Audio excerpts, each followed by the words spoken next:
Hello, and well, welcome to the monthly Rumble tournament number 22. Now it's time to unmute my microphone, and we are currently waiting for a game for me to actually be able to jump into. So the first game I actually wanted to cast was between BbBoS and Paper Bag, but I can't actually find any of these players here. So maybe I should try and find a different game to cast. Maybe the brackets will load up here. There we go. For some reason, on the browser that you can actually see here with the brackets, I actually need to refresh it a couple of times for the names to actually show, otherwise sometimes it comes up with no names whatsoever, so if you see me angrily pressing my keys, that's because of that, and I'm not actually sure what to do to fix it other than to keep on refreshing the page as such. Good old CLR browser plugin. Let me actually alt tab out and find out what's going on. So I'm currently in the monthly Rumble tournament chat. It's extremely packed right now, but still no Paper Bag and no Choco. So I'm going to see if Choco is online. Currently away on Steam, which isn't a good sign. And looking into the game, I think that I'm just going to cast one of these instead.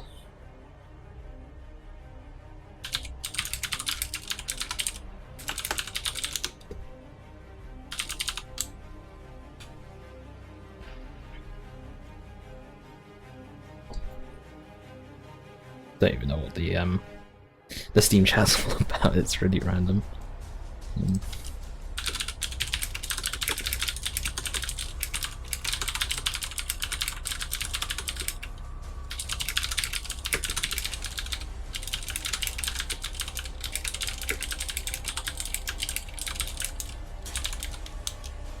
So, for those asking about when the tournament starts, it's kind of like right now. Because I keep getting a couple of questions through. So I mean, there are some games up now, but I still really wanted to cast Paper Bag versus BbBoS, and BbBoS is currently AFK.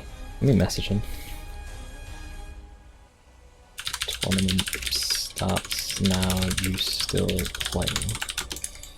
And let me actually open up the brackets as well.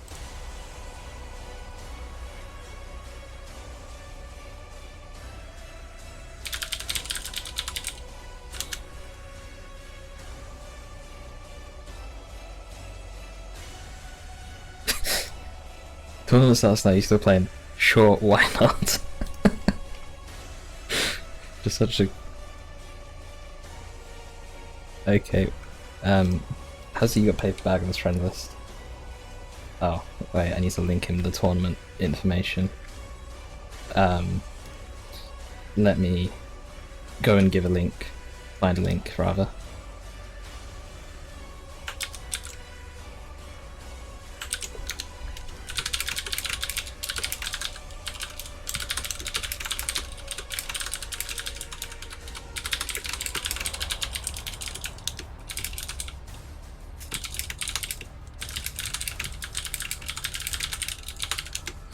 So stream list has now been posted by Atlas, presumably, and I'm getting in contact with BbBoS. We're gonna have BbBoS versus Paper Bag, assuming that the brackets haven't like changed. Right, let me open up the brackets. Where? So games will be starting soon, by the way, guys. Just be a bit patient. While things are kind of up in the air. Once the games start going, it'll be fine.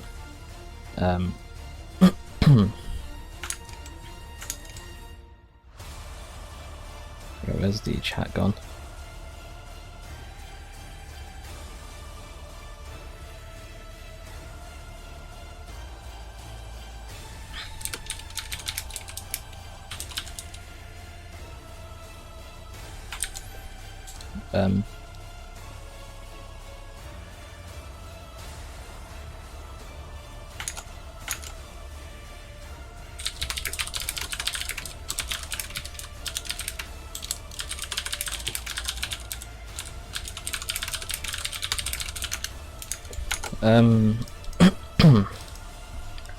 Right, so Paperbag's apparently not online at this time and is currently on snooze on his friends list. And people allowed up to 15 minutes basically for their opponent to get here.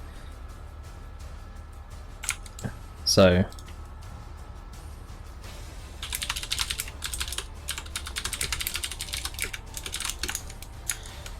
what did I say was going to be my fallback game? I was going to say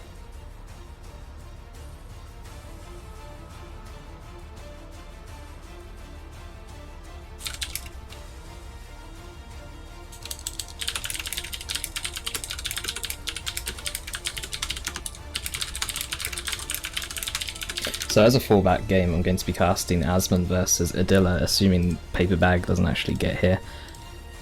Choco says he's been playing StarCraft 2 these days, so a bit out of Dawn of War, he'll do his best. And or could always do Toil versus Hiveminion.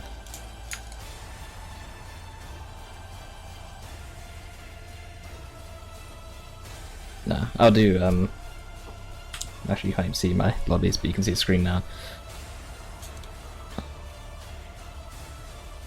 I don't know what, let's just go in here and see. And doing 12 versus Hiveminion.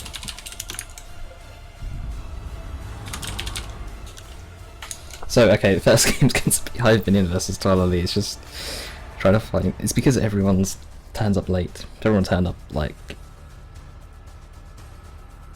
on time, specifically. If all the games are hosted exactly at 5 o'clock, it'd be so much easier.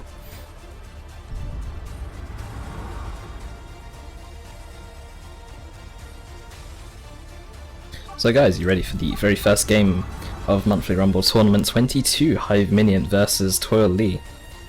It's going to be Hive Tyrant versus Tech Marine. I think it was a Tech Marine that actually saw it from Toil.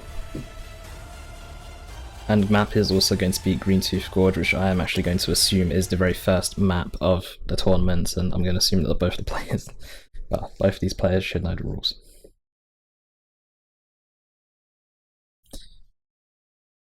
Right, and we're into game. So, starting off on the bottom side, we've got Hiveminion playing as a Hive Tyrant, and at the top side we have Toilailee playing as the Tech Marine. Map is going to be Greentooth Gorge. Nearly forgot the map name there for a second.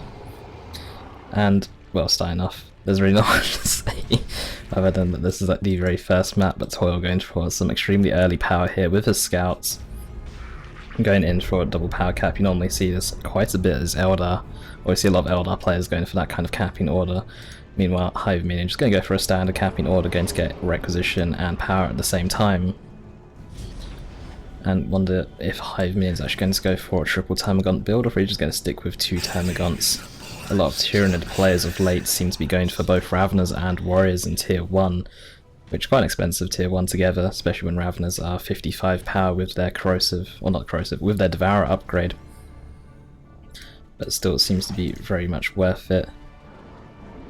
But I don't think that we're going to see double Termagants, especially when... Oh, we're not going to see triple Termagants, given that there is a early power node here for Hiveminion. And Toil is actually skipping his secondary scout squad, but has not put down a power node on either side. And already some action probably going to be going down here. Some Homagants going to be moving in onto some scouts over here as well. The Homagants are going to sit idle here. The scouts are going to be able to run away freely, and some very early shotguns going to be coming up for Toil, but still no power nodes here for Toil, so he must be going for double tactical marines then by the looks of it. Shotgun blast onto the Homagants, going to be knocking back both the Homagants and Termagants. These Termagants though on the retreat path, very low tactical marines, going to be meleeing down the armies here, and that is going to be a very dead Termagant squad, the first squad death of the tournament if you like. And second squad of tactical marines have been started to be built for Toil. Very risky move there for Termagants and Homagants to be like that, and very nice from Toilailee. The shotgun blast and meleeing down on retreat is going to be enough to finish off a squad. Straight away though, Termagant's actually getting replaced here for Hiveminion instead of any generators getting placed down. He is currently on 25 power, so Warriors are going to be slightly delayed, although he could also be saving up for some Raveners instead, and the second set of Tactical Space Marines going to be coming out here for Toil. Guns coming in, Tactical Marine is going to feel a bit sandwiched here. Marine is going to be entering this structure over here. Tactical Marine is going to be meleeing down some more Termagants, but Homagant's going to be coming in. A second set of Tactical Marines coming in. Ravener's going to be the first purchase, power purchase here for Hiveminion. Toilailee does exit the building with his Tech Marines. Tactical Marines are going to be able to force off these Homagants in melee, and with some range supports here from some other attacks and the Tech Marine himself. And the Tech Marine is going to be forcing melee onto these Termagants here. Termagant's going to be forced off, and the Hive Tyrant, who wasn't in the combat at all, is going to be joining a little bit late here. Going to be going in onto some attacks here, going to be landing the special, going to be catching out one model. The Hive Tyrant already down, half health. Raveners are making their way onto the field here, but they are massively behind. And Hive Tyrant will get forced off, and Hiveminion is going to be forced to regroup here. VP wise, not really much has been going on. 460 VPs for Hiveminion, 490 for Toilailee. And these shotgun scouts been around the map, doing some capping, being very annoying. And here comes that Devourer upgrade for the Ravener. Extremely strong upgrade. Does change from power melee to regular melee, but you still get to do the same amount of damage to heavy infantry, but you do bonus damage to infantry and melee. And you also have a ranged weapon, which is the Devourers, which does 22 piercing DPS per model, giving you 66 in total, and that really does do a lot. Wow. I've never actually seen a beacon used in the 1v1 before. That's actually really surprised me. Problem is with a beacon is, if the opponent does manage to overrun your beacon, you might end up losing even more models trying to hold it. Tactical Marine's going to retreat here. I don't know if Hiveminion is going to spot or realise that these attacks are taking a ever so slightly different retreat path. But he's pushing in through mid. The beacon is going to get spotted, and Toilailee is going to need to regroup here. He definitely knows that the beacon is here. The Raveners are going to detect it as well. And the Termagants are pushing in. I should probably turn TwichAlerts off actually amidst this casting, but the Tactical Marines are firing away. Tech Marine also firing away. Scouts coming in as well for a shotgun blast defensively, but the Hive Tyrant and Homagants were not in the middle of that engagement, so they were not able to actually push through. Let me just quickly turn off TwichAlerts just in case it's... Otherwise it's kind of loud. I should have actually muted that. But the Tactical Marines coming in once again. Termagant's going to get forced off here before they bleed any models. Some more Termagant's going to be falling back, and Spore Mines are actually getting purchased, which is going to be nice to help break that retreat beacon, or relay beacon rather. Always call it a retreat beacon as well. Homagant's getting forced off onto the left hand side. Some upgrades onto the scouts coming in once again.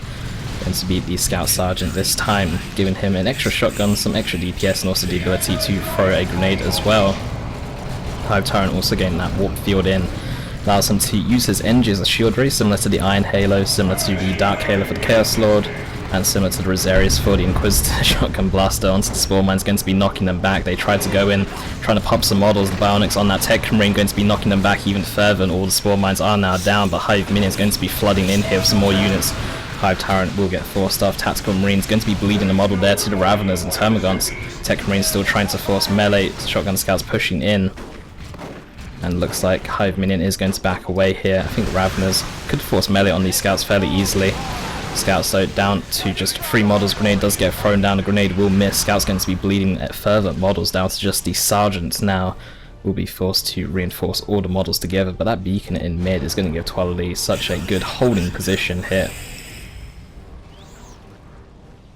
And Termagants and Homagants going to be regrouping with some more, and with some Hive Tyrant, or with the Hive Tyrant. But still no worries here for Hiveminion, but it looks like both players are just going to look in towards teching up from now on. For some reason Hiveminion is putting the shield onto his Hive Tyrant. When the shield is active you don't actually regenerate energy, so you probably want to keep that off while not in combat basically. And I don't know if he's noticed, but there is this little force coming in here. He might notice it now, or we'll definitely notice it now as they start to tear down this generator farm. So Hiveminion is actually going to be forced to come back into defensive position. That building is definitely going to get occupied by some Tactical Marines at some point, and that's going to be a dead generator at the very least.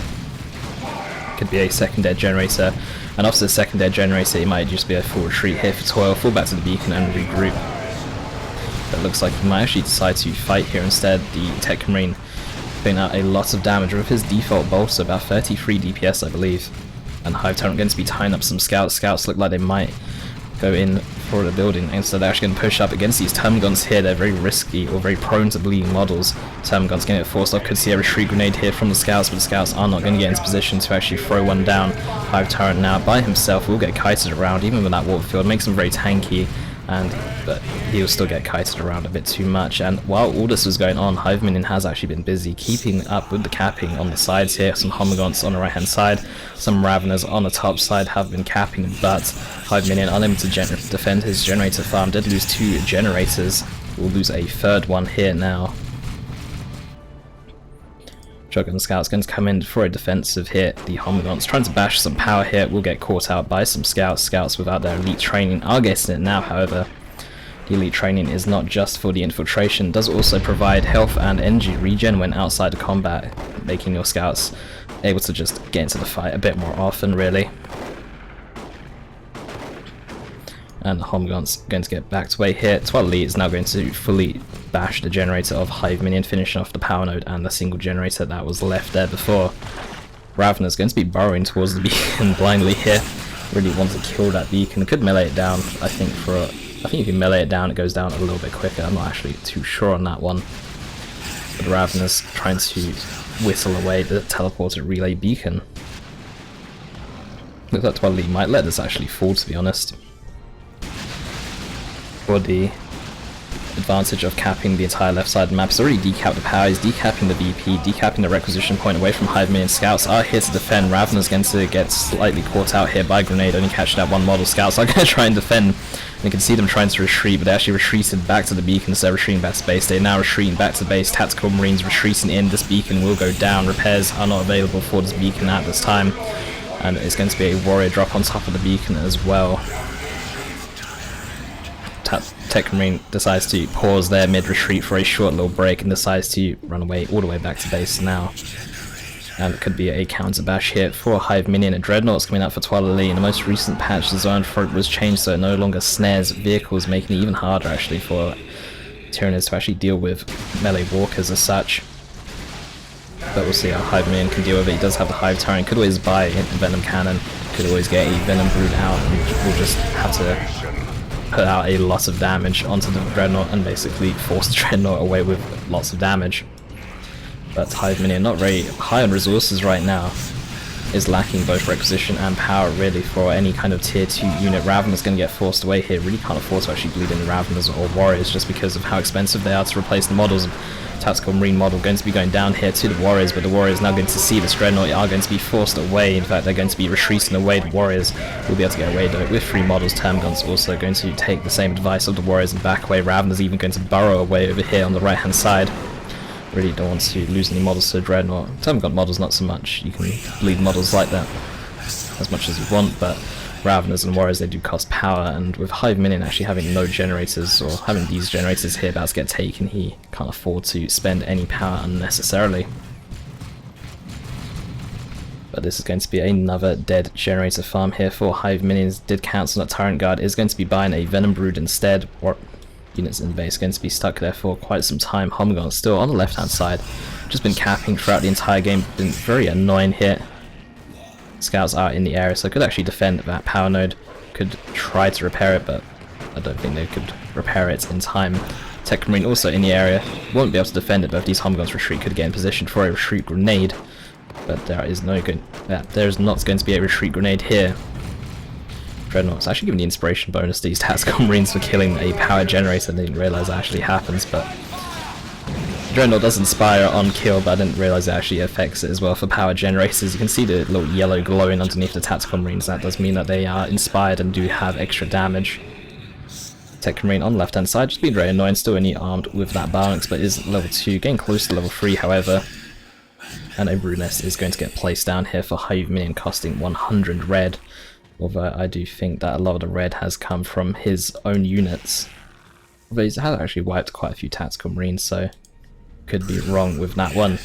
198 VPs to 414. Hiveminion will need to start making a bit more of a focus on VPs fairly soon, as he is starting to get quite low. Homagant's going to be coming in, but the ByAWLEYA and Tech Marine will get baited out there, but the Tech Marine is just going to retreat away and be fine anyway. And we have a second Dreadnought coming out here as well for Toilailee. 2 Dreadnoughts is actually going to be a very difficult pain here for Hiveminion, especially if they're both in their Walker form. Hive Tyrant can always get a Crushing Claw, and with that Warp Field can actually tank a decent amount of damage, and maybe try and fight the Dreadnoughts, but we'll possibly need a second Venom Brood or a lot more AV. Anyway, these Termagants are going to be caught out by the Assault Barrage. The Assault Barrage is just going to ruin these Termagants here. Wow. In fact, Termagant's extremely low. Scouts are going to be pushing in. The Warrior is going to get forced off. The Venom Brood also going to get forced off. Shotgun Blast is going to miss, and that Brood Nest will go down. Hiveminion forced back to base here. Is lacking the AV to actually deal with 2 Dreadnoughts, 1 Assault Cannon, in fact 2 Assault Cannons, so the Crushing Claw would be even wiser here for the Hive Tyrant. When you upgrade to the Assault Cannon, you do lose your melee resistance on your Hive Tyrant, and that melee resistance makes quite a big difference actually. It's 40% melee resistance. Ripper's even getting called in here. Ripper's actually slow vehicles per byte. I believe it's 3% speed per byte. I keep saying bytes, but I don't actually know what the attack is called. I mean, it is a byte, isn't it? But could see a double Assault Barrage here. 1 Assault Barrage going to catch out the Venom Brood, also going to catch out some Warriors. Not actually going to be able to kill them, but the Rippers are coming in here.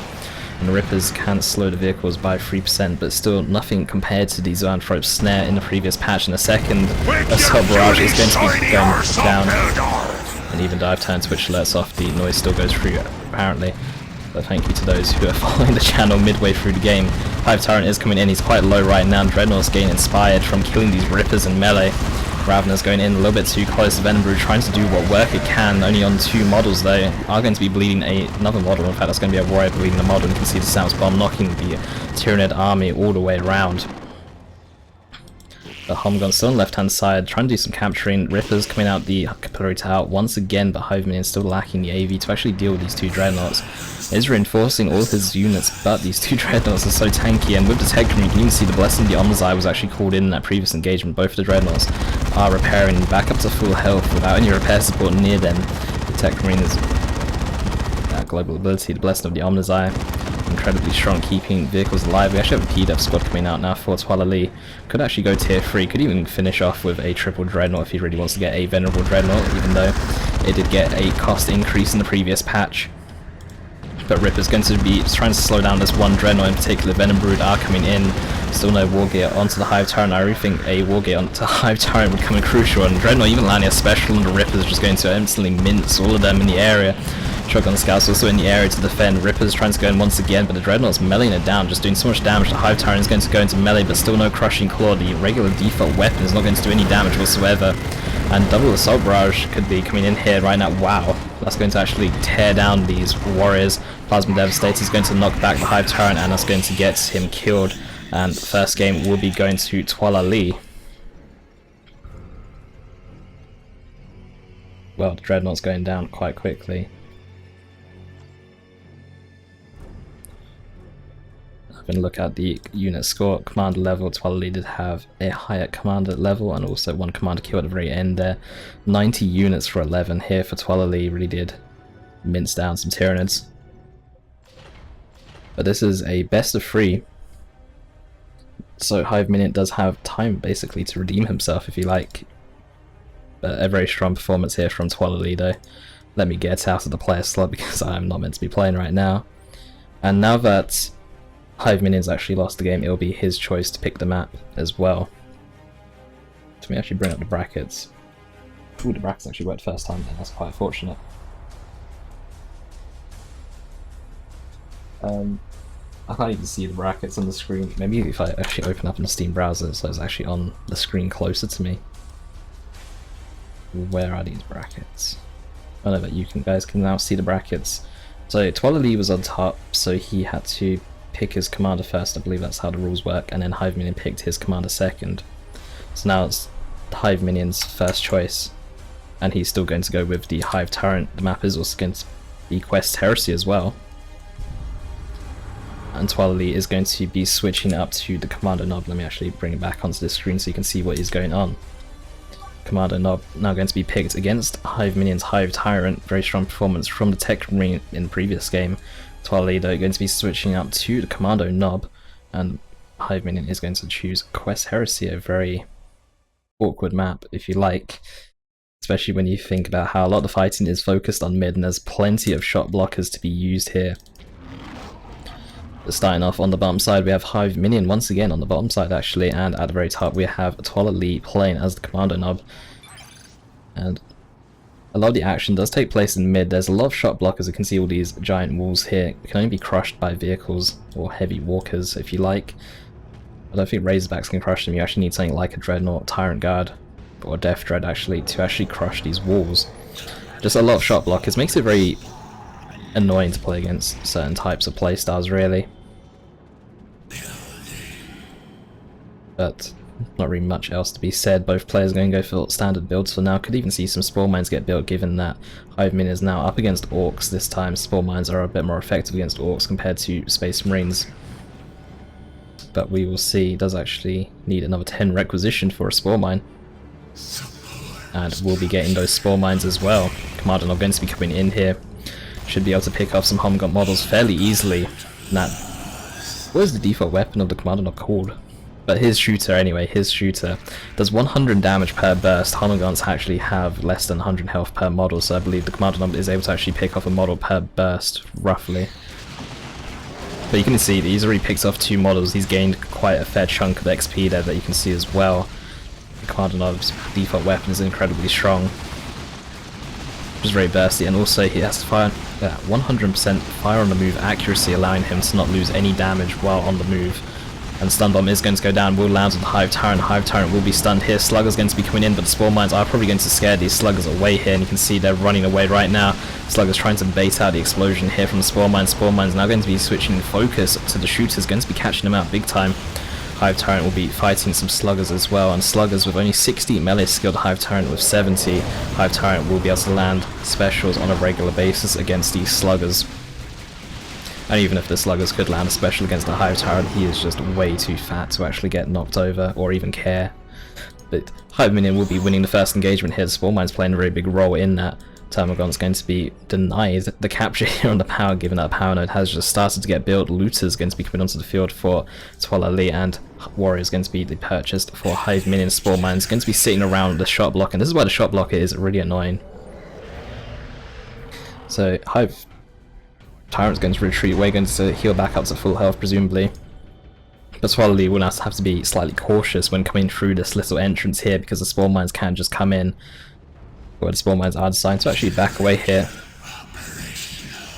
A really silly question for me to ask right now is, do Spore Mines have health regen? And if they do, then it's going to be an extremely small amount because their health bar hasn't changed whatsoever.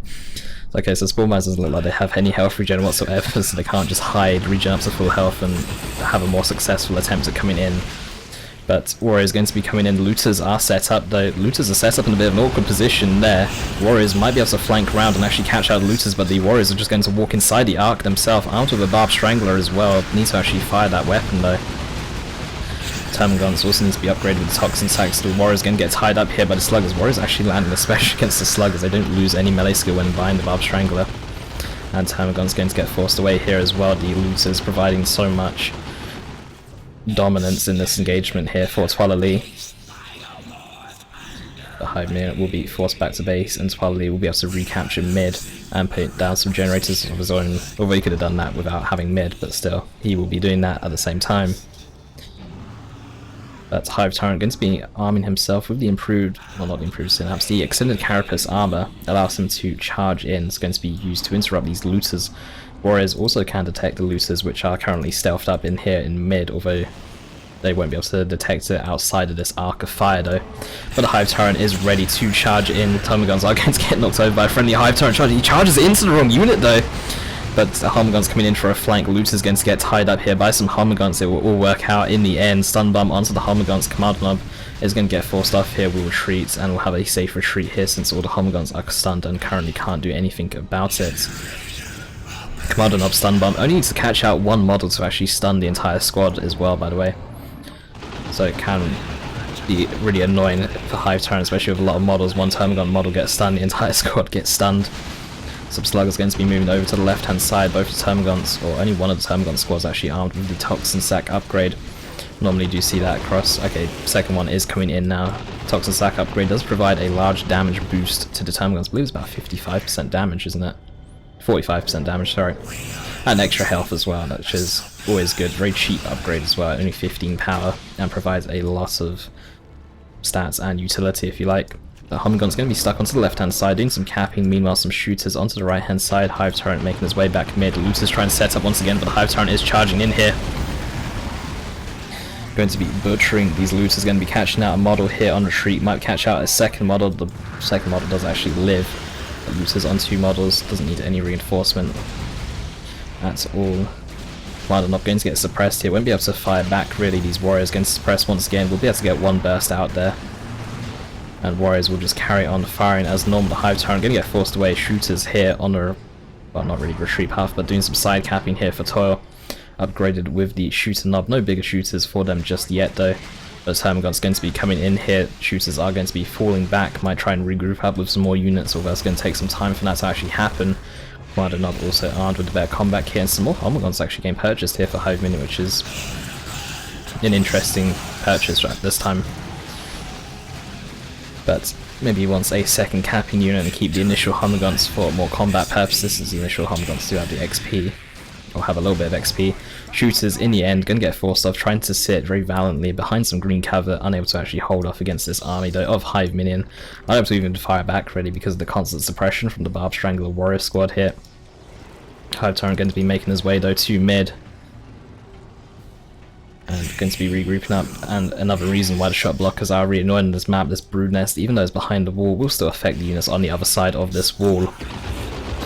And it's going to provide Hiveminion with a lot of staying power in mid. The Hive Tyrant could charge in onto these looters here, and they will also run over a shooter boy while doing so. Barb Strangler warrior going to be catching out the looters as well, going to miss the sluggers in the end though. In fact, these shooters could get interrupted here by the warriors, but the Barb Strangler warriors look like they actually want to fire at the sluggers. Very nice combination there of the Toxin Sacks.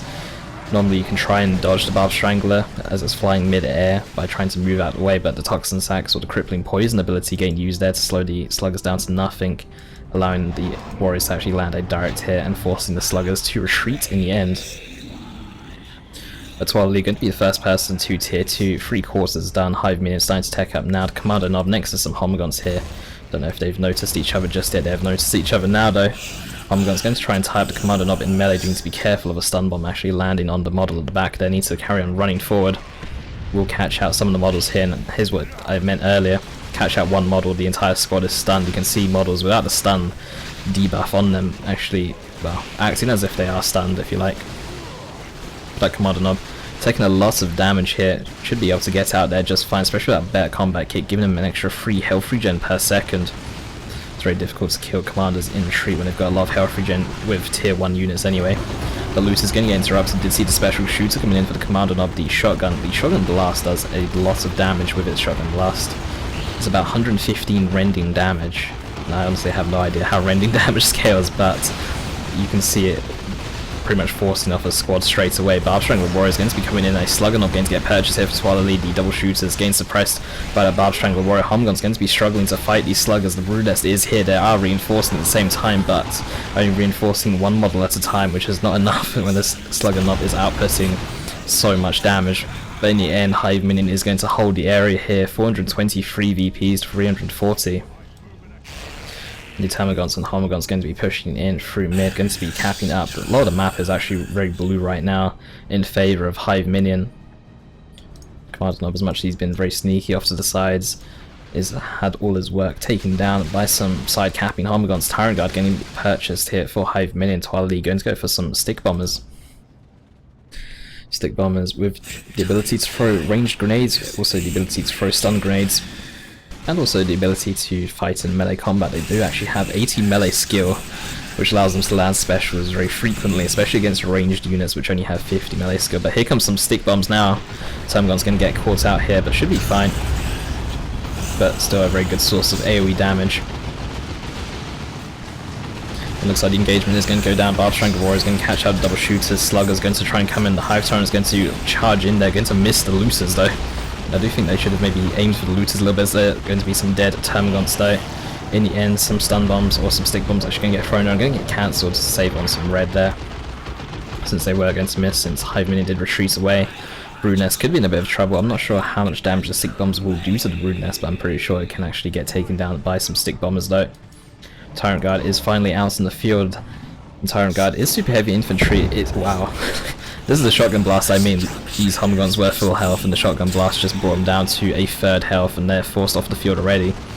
Some shooters desperately trying to kill this brood nest, but the Tyrant Guard is going to come in, pick off a model here. Now Tyrant Guard is super heavy infantry, which means you can actually fight it in this form with power melee. But when it turns into a shield wall formation where it starts to heal up, it turns into vehicle armor. Currently Toilailee actually has no AV, although he's gained the Beamy Death Gun on his looter, so AV is sorted. But the Tyrant Guard can actually be fought by some Slugger Knobs, or Sluggers with Slugger Knobs anyway, since the Slugger Knob does quite a lot of power melee damage. It's actually extremely effective against the Tyrant Guard, in fact. And there's the Stick Bombs trying to take down the Brood Nest, bring it down quite low, and able to actually finish it off. The Hive Tyrant and Ripper's going to get stunned here by these stun bombs. Some of the Rippers are free to move around. Beamy Looter also trying to take a shot onto the Tyrant Guard. I don't know where the Sluggers are here for Toilailee, but it looks like they're off to the right hand side. Some Tank Busters going to be coming in. Tank Busters, both effective against the Tyrant Guard, very effective at killing units over walls, such as the Brood Nest. Well, Brood Nest isn't the unit as such. Tyrant Guard though trying to do a lot of work. Beamy Looter's going to get interrupted though by the Hive Tyrant. This could be a dead Shooter Boy squad if not careful, although it looks like it will be able to get away in the end. Hive Tyrant doing a lot of work against these Beamy Looters, taking them down to just one model. They will be able to get away in the end. Warrior's going to get tied up here by the Stick Bombers, will get forced away, and Homgun's going to be coming in here for some support, going to be fighting these Stick Bombers. Tank Busters getting quite low. Ripper's going to come in. Hive Tyrant also trying to do what he can. Sluggers though going to be coming in, and the Tyrant Guard should really go into a shield wall formation. It's taking a lot of damage. Then you've got 600 health, and you can see how much damage it's taking from that Slugger Knob. Double Humguns though going to be fighting these Sluggers. Should be able to win. Shotgun Blast from the Commander Knob could really ruin these Humguns though. And there you go. Humguns should probably back away now, and Hive Tyrant and Rippers might be able to fight these Sluggers. Where the Hive Tyrant is quite low himself. Doesn't actually have any weapon upgrade that I can see. It does actually have the Rending Talons, and if he has the ability available, he might be able to win this engagement here against the Sluggers. Tyrant Guard going to come out of this shield wall formation and jump into this fight as well. And this fight should be won here for Hiveminion. It's very close. And that's going to be a dead Slugger Knob. He's getting knocked over by the Hive Tyrant. That's going to be a dead squad here for Toilailee. Going to get picked off there by that Tyrant Guard. I don't know what happened to that sync kill. It looked like it just got cancelled there.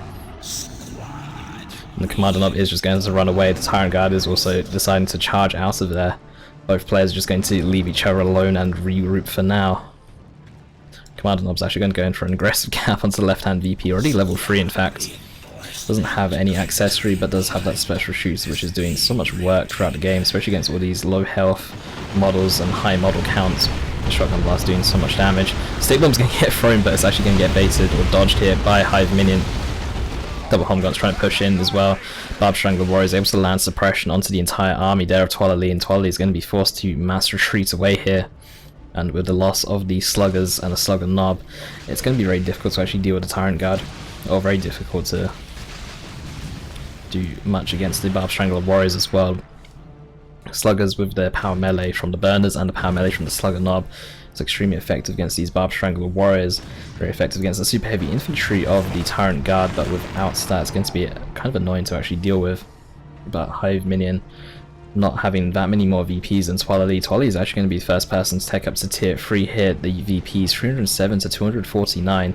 Some Rippers trying to tie up that Commander Knob. The Commander Knob is going to try and ignore the Rippers for the most part, and did want to get a Shotgun Blast into these Term Guns, but was not able to do so. And the rest of Toilailee's forces coming in through mid.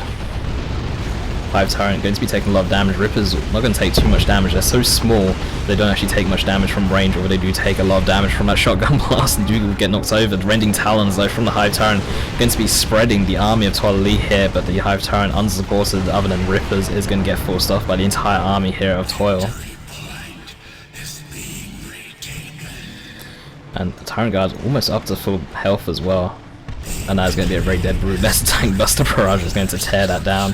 However, the Brood Nest only costing 100 red. Hiveminion actually has enough resources to place down nearly 3 Brood Nests if he really wants to. Although Brood Nest does have a cooldown, so you can't just place down 3 at the same time. Tyrant Guard going to be coming in. Commander Knob will be able to land a decap here, but is going to get suppressed as the Commander Knob will probably need to retreat away. Will get special there by the Tyrant Guard. Tyrant Guard though decides to back away from the Scary Commander Knob. Scary Commander Knob going to be throwing out a stun bomb here, going to be catching out some Humguns, Rippers and Warriors by the looks of things, but the Commander Knob still really refusing to retreat here. Will retreat now, and at the same time some Rippers are going to try and do what they can against the Generator Farm, but they're really not doing much damage to that Generator Farm. In fact, it's it's going to take them a while to actually finish off this one generator, to be fair. Some stick bombers are coming in now to deal with these rippers, but the rippers have managed to deal a total of 30 damage to it. In fact, the stick bomber is going to ignore the rippers, going to be throwing some stick bombs in mid, going to be catching out some homogons here, going to be picking off a couple of models. Literally just a couple of models, in fact. I thought they might pick off a little bit more than that. Up strength with warriors though could actually force melee onto these shooters, but really want to keep the suppression ongoing and the AoE damage. The shooters are actually going to be the ones to engage the warriors in melee. Warriors might be able to pick up a model here in melee as well. We'll be able to get at least one tank busters. Going to come in for a flank against a generator farm here as well. And it looks like a Nob squad has been purchased here for Toil. 2 generators taken down by these flanking tank busters. The Tyrant Guard coming in, just tearing down that wall. Getting rid of the shot blocker here that the Brood Nest was using earlier. But yeah, you do need a heavy walker, such as a Tyrant Guard, Dreadnought, Death Dread. I think Death Dread as well actually is able to tear down these walls. Very annoying shot blockers on this map, as you saw earlier with the Brood Nest placement, but the Nobs on the field already upgrading. Instead of meaner and greener, could see the Nob Leader get purchased next. In fact, no Nob Leader, it's going to be the Huge Hammers, going to get purchased.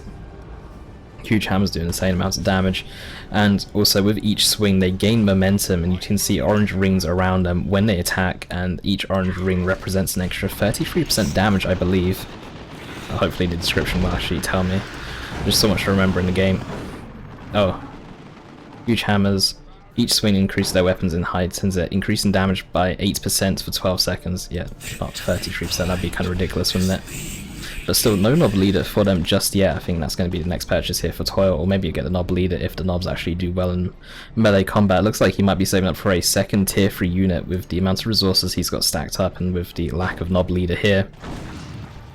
Stun Bomb going to get thrown down, will catch out the Hive Tyrant, will not catch out the Warriors, however, some Stick Bomb's going to go down, Warriors will be able to dodge it for the most part, and you take a little bit of damage. The double Homogon's going to be coming in with some Rippers here, in fact that's just 2 Ripper squads and 1 set of Homogons. Commander Nob going to be exploding all of them though with that shotgun blast, and Homogon's going to go back to base. Rippers are going to remain in the fight. Nob's going to be very spread out though by the Rending Talons. Tank Buster Barrage is going to go down, it's actually going to miss the Warriors. And the Hive Tyrant is going to try and fight these Nobs in melee. The Frenzy is now activated, but Nob's still vulnerable to knockback. Won't be able to take any damage though with the Frenzy activated. And they will be backing away, but some nice use of charge. Kind of wasting the Nob's Frenzy here for Toil, and the Crippling Poison from these Termagants is going to be snaring them in place. So they're not able to actually do too much. And the Neurophobe is on the field. Where is this Neurophobe? It's over here. And you can see that the ability is kind of awkwardly placed. It's placed at an angle for some reason.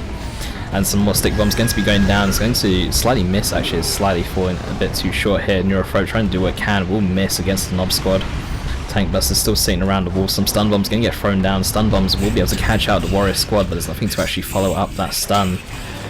208 VPs, 286 Nobs onto the right hand side, supported by some shooters. They're going to cap up that right hand VP. Nobs down to half health, however. And we have a second Nob squad here for Toilailee. He's actually going to go very heavy on the melee here, and I'm not sure how well this is going to work given the Termagants with their Crippling Poison. The Termagants will be able to take down one Nob squad, will be able to slow down one Nob squad, but I'm not too sure how this is going to work. Hide the boys though! They're going to come in for a snipe onto the Warriors. I didn't actually notice they put hide the boys on them, but they're actually going to be able to come in here. The Neurophobe is in a lot of trouble right now. This is going to be huge if Toilailee can actually take this down. Nobs trying to do what they can. They might be able to get some. Nobs are charging in. They will be able to take down the Neurophobe. Going to do the Synapse knockback. The Rippers are going to be the next target, or the Tyrant Guard could be the next target. These Nobs have definitely earned themselves a promotion, although they are not level 2 yet. The Crippling Poison will miss. The Brood Nest has been taken out. Shooters are going to get tied up here. Well, shooters are not going to get tied up. The Hive Tyrant is going to ignore them. And here comes the second set of Nobs. Going to get charged or run over here by the Hive Tyrant. The Hive Tyrant is going to be forced to retreat away though, as he kind of charges in alone. That's a massive loss right there for Hiveminion. The stealthy Nobs from Hide the Boys. Tyrant Guard are going to be making its way back to mid. Ripper's going to be trying to tie up these shooters, but Ripper's not really doing too much damage. More of a unit to just tie up squads, if you like. Termagants are going to come in to try and defend these Homogons. These Homers very low. Calling is going to happen here. It's going to be the Endless Swarm. Or not the Endless Swarm. It's going to be without numbers, sorry. Got the abilities confused. Going to be spawning an extra set of Homogons and an extra set of Termagants, both pre-upgraded with the Crippling Poison and the Adrenal Glands. I'm not actually sure if that Callin I mean, it's a free squad, it doesn't cost anything other than red whatsoever, but I'm not actually sure how effective the new called-in Termagants and Harmagants are going to be, especially when they are level 1. They do come with the upgrades, but I don't know how effective it's going to be, especially with 2 knobs on the field. The extra set of Termagants are going to come in extremely handy, actually, thinking about it, with the Crippling Poison. Since there are 2 knob squads, you need 2 Crippling Poisons, and given that Hiveminion lost his second set of Termagants earlier, he definitely needs it. Tank Busters, though, going to be killing the Capillary Tower here. These Tank Busters have just managed to get through to the power generator area quite a bit. In fact, this game, double knobs, they're going to be fighting these Harmagants. These Harmagants really are going to get destroyed if not careful. Having to retreat through 2 sets of knobs. Crippling Poison gone down once on 1 squad. Crippling Poison going to be slowing down the second squad. These Termagants, though, are going to be forced to run away. And Toilailee does actually have a lot of resources, could even save up for a battle wagon at this point. He has got 600 in requisition and over 200 power. He does actually have enough in terms of power. That's going to be a dead set of Termagants if not careful. We'll be able to get away there with 2 models, some more knobs on retreat. Knobs now level 2 here. Second squad is going to hit level 2 in this engagement as well. And both knobs hitting level 2 is actually quite a big deal. They do actually get extra health, extra damage. The extra health very important, in fact. The knobs before only had 2,600 HP, now on 2,990, so both of them hitting level 2, that's an extra 800 health of heavy infantry that Hiveminion has now got to deal with, and some extremely nice stun bombs going to be catching out the entire army here. Stun bombs are effective against vehicles as well. In fact, it's the only stun that orcs actually have against vehicles, and Toilailee is just floating resources, and I can't remember actually the exact cost of the Battle Wagon, but I'm presuming that is what he is going to get. The knobs going to be coming in against his Hive Tyrant. Rending Talons, though, can knock back these knobs. In fact, they're going to be charged over instead. Tank Busters going to be trying to fire their missiles at the Hive Tyrant, going to be very ineffective, though. And Beamy Looters also not very effective against the Hive Tyrant. Ripper's going to get absolutely mauled here by these knobs. But the Barb Strangler Warriors are going to suppress both squads. Tank Buster Barrage going to be hitting the Tyrant Guard. Tyrant Guard really will not be able to fight these double knobs, but will probably stand the best chance of trying to tank against them, though. This Tyrant Guard is definitely going to go down. Beamy Looters in the area. Tyrant Guard will need to charge out of the area. Going to be taking down 1 knob. Knobs are going to go into frenzy mode. Tyrant Guard really needs to charge. It doesn't charge. Hiveminion looks like he might be focusing more onto the right hand side. Some shooters nearly dying. The second set of shooters, though, will be dying over. And maybe this will free up some population for Toilailee to get that Battle Wagon. He's on 65 out of 100, so that should be enough for the Battle Wagon now. Although it should have been enough earlier anyway, at 72. But the Lictor here for Hiveminion going to be doing some sneak capping, 140 VPs to 82. The sneak capping might be what Hiveminion needs, given that Toilailee is so low on VPs. But the Battle Wagon has now started to get purchased here for Toil. He's realised that he's floating so many resources, and even after purchasing it, still has an extra 400 requisition, 180 power to spend on. Well, he should probably consider getting the double knob leaders for these level 2 knobs, in fact. Lictor going to get the unfazed by some stick bombs. I think they all missed. But he does actually fail to decap this fully matured requisition point, though. Lictor might need to turn around and get that back, but it looks like he's going to go in for the VPs instead, and VPs are probably going to be a massive focus here, given that both players 110 VPs to 82. Game is coming close to being over, really. Lictor should easily win against Commander Knob. The Shotgun Blast will knock him away. I don't know if Flesh Hook is available, but Stun Bomb's also going to get thrown at the same time. It's going to catch out the Without Number that got called in once again. Hive Tyrant going to cap here. Could knock back these knobs. He's actually already used the Rending Talon's ability to knock back knobs. Will charge in this time to knock them back and just waste a frenzy here. Battle Wagon still getting made right now. It's nearly coming out of base. Hiveminion with a lot of resources himself, but not enough for Arcana effects. Could even go for a Swarm Lord, but Swarm Lord does take quite some time to build. But the VP control is, well, it's currently equal right now. Well, it's going to be equal once these Tank Busters cap down there. The Homagants and Termagants, though, are probably in risk of dying with 2 knobs coming in on retreat here. The Lictor and these Termagants are going to retreat away. It looks like Hiveminion might sacrifice these Homagants here, because if they retreat, they are going to get battered. I can't really describe it any other way. They will get battered, but the Battle Wagon's now out on the field. I'm not sure if the Homagants have actually spotted it yet, but these knobs taking down Homagants with a model, or taking down a model per swing here. they will be able to get away here unless these tank busters or looters can do something about it, but both equipped with AV weapons, definitely not very effective against these Homogons though. Hive Tyrant taking, well, it's not really taking too much damage, but is under a lot of fire. A lot of AV weapons here, but the BЯAWLEYA definitely spotted here. It's going to be running over this wall now, and Hiveminion is getting another Neurophrope. I'm not sure how well the Neurophrope is going to be doing here, especially with the ByaAWLEYA and double knobs inside the ByaAWLEYA as well, where it's going to be bleeding the model Termagon. It's going to try and do some ranged fire, but it's not really going to be enough. Meanwhile, Hiveminion still defending that right hand VP, but Toilailee just needs to hold the two left hand VPs and slowly bleed Hiveminion of the VPs and win this game. Tank Buster is going to be capping here. Some Warrior is going to be walking past the Commander Knob, Shooter is going to be suppressing them, Commander Knob is now coming in, the ByaAWLEYA is in the area, Double Knob's going to exit this ByaAWLEYA, and these Warriors are going to be softened up by these knobs. These Warriors getting absolutely tenderized by these hams. Lictor is on the left hand side, could actually sneak cap in, there's no detectors nearby, but Toilailee looks like he might be able to capture this right hand side. Shotgun Blast could be available here, and it is, and it's going to force these Termagants away from green cover, also doing a lot of damage to them as well. And the ByaAWLEYA is also coming in as well, and also another follow notification. For some reason TwichAlerts is still activated even though I turned it off. But the ByaAWLEYA is going to be tearing down.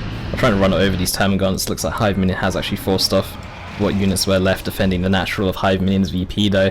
Homogons on two models though, could call in without number once again to try and reinforce them, but I don't think it's on cooldown, doesn't actually have enough resources. This Neurophrope is in a lot of trouble though, the ByaAWLEYA is coming in, knobs are inside this vehicle. They are exiting the vehicle, they are going to get suppressed by the Barb Strangler Warriors just in time before they're actually able to get any swings onto this Neurophrope. The Hive Tyrant is going to try and fight these knobs though, and the Warrior Brood is also going to get forced to retreat as well. These knobs both in frenzy, unable to actually take any damage, but the frenzy is now ended.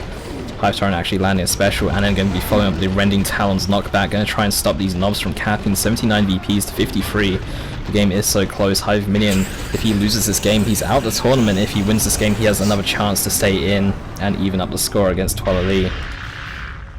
But Termagant's desperately rushing to that right hand VP. The Shotgun Commando Knob is coming in though, knocking back this one Termagon at the back. Going to be doing a Shotgun Blast, going to be absolutely mincing all these Termagants for a better description.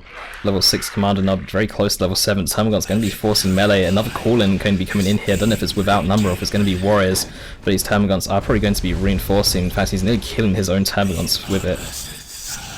Hiveminion though will concede the game, 75 VPs to 49. Hiveminion is out the tournament now. And also thank you to the followers in the midst of that previous game, but currently got the alerts disabled for now. The replays can also, because the ESL reporter should be run by both of these players, which I don't know if it is, but I should actually turn it on myself. You can actually download these replays to watch online, or you can just watch on the stream or on YouTube when I upload it tomorrow.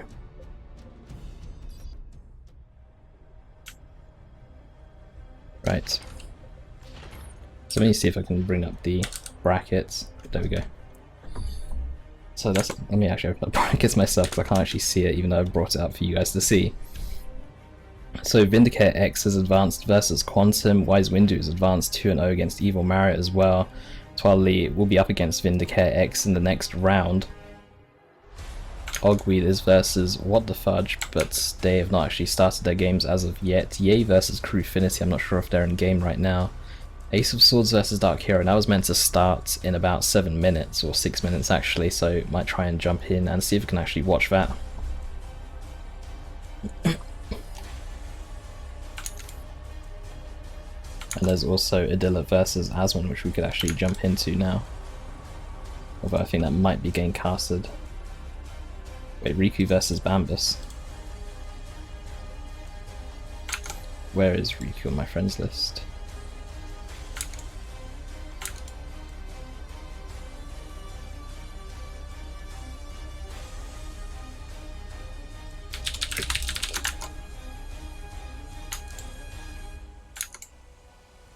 Okay, I've asked Riku for a slot. And here we go. So this is game 1 presumably.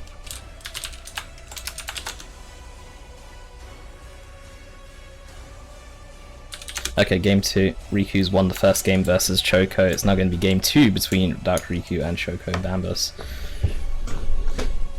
And Choco's only picked the Warp Spider, so whichever Riku picks, or whoever's first to pick is always going to be Choco with the Warp Spider, so the picking, in terms of picking the commanders first or second, it doesn't actually matter since the Warp Spider is his only choice that he selected. And also you turn off the brackets, my bad.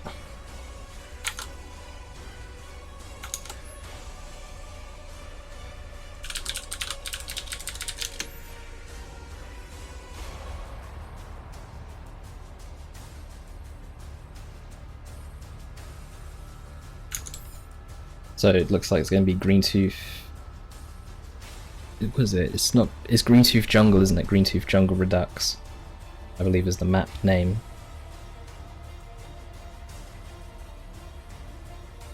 But Riku's the host, so it's up to him. Well, waiting for him to change the map, basically. And yes, Riku did win the first match versus Choco. Let me maximize the chat. So yeah, Choco says that Riku's won the first game. And here is Greentooth Jungle Redux.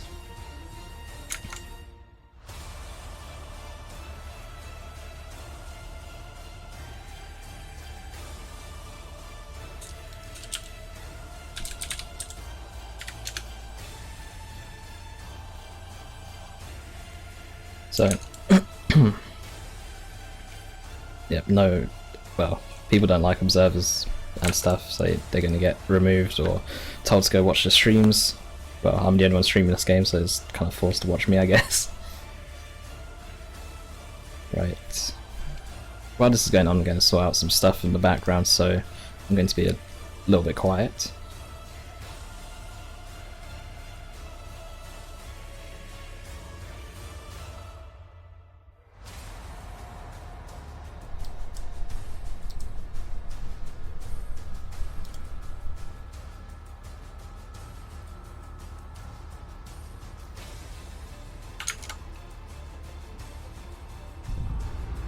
Okay, I've now muted TwichAlerts. Let me just open up that overlay a second, and then back to that overlay. So TwichAlerts should be muted, so hopefully no more disturbances. I was meant to do that, but I actually forgot, so sorry about that. Riku is allowed to veto one map, with the exception of the first map, Cornerflux. Wait, who's up? Yeah, it was you, Cornerflux. But it's up to him.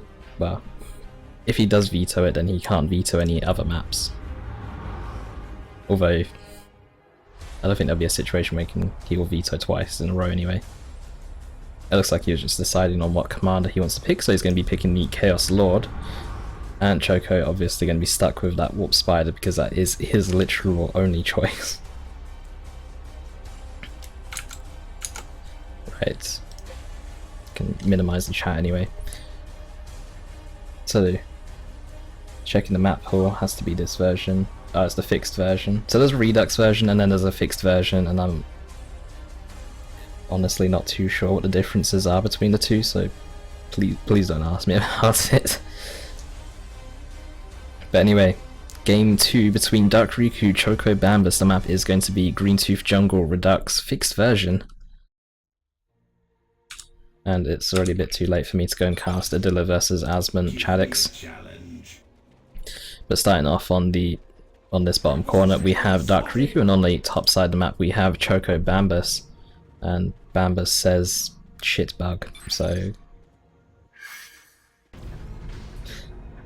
it might help if he's a bit more specific with what bug he's got. Oh, missing cursor and stuff, had to minimize. Presumably it's all back to normal, but then, you know, there's always the chance to rematch. Okay, both players are going to be rematching, hopefully they just concede, so yeah. Could just say that Riku's now 2-0 against Choco, but nah. But we're going to rematch or rehost. Game hasn't even started and he's using excuses. Alright, let's well, I'll wait for Riku to rehost.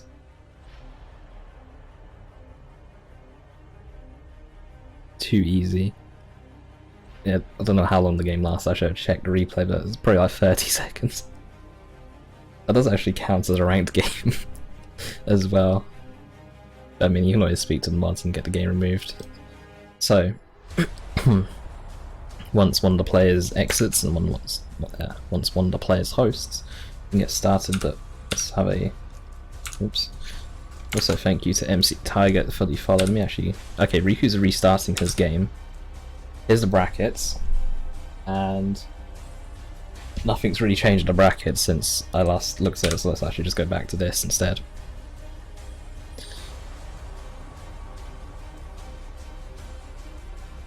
And I don't know if Adila and Asmund is going to be the only Eldar mirror. Eldar was picked quite a bit actually throughout this tournament, or you know, before the tournament if you like. So there might be the chance for more Eldar mirrors. Right, let's slide in here, wait for Choco. Observer slots closed because casters only apparently. Well, that is the rules actually. Unless both players are okay with having other observers. But at the end of the day it's just easier to not have any observers. And just have only the necessary people if you like. Camera fixed on HQ, no cursor.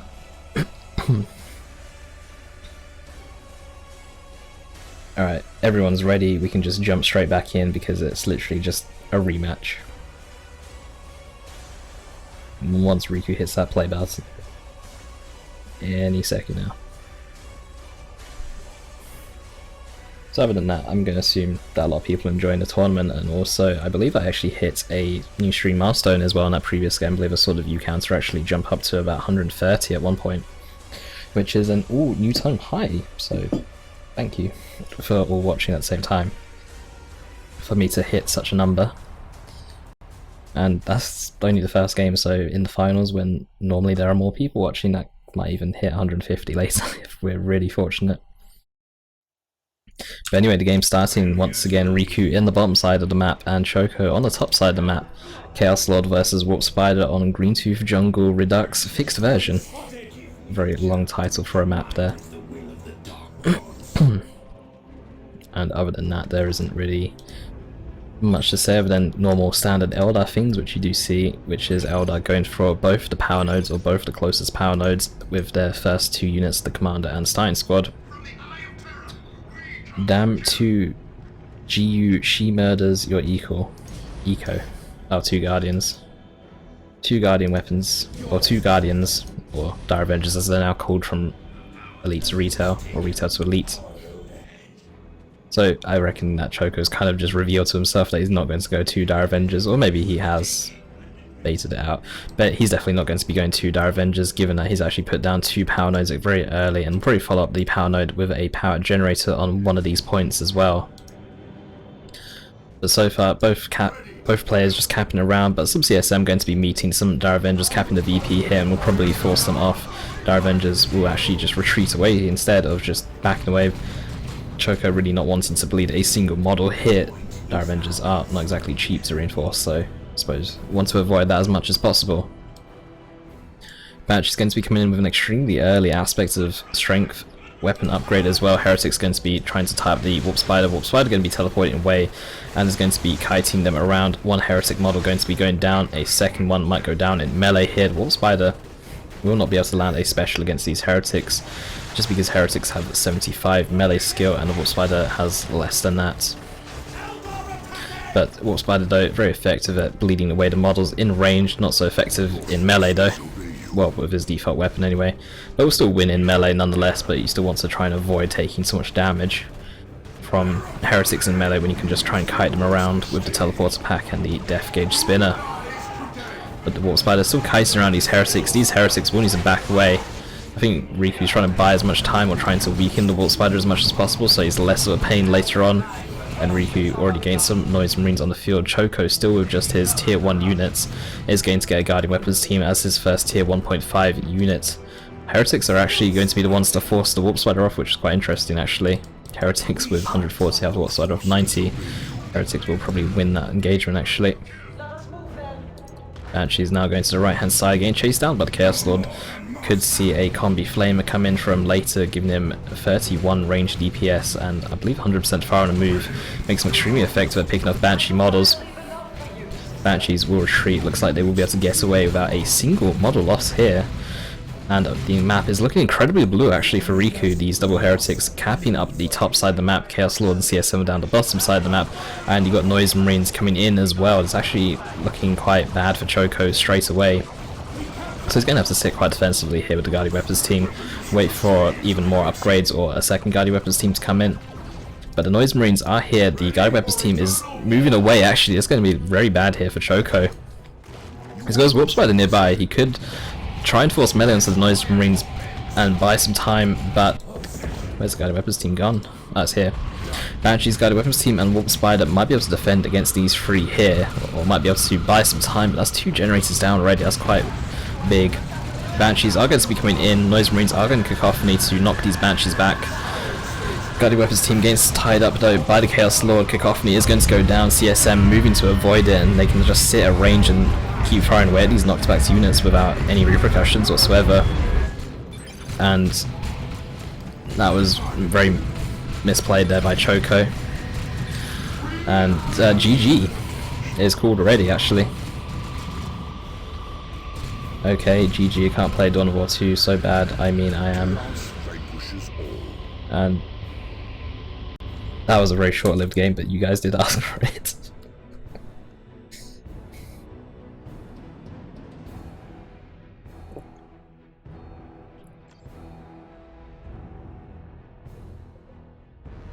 A 4-minute game, that didn't really last too long, but Riku now advances to the next stage. And where is Ace? Oh, my friends, I don't have Ace. I have DarkHero though, so I can ask DarkHero.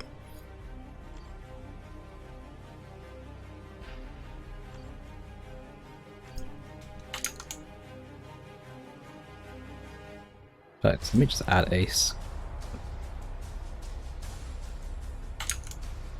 Ah, here we go. Here's the slot.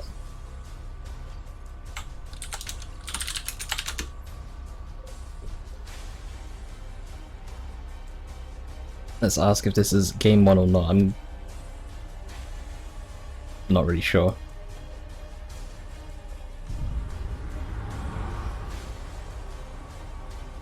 Okay, this is going to be game 1 between DarkHero and Ace of Swords. That's quite nice.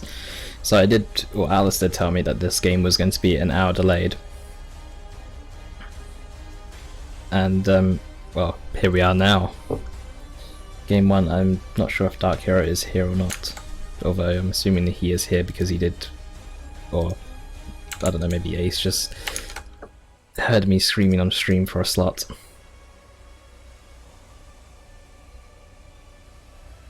Let me get rid of a lot of these chat windows because it's cluttered.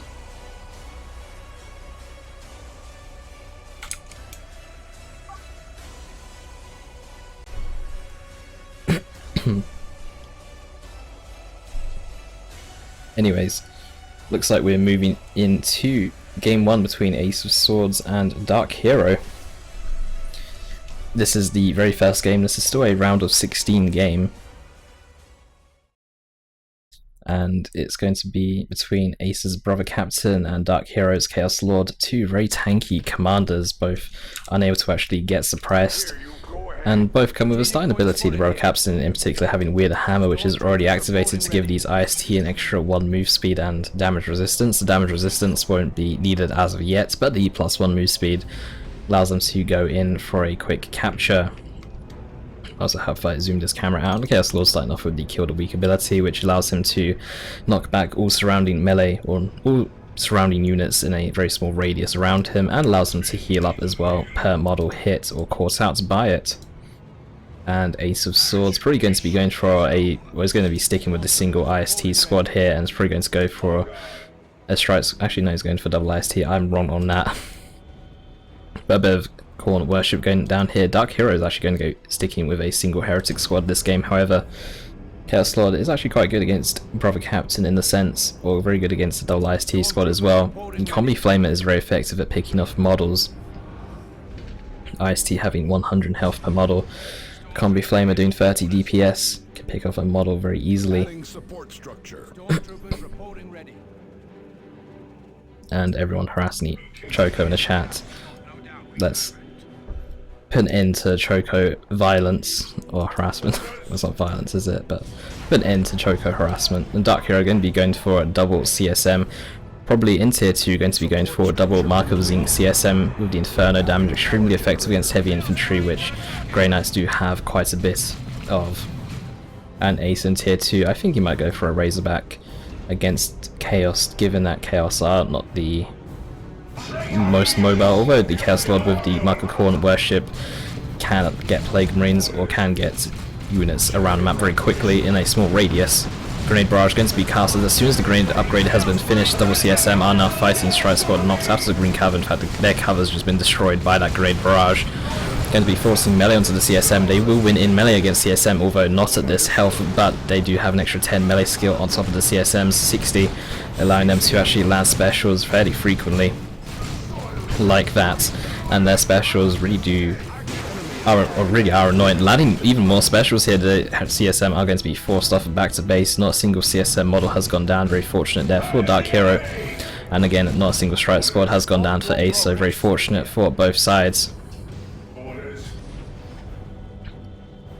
And the Strike Squad will now be making its way towards mid. The Chaos Lord was not in that engagement, but is now going to be dragged into the engagement as Ace does bring all of his units in. Chaos Lord is going to try and go in, probably going to go for a kill the weak, but it's going to be very difficult as the units do split up very nicely here for Ace. And units are going to get kited around, but that Strike Squad is going to be bleeding the model, though, potentially. Although it looks like he will be able to get away without a single mod loss. The Chaos Lord does actually do power melee with his default weapon, same as the Brother Captain, in fact. Both are the only two commanders that I can remember or think of right now that actually do power melee with their default weapons, allowing them to do extra damage to heavy infantry like the Strike Squad and like these CSM. Brother Captain going to be using Weird Hammer to get that damage resistance, going to be trying to charge in. Does also have the Nemesis Force Sword, and that's why you saw him getting so quick. The Nemesis Force Sword does give him an extra 1.5 speed, I believe, to himself and to all friendly units. It gives him the improved Weird Hammer ability. Allows them to just charge in and tie up. We are under attack. But the IST try and take some, or Grenade Launch Heretics try and take some damage off, or trying to do some, try to deal some damage. I'm getting my words mixed up here. But the Heretics will be outmatched here. Grenade Barrage does go down, does actually miss both the IST squads here. The Heretics with their auto rifles not going to be able to match the damage of the last rifles of these IST Stormtroopers, but the grenades, if they do land, will severely hurt the IST, but Ace is going to keep his IST on the move and try and avoid that for the most part. The Chaos Lord coming in against these IST here will pick up a model in melee here if he actually gets one swing there and gets him 7 red. Ace is actually going to go for an operative squad instead of a purgation squad. Normally you do see operative squads, but given that DarkHero is not gone for double heretics, decides to go for an operative squad instead. Oh, I'm not sure if that's the case. But purgation squad, very useful for bashing power and very useful for slowing incoming melee units, although Raptors can just jump instead of having to run into melee like they are right now. Strike Squad taking a lot of damage. Point blank Grenade Barrage going to be knocking over the Strike Squad, but the Strike Squad does retreat in time, so it doesn't actually get knocked over. Purgation is still not getting purchased. It might get purchased after though, but the operatives are sneaking around here, haven't revealed themselves just yet. Look like they're waiting for an opportunity. They do have some insane move speed right now from the Weird Hammer, the improved Weird Hammer from the Brother Captain here, and are starting to unleash their damage onto the CSM. Not able to pick off any models. Raptors going to be jumping, going to be missing the operatives though. The operatives are still stealthed and will be avoided for the most part by these Raptors. And now the Brother Captain is going to be still on the field, going to be very annoying, trying to chase units around with that Nemesis Force Sword. Ace is the first person to tier 2 with very light tier 1. In fact, both players going for a fairly light tier 1. DarkHero actually spending a little bit more in tier 1 now with the Aspiring Champion for detection. An extra 20 power on grenade launchers and 40 on Raptors, compared to Ace, who spent about 20 on a sword and 30 on operatives. So yeah, actually Ace is going for a bit of a lighter tier 1 there, 30 power less than DarkHero, if I've got my math correct. But Raptor is going to be coming in here. The IST are going to avoid the jump, avoid the suppression, but the Chaos Lord is going to turn around and get Kill the Weak. The Kill the Weak will miss. The Operatives are going to deal a lot of damage to the Chaos Lord, and the Operatives are going to be falling back here. Might even go inside this building, given that there's no combi flamer on this Chaos Lord. And Operatives is going to be exiting the building and then probably running back in the building. Or going to be running back to base perhaps for some health regen. IST on the right hand side, going to be bleeding the model though to some CSM. Grenade launch heretics not able to do too much on retreat since their grenades are extremely inaccurate on fast moving units. Unless you're very good at predicting things, then you can probably land every grenade. But Grenade Barrage is going to be catching up two of the Strike Squad members. Strike Squad, you want to try and keep them outside of melee range since they are much more effective melee fighters compared to ranged fighters, in particular against CSM anyway. They're trying to chase down these heretics.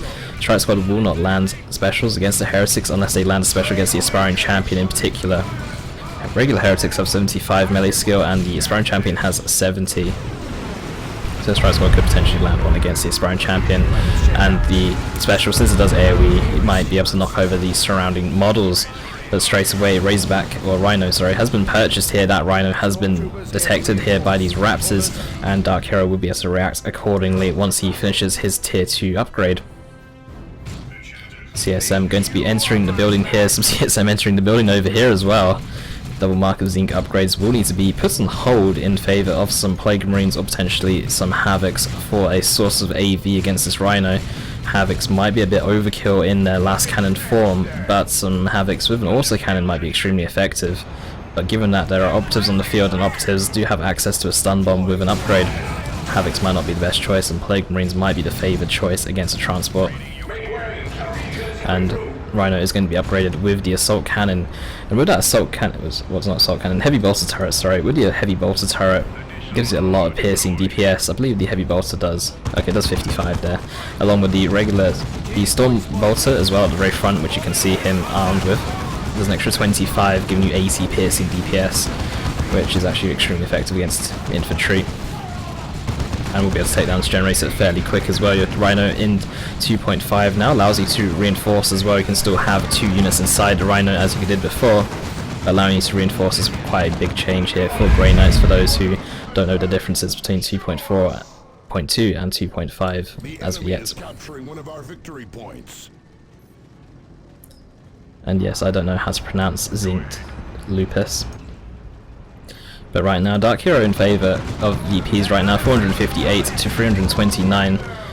Looks like it's going to be Havocs with an autocannon as the source of AV here for DarkHero. The autocannon was toned down a little bit in the most recent patch. Raptors, also with the Aspiring Champion, do have a Power Fist and a Melted Pistol, can be very effective against the Rhino, but without any energy it's going to be very difficult for them to get into range of it. And both the IST squads have also been upgraded with the Acolyte Leader. The Acolyte Leader provides an extra 25% damage boost to the entire squad. And the Acolyte Leader, although he doesn't actually have a ranged weapon himself, does have a two-handed chainsword which does about 34 DPS in melee, which actually is quite a lot in tier 1, but in tier 2 becomes less relevant.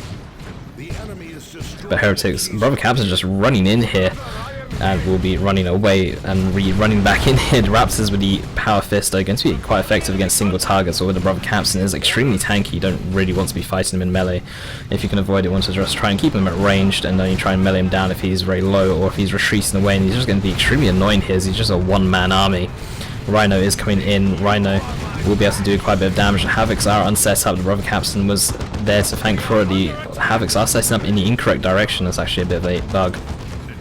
And Raptors do actually have enough energy now to jump, and might try and jump onto the Rhino and use that fist and try and get some rear armor hits to try and bring that down, or help bring it down with the help of an autocannon. CSM going to be meeting some IST. The IST are going to panic and retreat away here, and Operatives have been fully upgraded here by the looks of things. They do actually have their Sergeant. Sergeant allows them to throw a satchel. The satchel does about 450 DPS, or 450 damage, sorry, not DPS. But the satchel does have a very long timer on it.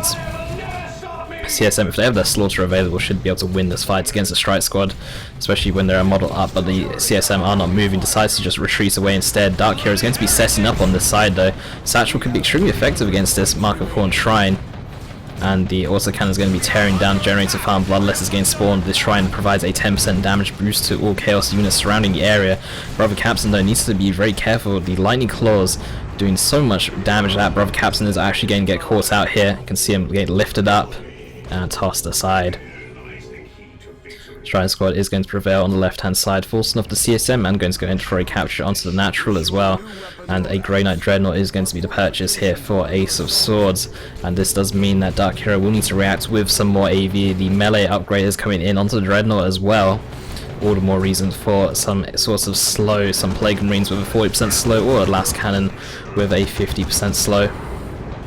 The autocannon is going to be doing a lot of damage though to the Dreadnought, and all the melee is just coming in really on that Dreadnought to get into the autocannon range, but the Maelstrom is going to be knocking back all the ranged units though, and the Dreadnought is going to land a special into the autocannon squad. This autocannon squad might go down. Emperor's Fist going to be stunning all nearby melee units. The Rhino prevailing on the left hand side, but this Dreadnought will be able to fight all this melee. All this melee is not going to be enough. The Aspiring Champion on the Raptors goes down. The Aspiring Champion, the Raptors, jump away. Chaos Corn Marines going to be trying to fight in melee as well. They do have an Aspiring Champion, but he's armed with a Melter Pistol. The Melter Pistol is not getting used in melee combat. They're trying to come in here. The lightning damage, or the power melee, sorry, is not going to be enough. The Aspiring Champion repurchased once again though. Raptors really going all in for this Dreadnought. Dreadnought will go down. The Maelstrom activated once again, but the Chaos Lord is actually going to be able to finish off with its Lightning Claws. Rhino is still pushing in through this left hand side. DarkHero has not lost a single squad amongst all of this. Even with all the action, a Satchel is getting thrown to the Chaos Lord, and might not take damage from it. But the Chaos Lord himself should go down in retreat though, should get chased down, will go down, but seriously though, taking down the Grey Knight Dreadnought is a big win for DarkHero. In fact, he did actually lose his Havocs, but I don't know where they died though. They did see them on the user interface, but they seem to have disappeared now, so they have gone down. But even still, taking down a Grey Knight Dreadnought, which was upgraded with a Claw, is still a lot of resources down here for Ace, and then also losing the Brother Captain, who was upgraded with both the Aegis and the Nemesis Power Sword. But again, DarkHero is still losing a Shrine. It's kind of difficult to say. That Dreadnought really did pick off quite a few models on the Raptors, did kill an Aspiring Champion, did kill 3 models on the Raptors in fact. It was only the second purchased Aspiring Champion left.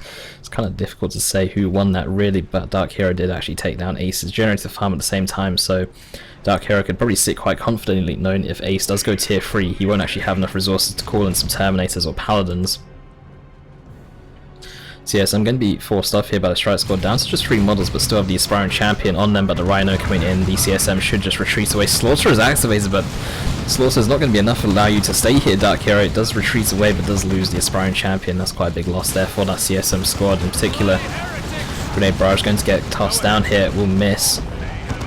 And units into the Rhino start to back away. The Market Corn, CSM and Raptors on the side. Both Aspiring Champions for both squads, armed with Melter Pistols, although not doing overly high amounts of the transports, can be enough to actually scare them off a little bit.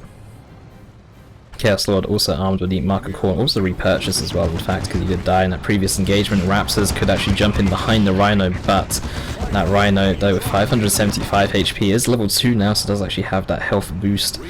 Will still be very difficult to kill with just a Power Fist. Melter Pistols really need a proper source of AV such as a Last Cannon or even some Plague Marines, but DarkHero very lacking on requisition here, only on 234 income, although an Ace only on 200 income.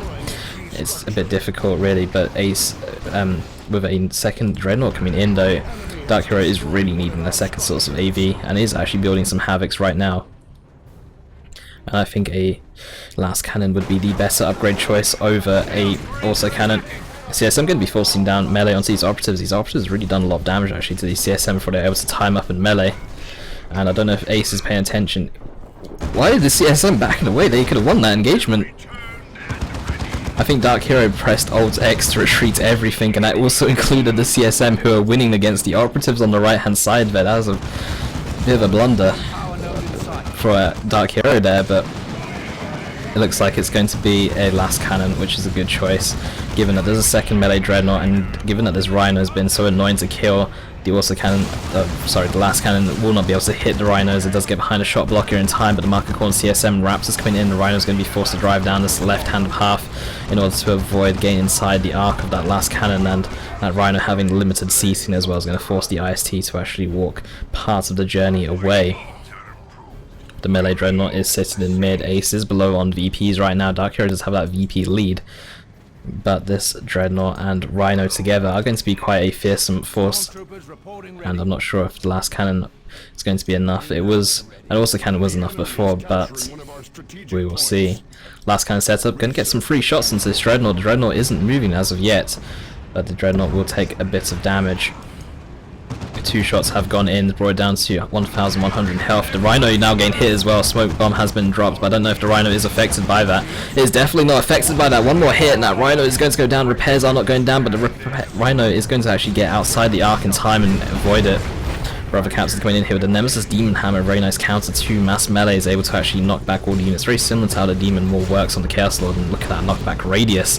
The melee Dreadnought is coming in. The Mark of Zinc Havocs are coming in as well and going to be forced to fight here in melee against the Brother Captain. Raptors going to be losing their aspiring champion as well. And the last cannon Havoc squad going to be losing 2 models. That Demon Hammer doing 100 melee damage per hit. Well, I don't know if it's per hit. I think it is per hit. And also 100 melee DPS at the same time, just doing so much damage. Operatives did go down as well. But Blood Crusher coming out for DarkHero is an interesting choice. Ace doesn't actually have any AV at the moment, so the Blood Crusher is actually quite a nice choice here. And does force Ace to build a Purgation squad, which will be upgraded with Psy Cannons since their default flamers are not going to hold their ground really against a Blood Crusher. The Dreadnought has been repaired up to full health. The Rhino is still in need of repairs right now. The Blood Crusher being very annoying trying to poke down this Brother Captain hit.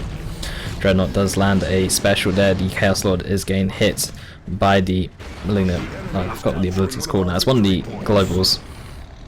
I think it avoids abilities getting used, although I'm not actually sure why it was used there. It's like a purple flare. But Raptors on the left hand side capping, CSM on the right hand side capping, DarkHero capping into VP in mid. This could be a very, or it could be very soon a triple cap here for DarkHero. Ace still behind on VPs, 221 to 257. It's now all even. Adding support structure. And I'm just going to avoid saying a certain Chaos God's name now because I'm apparently getting it all wrong. So. But anyway, the Rhino onto the left hand side. Raptors going to be moving away. It's now a triple cap here for DarkHero. Should be over fairly soon with the IST on the left hand side. The upgrade coming in here. Not going to say the name because you guys will take the nick out of me. But the Mark of Zinc upgrade for the CSM going to be coming in, giving them Inferno damage, extremely effective against all types of infantry, and even doing extra damage against heavy infantry as well. The Aspiring Champion is also getting purchased. They will lose a model though to that Demon Hammer, doing so much damage in fact, even though it's only melee damage, not power melee, it really does hurt them. Even landing special, that special radius is actually quite large. Strike Squad is coming in, but in mid is very defensive. A Silencer has also been purchased on the Strike Squad. The Silencer also doing Inferno damage, is very effective against heavy infantry. The Strike Squad is actually going to be tying the last cannon up in melee. Rhino is going to get tired of Blood Crusher, just charges in there. The last cannon is free to fire here. The Rhino could be going down. Smoke Shell has been dropped. The Blood Crusher is trying to chase away. The last cannon is getting tied up here, is losing a model in range. The Brother Captain is, where is the Brother Captain? He's currently dead right now. Last cannon going to get forced away. Raptors trying to chase down this Rhino. Could jump in and actually get a rear armor hit with the fist onto the Rhino, but decide not to actually chase that far. Looks like it's all hands on deck to try and kill this Dreadnought. Emperor's Fist is going to be going down. There's a shrine here somewhere. No, it's not a shrine, it's actually a blood sacrifice that's called in these blood letters. And everything's doing try and melee down this Dreadnought. Blood Crusher does heavy melee. The Raptor Aspiring Champion does heavy melee. The Aspiring Champions of both CSM and Raptors do have melted pistols. Might be enough to chase down this Dreadnought. The Mark of Zinc CSM trying to path block it. You can see them trying to walk in front. Raptor's going to be jumping in front. Dreadnought is really surrounded right now. It's in a tough position, but the Nemesis Demon Hammer on the Brother Captain might be enough to knock all these melee units away. And the Brother Captain is coming in here. The knockback will knock away the Raptors. The Dreadnought will live. There's some more Corn Worship going down. The Blood Crusher might decide to charge in further. Repairs onto the Dreadnought though. Raptors don't have enough energy to jump in, so it looks like DarkHero is going to be forced to back away here. The Heretics though need to stop worshipping, need to back away. DarkHero going to be the first person to tier 3 now. I'm not sure if tier 3 is the wisest decision. Blood Crusher is going to be going in here. Strike Squad will be forced away. Currently a 1-0 cap. or 1-to-1 cap, sorry, 128 VPs to 257 purgation is now set up once again, although they don't really have a very high setup teardown time, so they can pretty much move around when they want. Blood Crusher though in need of some worship, or in some need of some repairs, but probably just worship to regenerate its health back up to full. DarkHero capping on the left hand side as well. It's going to be a 2-to-1 cap in his favour fairly soon. Purgation moving an inch closer. Chaos Lord is inside the arc but outside of range. Still no armor on the Chaos Lord as well actually.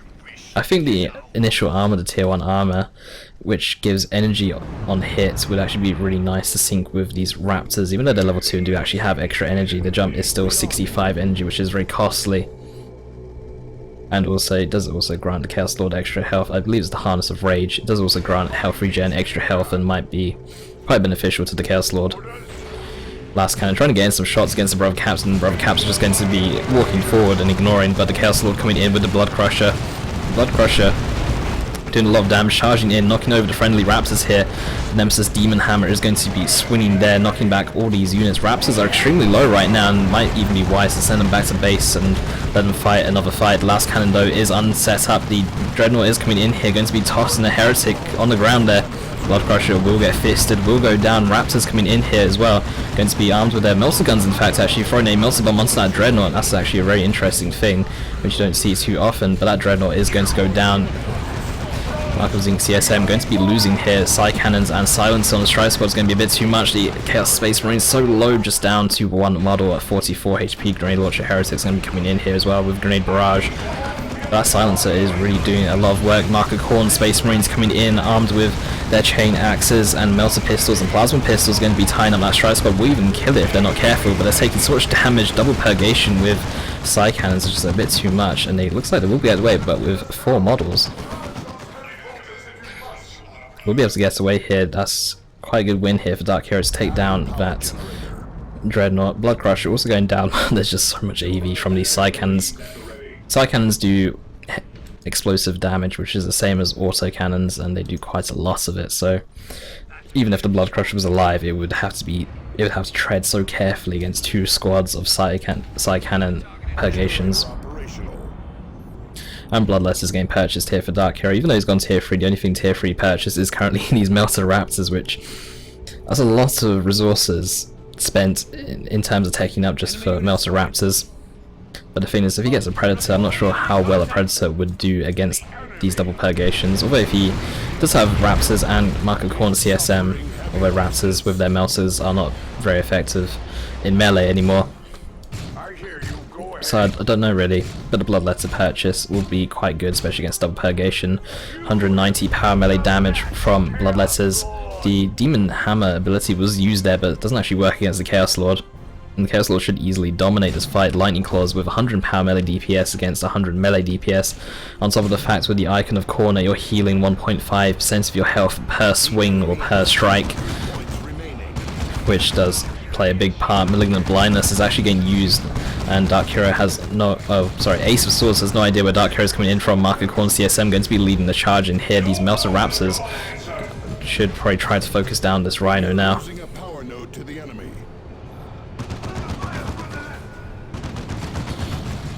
These Marker Corn CSM taking a bit of damage here from range. Raptors are actually going to be jumping in here. Melter Bomb is going to get thrown down as well, but it might not be in time. It does have a long fuse to it that will do a decent amount of damage. But Raps is now down to no energy whatsoever, and that's going to be a bit of a problem. His DarkHero is now going to have to wait.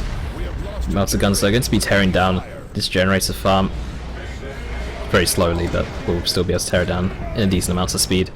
Bloodletters in mid could easily fight the Strike Squad. Strike Squad's coming in here unsupported, which is a bit odd. There is some support now. Justica very effective against Bloodletters, slowing them by 80% for 4 seconds, and also draining their energy by 40 as well. Last Cannon is trying to set up over here as well. The Strike Squad is going to force melee onto them. Rhino will be free to do what it wants. Purgation going to force off these Heretics as well. The Brother Captain coming in here with the Demon Ham, going to be knocking away 2 of the models, but 2 of the models were in the middle casting the special, so they will not get knocked back.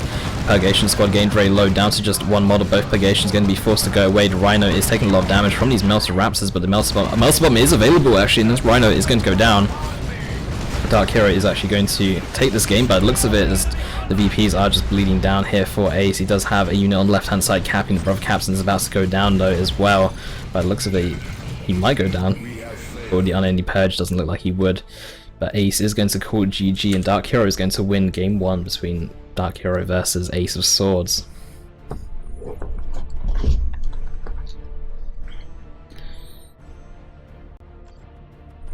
And that was a 25-minute game. And Melted Raptors, don't really see them too often, but they actually done a fair amount of work that game. It's quite surprising. And now we wait for either DarkHero or Ace of Swords to get back. Okay, here we go.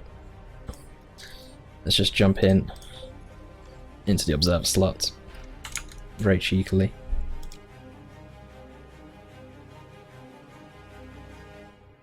And currently on 128 viewers. That's pretty awesome actually.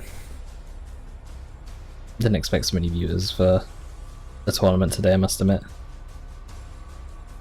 But anyway, we're just waiting for DarkHero to jump into the match, and then both players will be picking their commanders and now picking their map as well. Because Ace of Swords lost the previous game, it will be his choice of map, and it looks like he's going to go for Quest Heresy. And also Hello for Lictor. And time for a drink. My throat's getting so dry right now.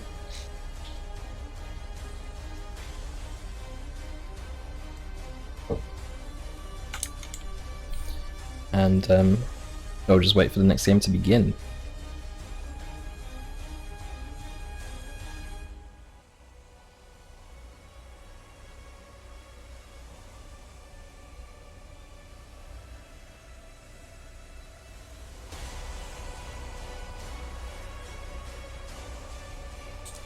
So DarkHero is going to be going with the Mech Boy, switching up from the Chaos Lord. Ace of Swords going to be sticking up with the Brother Captain. Everyone needs to ready up and the game will begin. And, well, map is going to be Quest Heresy. Not really much to say as of yet, or at this very second.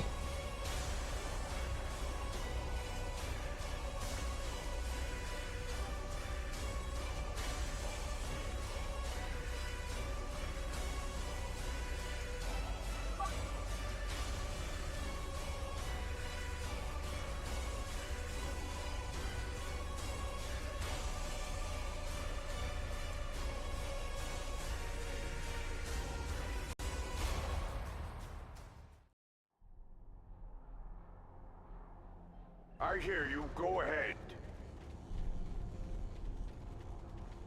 Let me quickly finish my snack and then I'll start speaking.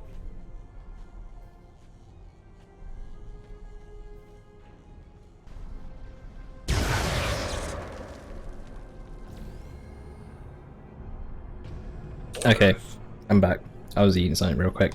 So, starting off with the top side map, we have Ace of Swords playing as Brother Captain, and on the bump side, DarkHero playing as a Mech Boy. That's a strategic point for us, sir. And, well, I don't know if Ace is going to go for, okay, Ace is going to go for double IST. That's been spoiled for us already. DarkHero going to go for double shooters. An early power node has also been placed down for DarkHero, and I imagine Ace will probably do the same as well in their second.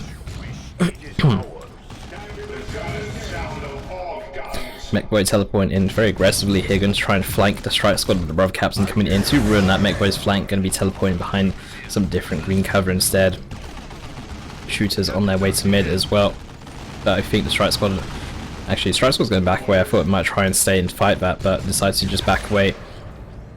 Mechboy decides to just go in for some capping instead. I really like DarkHero's colour schemes as well. He's got the Italian flag, or the Italian flag with a orc warboss head on it. Very nice. And also, if you're wondering what WIC stands for, it does stand for Warhammer Italian Community, which they do other stuff other than Dawn of War as well. Just Warhammer in general. But the Mechboy going to be very outmatched over on this right hand side. The shooters are probably also going to have to back away as well. IST going to go to the right hand side, 2 IST on the right hand side actually. Should be enough to force off these shooter boys. 1 IST behind, one side green cover, the other might be able to get some hits or flanks as such. against the other Shooter Boy squad. But Shooter Boys are going to be losing this engagement here. Meanwhile, in mid, Strike Squad is running away here. Sluggers upgrade with their burners. The two models with the burners do actually have power melee instead of regular melee. And Sluggers with extra health as well. The thing is, Sluggers have 60 melee skill, Strike Squad has 70, so you do see Strike Squad frequently land special against the Sluggers, which makes them much less effective in melee against the Strike Squad.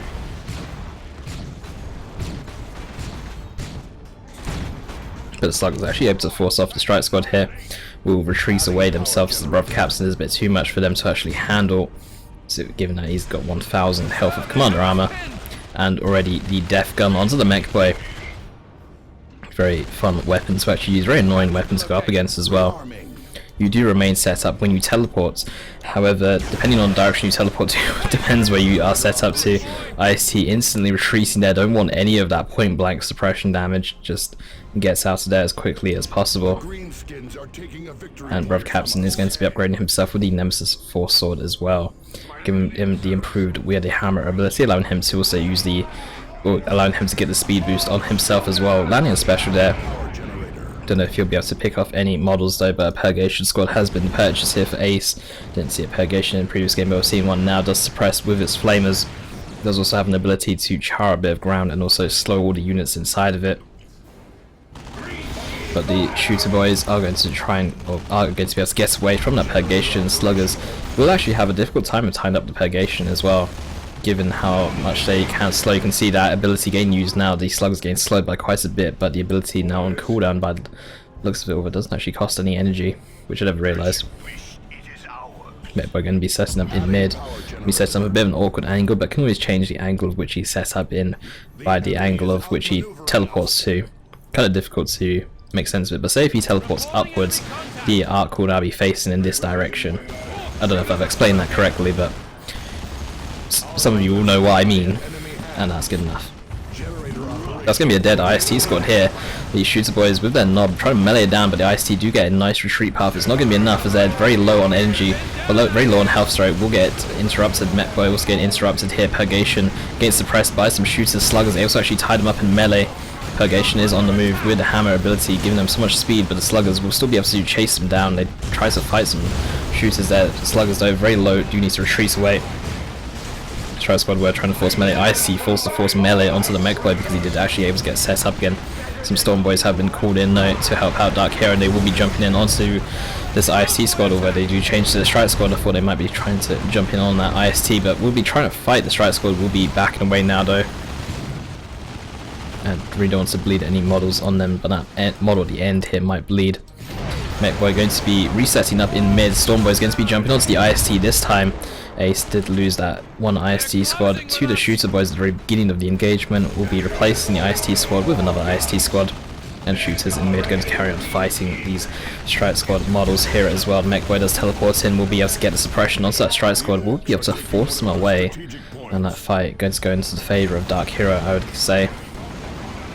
Storm Boy is going to be retreated away before losing any models. Purgation is able to tie them up, given that they don't actually have enough energy to jump once again. And the double Shooter Boys in mid, along with the Sluggers. Mech Boy also going to be backing away from that cap, and looks like he wants to go in aggressively here with these Sluggers, while the double Shooters are just going to be capping it up in mid, and should be able to easily fend off the IST if they decide to try and interrupt them. Storm Boys probably going to be jumping onto this Purgation squad here, could just jump in blind. Mech Boy against to jump in and actually tie them up in melee. The Sluggers, sorry, I did call them Storm Boys earlier, I meant Sluggers. Mech Boy did teleport in, so the Purgation couldn't actually stop these Sluggers from tying them up in melee, but the Purgation retreated away so that they couldn't be tied up anyway. But the Pain Boy coming in though, that's quite a lot of power spent by DarkHero in tier 1. Upgrades on both the Shooters, Storm Boys and the Pain Boy. Normally you don't see all of that in the same tier 1, but Storm Boy is going to be coming in, Sluggers going to be coming in as well. Pain Boy healers on cooldown, or the Git Source is on cooldown if you like. The Git Source does heal up your units and gives them quite a loss of health regen per model for quite a while, about 10 seconds I believe. The Mech Boy very low, 10 HP, will be able to get away. Sluggers going to be charging in here onto the IST. The IST though will be able to get away. Storm Boy is going to be leaping though. Thought there might be a unit there. There was no unit. They're going to just be jumping in on that requisition point. Really want to get it quicker. And the shooter boy is going to be running away. Try the loud pain boy to actually deal some damage to the strike squad. The pain boy does actually do damage over time with the weapon he has. I believe he does 40 or 45 melee damage. Maybe someone in chat can get that correct. Don't know if you'll be able to pick up a model here off the strike squad, because I think he's focusing down 2 different targets at the same time. Meanwhile, Storm Boys, they don't actually have enough energy to jump. They use their energy to jump onto the requisition point earlier, are now slowed to nothing by this purgation. Do jump in now. Do jump behind the purgation squad. Could have just jumped on top of it, I think, but the purgation will get forced off in the end here, but they will not lose a single model. Storm Boys, though, with their power melee, are extremely effective against heavy infantry. The problem is that they do actually have low health per model, so you do see them bleed models fairly frequently. Meanwhile, the IST squad down here going to get tied up by some sluggers that are not going to be able to finish off this cap, or if they try and finish off the cap, they're going to lose the squad if not careful. The sluggers are ignoring the IST though for some reason. Bruv Captain in mid is taking a lot of the focus, and the IST are going to be able to get away fairly easily here because the sluggers were not set to attack move, they were set to just regular move instead. And now the Rhino coming in with the assault cannons, only infantry here for DarkHero, so it's going to be extremely effective against the army here. DarkHero spending a lot more power, is actually a lot later to tier 2 than what Ace of Swords is. Rhino going to be bleeding away a lot of models here. Storm Boys forced away with no models. Purgation going to be exiting along with the strike squad here. The mech boy should get tied up by the strike squad. Purgation will easily suppress the shooters, and that mech boy is getting absolutely minced. But the Git source onto the mech boy does give him a lot of health regen and also gives him a small heal, which is actually going to be enough to save him. And Ace going to come in for a power bash shooters on the right hand side, trying to do some capping, trying to do something while they're unable to actually defend their own generator farm. And Purify is going to be a choice here of Ace. You don't actually see Purifies too often, but they are a melee superiority unit and actually do really good against blobbed infantry as well with their ability. But there's going to be the entire generator farm going to get burnt down by this purgation here, along with some help from the Rhino and Strike Squad, of course. But DarkHero is still unable to actually react. He's getting some tank busters to take care of this Rhino, but the Rhino will just load it back up and we'll finish off his power node and then we'll back out of there. Tank busters now on the field. A Slugger Knob has also been purchased as well. Slugger Knob going to be extremely effective against the majority of Ace's army. That Mech Boy though will go down in the end. Pain Boy didn't actually use the heal onto the Mech Boy, or if he did, it was not actually enough to save him. Rhino is going to be trying to drive on out of there. The power melee from the sluggers isn't going to be enough to kill the Rhino, but will be enough to definitely scare it off. The heavy melee on the Storm Boys on the other hand might be enough to kill it if it's able to get a few rear armor hits. Tank Buster Barrage is going to try and hit that Rhino, but will actually do more damage to friendly units instead. Purify is now here, and I don't think that DarkHero can win this. You can see this AoE ability, look how much damage it's doing to the Slugger Knob, and Storm Boys here. Purifiers do lose their Justica instantly, however. Slugger Boys though down very low. Storm Boys will also get away, both knobs surviving. That Slugger Knob trying to get chased down. IST trying to come in as well. And I would thank followers as well, but the problem is I can't actually see the notification. We'll try to focus on the game, and I'll thank all the followers at the end of this game. I'll bring up the list of followers. I don't actually yes, I do have a list. Well, I can get a list. But I will thank the followers after that. Atalis Sota. Also, it doesn't let you change the video quality because I'm not a partnered streamer, laid back Brits. I need more people basically to either watch the stream so I can actually break the threshold and get video quality options, or I need to be a partnered streamer, which I'm neither of those right now. So unfortunately no video quality options for you guys. But the rest of the army here for DarkHero has now regrouped. Action is about to go down. Ace very low on VPs, but in dominating control of the map right now. It's going to be a triple cap for him in the second, and if you look at the minimap, it is extremely blue right now. The Purgation squad going to get forced off here by the Storm Boys. Silencer has been purchased here on the Strike squad as well. Silencer does do AoE damage, I believe, as well, on top of Inferno damage as well, which makes it a very effective weapon against all kinds of infantry, especially against heavy infantry, which the Silencer, or which Inferno damage does an extra 25% against. But the army is just grouped up right now. Tank Busters could get a barrage onto the Rhino, but the Rhino is very quick of a vehicle, can be very annoying to actually take down with just a single set of Tank Busters. Storm Boys also with the heavy melee could also be very effective against the Rhino. the Purgation extremely scary right now. Oh, nearly level 2 in fact, I say nearly level 2, they're halfway to level 2.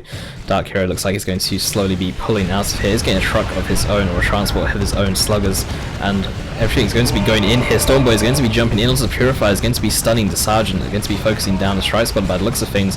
Tank Buster's moving in extremely aggressive here, but they're unable to actually cast their ability. Do you see the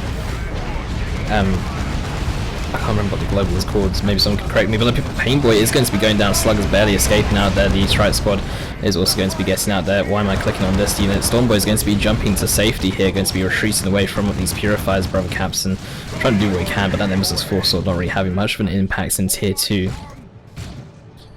And DarkHero does have the VP advantage, but is actually unable to actually win any fights against Ace right now. The Rhino and Purifier combo is just having such a dominant effect in engagements right now. The War Truck is out and will allow DarkHero to reinforce on the field, but I'm not actually sure it's going to be enough to help him.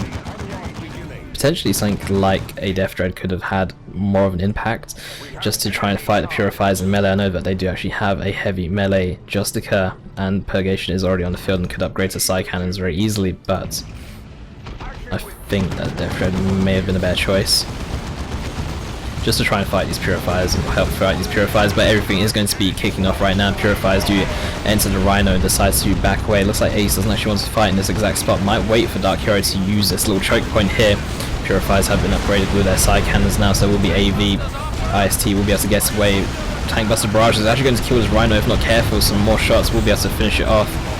Did get some rear armor hits there. The Brother Capson getting very low. The War Truck going behind. A shot blocker doesn't want to get hit by the Purgation anymore. Stormboy is going to be jumping in Sluggers with their leader down. Stormboy is going to be in risk of losing their leader. Will lose their leader in fact. Stormboys will actually just go down altogether here by the looks of things if they're not careful. Taking so much range down. The Purifiers look like they might finish him off. So Purgation is trying to do what he can against the War Truck. Actually firing through the wall there. That's a bit odd. DarkHero does call GG and he did lose so much in that engagement. Yeah, Ace is definitely taking that game.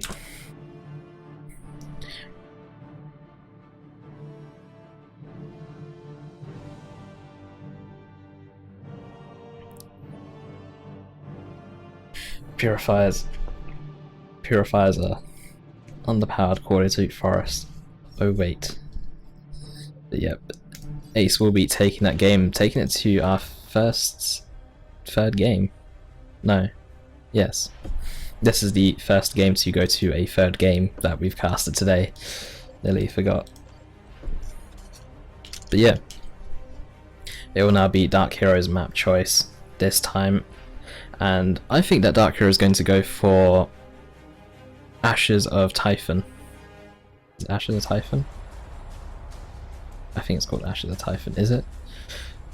You guys know the map I'm talking about. It's the long map with the power in the sense. Is it called Ashes of Typhon? I'm really slipping today. It was all I can think of saying, but it's not. No. Oh wow, my mind's gone blank. Let me just go on the internet and have a look at what it's called. We'll have a look at the list of 1v1 maps. But I think that's what DarkHero is going to pick, and if he doesn't pick it, then I'm just going to look like a bit of an idiot here, aren't I? Where's rules? Codex Tournamentus. Here we go, here's the map list. It is Ashes of Typhon. Okay, got it right. But then I've done that whole speech, so even still.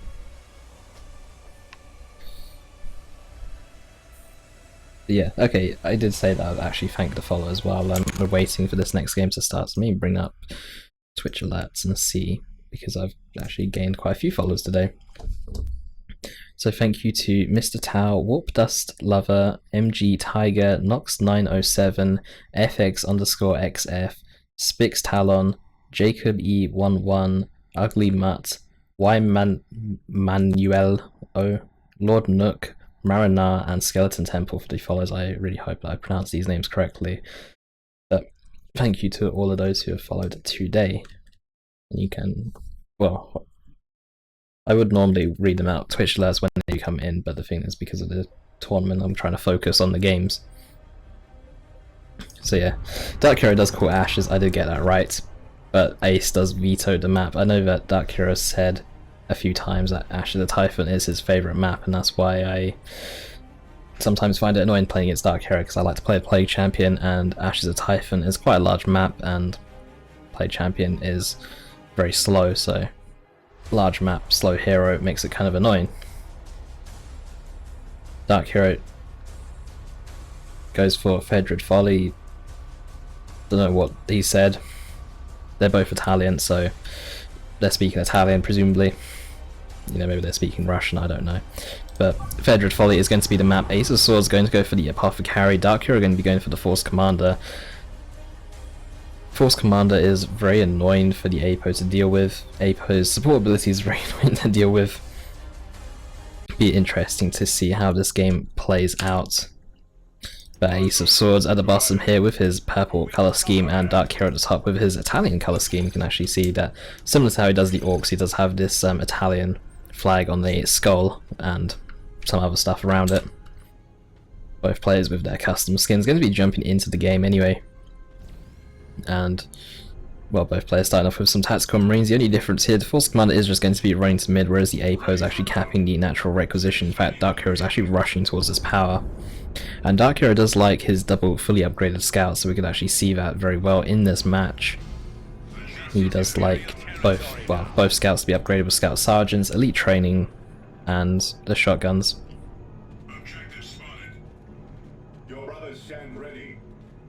So, well, some action about to go down in mid between some scouts and between some Tactical Marines. Some Tat's going to get the first shot onto DarkHero scouts, going to be trying to focus down this Force Commander now. Tactical Marine's going to be backing away. Just some standard tier 1 first engagement trickery. Not really trickery though. But anyway, the Force Commander is going to get kited around. Tactical Marine's going to be running away while scouts lay out the DPS. Scout's not doing the highest of damage, only doing 7 roughly per model. Tactical Marine's running all the way back to base. The Force Commander might get caught out by the base turret here if he goes in a bit too far. He's actually going to enter the structure? No, he's not going to enter the structure.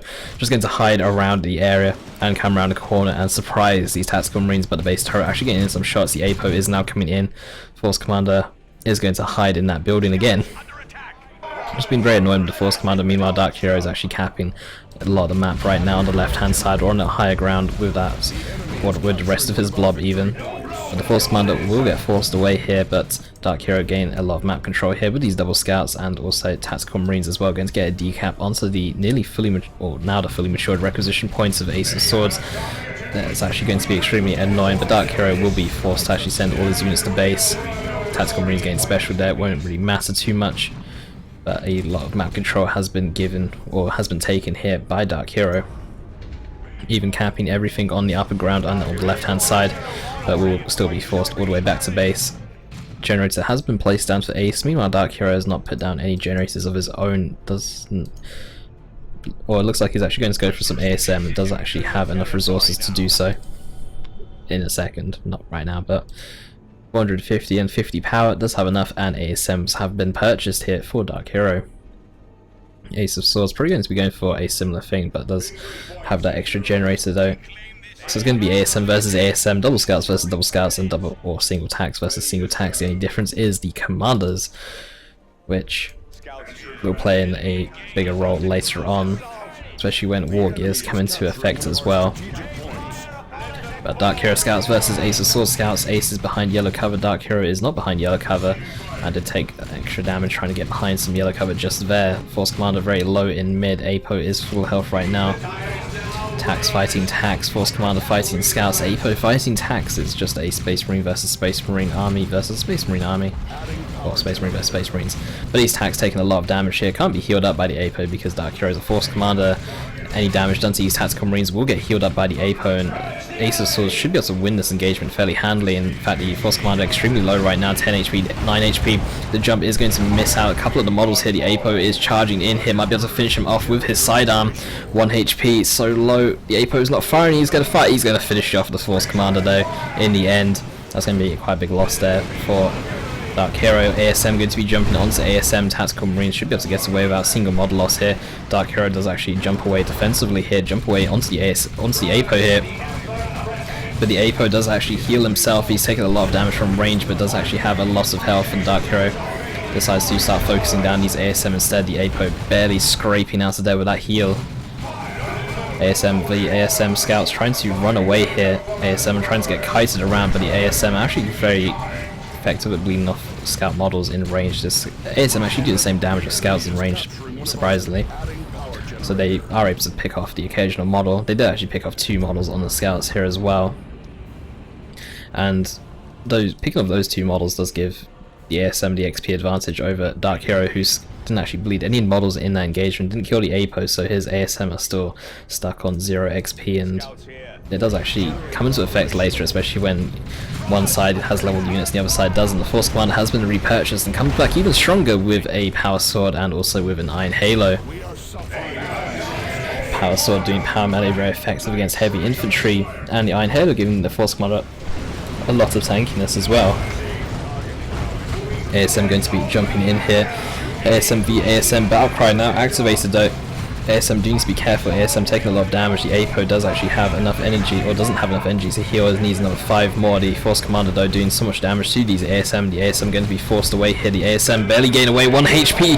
Tactical Marines are trying to chase ASM. Going to be finishing off the ASM with a bolt pistol though, just like Ace done to the Force Commander. Just merciless in the back of the head with a bolt pistol. ASM fighting the APO here, but the ASM going to be jumping away before losing any models. Losing the ASM though for Ace, and also losing a scout squad each. Well, Ace is going to come off a lot worse for losing the ASM, but both scouts, or 2 scouts for either side, or sorry, not 2 scouts, but a scout squad per side has gone down. But Ace still does have his fully upgraded scouts here though, so that's good. If he lost his fully upgraded scouts along with losing his ASM, I would have honestly said that would be game, but it was just his side capping scouts. Meanwhile, DarkHero with his upgraded scouts as well, still in the field, does actually replace his capping scouts as well here. But both players still tier 1, DarkHero on no power whatsoever. Ace of Swords could probably get in for a very early tier 2 here. Force Commander upgrades, the scout upgrades and the ASM are going to be costing a bit more than just the scout upgrades and the ASM here, which Ace has gone for.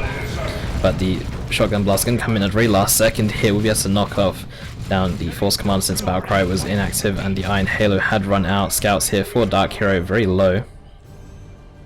On only 2 models, Tactical Marines going to try and pick off some models. The ASMs though for DarkHero going to be jumping in here. Tactical Marines are healed by the APO. Grenade does get thrown down. The ASM is forced to back away from their own grenade. But that grenade was actually very nice. It does take down a Tactical Marine model as well. And Tactical Marine models are quite expensive to replace, especially when Ace of Swords has already used a drop pod and already, well, that ability is going to be on cooldown for a while, so you can't get any free models via that. With DarkHero's Tactical Marines getting a bit low here, trying to fight out in the open compared to Ace's, which were behind green cover. Ace now exposing his Tactical Marines. ASM's coming in to actually melee down these attacks, and they will probably be forced to retreat away as well before they lose any models, but Ace still keeping control of the upper ground here with his fully upgraded scouts. Will be the first person to take up to tier 2. Meanwhile, DarkHero is just starved on power. He does actually put in some more money, or more power, sorry, into upgrades on his scouts, but he needs to stop at this point. He needs to just not buy these shotguns. He just needs to stop spending power. He is going to end up so far behind in tech with the amounts of power that he has invested this game. And as much as he's getting very dominant map control at the moment, as soon as a Razorback hits the field, Ace will be able to take all of that back. But scouts versus scouts here, some more retreat grenades going to be thrown down. We'll be able to catch out 2 models at the back there, but that second model will be able to survive the grenade by the looks of things. And Ace should be able to see how much power is actually getting spent here for DarkHero, and should be able to realize that a very fast vehicle is going to have such a enormous effect really against DarkHero. DarkHero on 60 power needs another 65 to actually tech up, and then needs to actually wait for the tech up to finish before he can actually get counter for a vehicle, unless he wants to go down the Vengeance Devastator route, which won't work to be honest. But Ace does actually look like he's going to go for a Dreadnought instead in tier 2. I'm assuming that he's going to go for a Dreadnought, and assuming he's not going to skip the Dreadnought and go tier 3, but a Dreadnought would be even more effective than a Razorback. In fact, Dreadnought would allow him to actually just go and take DarkHero's power and just cap it for his own perhaps, or even just cap the upper ground and start bleeding DarkHero of some VPs. But Ace now nearly enough power. Now with enough power and enough resources, should start building that Dreadnought, or should start building something in tier 2 now. Shotgun Scouts though going to be knocking away some more Shotgun Scouts, and Tactical Marines are going to be falling back here. Ace still with a lot of resources, does start building that Dreadnought right now. For the Emperor on the Scouts, that actually does give them a lot of damage increase. But Shotgun Blast is used instead of a grenade. Grenade does get thrown down onto Ace's units but will miss. And Ace should probably back away from this fight, he's not going to be able to win this. But Ace is able to cap the lower ground though with his APO. No upgrades for the APO yet, but the power sword, or not power sword, the power axe for the APO might be a really good purchase here, especially against the Force Commander who's using an Iron Halo. But the APO is still vulnerable without any armor, so we'll need to be careful when using that power axe or when engaging with that power axe. But Ace has actually going to go for the plasma guns on his Tactical Marines, which will work just as well. DarkHero now knows that Ace is tier 2, DarkHero taking up to tier 2 himself. The plasma gun is going to be extremely effective against Commander armor and also heavy infantry against these Tactical Marines and ASMs of DarkHero. And a second plasma gun could be coming in. In fact, it's going to be a sergeant. This squad is going to become a Stern Guard veteran squad instead. But Scout's going to be running away from some ASMs, decides to retreat away, could have maybe entered the garrison, but might have been worried in case a flamer would have come in on the Tactical Marines and would have forced them away. But the Dreadnought now out in the field here. Don't know if it's been detected yet by DarkHero, but the Force Commander is about to meet the Dreadnought, and Force Commander is probably going to run away from the Dreadnought. Instead he decides to slap it about with a plasma pistol. Shotgun Blast into grenade is going to go off, but it will actually miss. The Scouts are going to get forced off. Both of them should get forced off here, but they really seem adamant on not retreating away since the Force Commander is coming in here. Stern Guard veterans are not purchased. Instead, it's going to be a second Tactical Marine Sergeant on the secondary squad. Could see the second squad upgrade to a plasma pistol. It might just stay default and see if a vehicle comes in the field and might need a missile launcher. Maybe that's why he's keeping the second squad default. But one model does get picked off by that Force Commander. Force Commander, though, on 6 HP will easily go down to the plasma gun and to these bolters on these Tactical Marines. The Dreadnought now coming back up to the top. And DarkHero going to be going for some plasma devastators here. But still no AV. Is getting a missile launcher. I'm not sure really about the missile launcher, to be honest. Against the Dreadnought, it's not going to be enough by itself. If he gets the melter bomb on the ASMs, it might be enough, along with the PDevs, if they are able to land any shots onto the Dreadnought as well. Scouts here. Go ahead. But Ace, the drop pod was called in quite a while ago. Could call in another one to actually reinforce that one model that he did lose on his Tactical Marines. And then call in maybe a second plasma gun as well, just to destroy DarkHero's infantry. But that's just something that I would like to do, or something I would like to see rather. Triple plasmas are always fun, even more fun if you're the Force Commander and you've got a Sacred Standard as well. But other than that, Dreadnought is giving a lot of map control though to Ace right now. There's not too much AV here for DarkHero other than this missile launcher, Tactical Marines and these PDevs, but PDevs not the most accurate source of AV, they're more just an artillery squad. PDevs do fire a shot, but this is why PDevs not really used as AV, because they are very inaccurate against moving targets unless you predict where the Dreadnought is going to go. But the Dreadnought is coming in here to try and support the APO. The APO is very low, the ASMs are forced to run away. The APO is saved, but we'll take some damage from the missile launcher, or the missile launcher will miss because it's actually trying to focus down the APO, but PDevs could actually land a really nice shot onto these Tactical Marines here. Should probably go for these ones since they seem to be standing still in a group tap. PDev shot is going to go down, and Tactical Marines do retreat in time. Another Tactical Marine model has also gone down as well. ASM with that power sword, very effective at picking off models, very effective damage against these Tactical Marines. Dreadnought is just going to tear down the entire generator farm though with that wrist mounted flamethrower. Does have a wow. Does actually take it entirely down. The Dreadnought nearly level 2 as well, but missile launcher Tactical Marines coming in. DarkHero is actually getting a Dreadnought of his own, which is an interesting choice. Force Commander is still down for the count though right now, and some Scouts are actually going to get a decap onto Ace's power farm, so both players without any power income right now. But I think, well, Ace is actually going tier 3, so he definitely needs the power. DarkHero has got a little bit of power stored up, so he doesn't actually need it. As yeah, he does actually need to make more of a focus on requisition since he is currently starved of it right now. But does have a higher power or higher requisition income than Ace, so Maybe starved is the wrong word to use. He currently is broke of requisition. But the tactical marines now back up to full models. No drop pod has been used as far as I can tell. They will be pushing in through top. ASM will probably need to be a bit careful. Cracking rounds with a plasma gun is just going to destroy them, even if they are able to jump into melee combat. But the Dreadnought will be able to gain control of the upper ground away from Ace. But now with the tactical marines split, ASM will be free to jump in. Tactical marines activating the cracking rounds. Merciless Strike is going to go down, going to catch out two of the models. The plasma gun trying to do what it can, but the shotgun blast will suppress these tactical marines. Grenade is also going to get thrown down as well. Will catch out these tactical marines. One model is knocked back. One model has gone down to the ASM. The Dreadnoughts are coming in. Well, the Dreadnought is coming in, so Ace is aware of that. But Ace is taking up to tier 3, so it'll be interesting to see what he gets. Most likely a Predator in tier 3 if he can actually keep his Parrot alive. But the Dreadnought is going to give so much map control at the moment. But DarkHero is now capping all the upper ground on Fedred Folly, so we'll give him the double VP cap and also a requisition point as well. But the power on the left hand side still belongs to Ace and is currently noded, which would be more annoying to take down with just scouts. But PDev's missile launcher, tactical marines, and Dreadnought set up here. PDev's going to be doing some AoE damage to that generator farm. The Dreadnought is coming in, scouts are infiltrated, but the Dreadnought will be able to see that. APO is going in, but the APO has no upgrades whatsoever, and he's taking a lot of damage from the Dreadnought. Double tactical marines coming in as well, going to be destroying these tactical marines.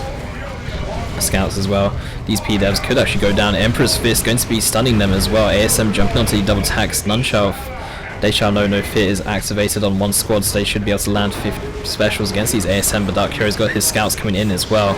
Angels of Death now activated. ASM going to be losing their sergeant. Dreadnought could actually finish off DarkHero's ASM, getting confused on whose units are whose here, but DarkHero's ASM will be going down. Dreadnought v Dreadnought here. Could see a retreat grenade, but the retreat grenade or the shotgun blast was used instead, so there's no energy for a retreat grenade. Scouts going to get forced off here. Ace's Dreadnought, level 2, nearly level 3, should be able to win, especially with scouts in the area, but the scouts are currently just sitting idle, taking damage from the Force Commander. Ace's Dreadnought now focusing the Force Commander down instead, and Ace's Dreadnought will lose the fight given that DarkHero does have the health advantage of Scout Star repairing and the plasma attacks come in. It might be enough to turn the tide of this, and should be enough, and now DarkHero is going to be moving his Dreadnought away, and the Predator is getting purchased for Ace here.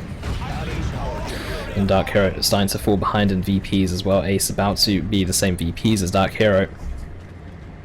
And as I say that, it becomes a 1-to-1 cap. Force Commander going to cap the lower ground, APO going to cap the high ground. Both Dreadnoughts going to be sitting back and repairing back up for the next engagement, but the Predator is going to be turning the tide of that next engagement big time. Force Commander is forced off, and is currently a 1-to-1 cap still. In fact, DarkHero is coming in once again. These tactical marines are going to get flanked by this Dreadnought. PDev's also going to try and tear down this generator farm once again, doing a lot of damage per hit. This Dreadnought is going to be coming in here for Ace, very low on health at 770. Missile launch attacks going to have to try and kite around. PDev's going to be the first target to interrupt. Ace is running his tactical marines back. A Dreadnought is coming in here for DarkHero. Ace's scouts are running away for the Emperor though, getting used to try and take down Ace's Dreadnought even quicker, but the Predator is going to come in. DarkHero's Dreadnought is definitely going to go down here. Even with double repairs on the scouts, it's not going to be enough. And if Ace can keep his Dreadnought alive and kill DarkHero's Dreadnought at the same time, it will definitely be game, but the PDevs are focusing down the Predator instead of the Dreadnought. The Dreadnought is still free to tie up that only source of AV really for DarkHero. Missile launch attacks going to be going down. Plasma attacks are running, or PDevs are running away. Dreadnought is going to be killing some models on retreat here, and is now level 3, I'd imagine. Nearly level 4, could get the Dark Age of Technology as well onto this Dreadnought, and it's going to be so difficult to kill when it's on full health. But the Predator going to be tearing down Nat's power node. Scouts onto the left hand side, APO onto the high ground, still capping up as well. Ace, unfortunately unable to heal his Dreadnought, will have to repair it up with his single scout squad. Improved arm plating as well for the Predator, no vehicles, so no need for the Twin Link last cannon upgrade as of yet. Scout's going to get taken down or picked apart by this Predator. 2 models before 2 shots hit. Predator nearly level 2 as well. And DarkHero is going tier 3 as well. Could call in some Terminators, could even do an Orbital. I don't think an Orbital would be the right choice though. But some Assault Terminators could be the choice for DarkHero. he does lack a lot of requisition, and he will need to make sure that Ace doesn't actually get too many VPs. If it becomes a triple cap, DarkHero will not have enough time to actually get anything tier 3 out. If he's able to keep it on a 1-to-1 cap or a 2-to-1 cap, he might have time to turn the game around, but even then it's kind of close. He has got scouts on the low ground, he is capping the high ground as well, but still it's close. Can't really say much else other than it's close, to be honest. Kind of extremely close, but the game is still very much in favour of Ace. Dreadnought is getting repaired up and is getting the Dark Age of technology. Even if it is Assault Terminators, the Emperor's Fist will stun the Terminators, allow the Predators to get away, and the Dreadnought will be able to get away itself, or the Dreadnought could even fight. It is level 3 with a Dark Age technology upgrade, and is able to definitely hold its own against some Assault Terminators, or even win against Assault Terminators. I'm not actually sure exactly who wins, to be honest. But Tactical Marines going in for a flank against these P-Devs. Even in melee, they're doing a lot of damage here, especially with the Double Sergeant, but the Force Commander is trying to tie up as much as possible. It's going to be an orbital bombardment, and that is going to be game without the Assault Terminators. There's nothing DarkHero can really do to win, I don't think. Scouts will take a lot of damage, and in fact Ace will be forced off the high ground. But I think Assault Terminators may have been the only thing that he could have purchased to really win the game, to be honest. But Ace is going to slowly now cap up. Apo is capping the lower ground. Dreadnought is just idling on the high ground, unable to actually cap, and that helps balance the game. If the Dreadnought could cap, that would be pretty strong. Can imagine a Dreadnought as a side capper. Some scouts on the left hand side going to be stealthing here, but even with the Predator defending that low ground, Dreadnought defending the high ground, it's very difficult here for DarkHero to actually make a solid push, although is doing very well up top. These 40 Emperor Tactical Marines with a missile launcher just doing so well against this Dreadnought, but the Dreadnought is still extremely scary, nearly level 4 in fact. Scouts are capping infiltrated for DarkHero, but VPs are very low and very not in favour of his. Does get a decap onto DarkHero's only VP. Some scouts are back capping one of the VPs of Ace though, but even then the VPs are so low here for DarkHero and doesn't actually have enough red to call in Terminators or anything else in tier 3 really. He does have a lot of resources actually, 100 power, but still not enough for Terminators, and unless he's going to spend resources on the Predator, even then the Predator, it's not going to be instant, it's going to take time to build. So I'm not sure how effective it's going to be. The Dreadnought will go down here, potentially. Will survive with 24 HP. Scouts versus double scouts here. DarkHero should be able to win this engagement. But the shotgun scouts have been forced off. Shotguns do provide a lot more damage in comparison to the default bolters. Scouts will melee down some scouts, and Ace will be able to kill these other scouts if they stay around for too long. They should be able to land the cap and retreat away, but even still it's a 2-to-1 cap in favour of Ace, and DarkHero's on 20 VPs. It's going to be game. Force Commander is coming in on the left hand side, is very low though, and Force Commander doesn't have the fast decapping. Okay, he's actually going to be Terminator armor, so he will be able to get a decap, but he does actually stop capping. And these Tactical Marines are taking a lot of damage, actually getting melee down by these regular Tactical Marines. Dreadnought is going to get fisted though by this Force Commander, even though it's stunned. In fact, the Dreadnought will live. The Emperor's Fist is going to stun it long enough for the game to actually end. And it's going to be 1-to-1 Ace winning against DarkHero in game 2. No. Sorry, this is game 3. Sorry. Ace is going to win, because it was 1-1 before. This was game 3. So DarkHero... No. DarkHero is out of the tournament, Ace wins. That game was long, I actually forgot about the 2 previous games. But yeah, Ace will advance. So let's actually have a look at the brackets. There's let me actually have a look at the brackets on something I can actually see it on, because it's really small for me right now. So Ace will be playing up against yaay in the next round, and then the winner of that will be playing against Dark Riku. There's also Vindicare versus Wise Windu as well going on right now. I don't know if I can actually jump in time. Perhaps I can, but then it looks like Rupee might be covering this. Yes. Never mind. Rupee and Codex are covering that, so I'm going to follow Ace and see how he does against yaay, and then see who the winner does against Dark Riku.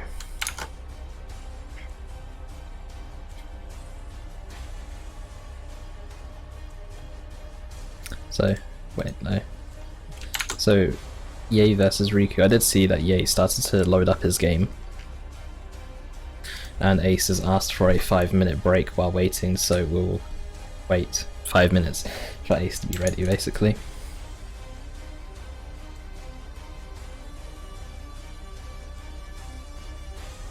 BbBoS, you have more viewers than Rupee. Achievement unlocked. That is definitely achievement unlocked, actually. Let me have a look on Twitch, because I don't know how many viewers he's on. But there's a lot of viewers just in general, I think, for Dawn of War 2 today. 120 viewers for me, 60 viewers for Rupee. That is kind of nuts. 180 viewers total, I think some of the viewers are crossing over a bit, but still. Let's jump into this game with yaay. Hey, there we go.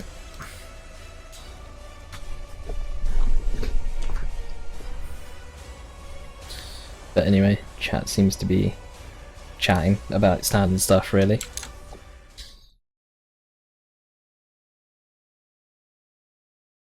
And, well, we'll just wait for Ace to jump into the game, and then we can get things started.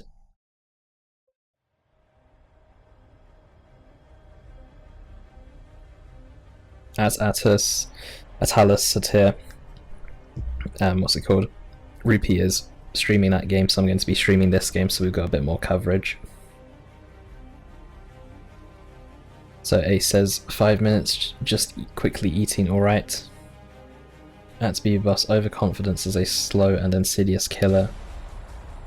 Am I being too overconfident somehow? Because if I am, then I don't really know what I'm being overconfident about, to be honest.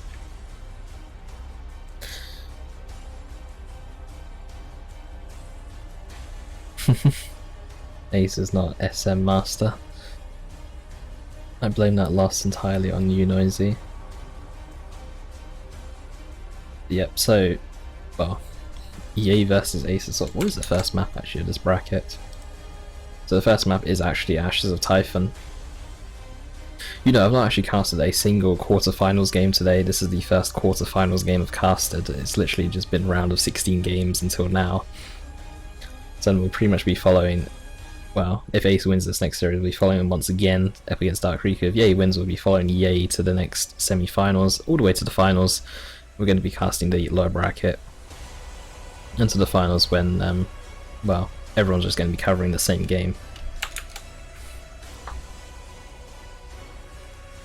And Ace, not a fan of this map, did veto it away from DarkHero earlier, but unable to veto it since it's the starting or default map, if you like.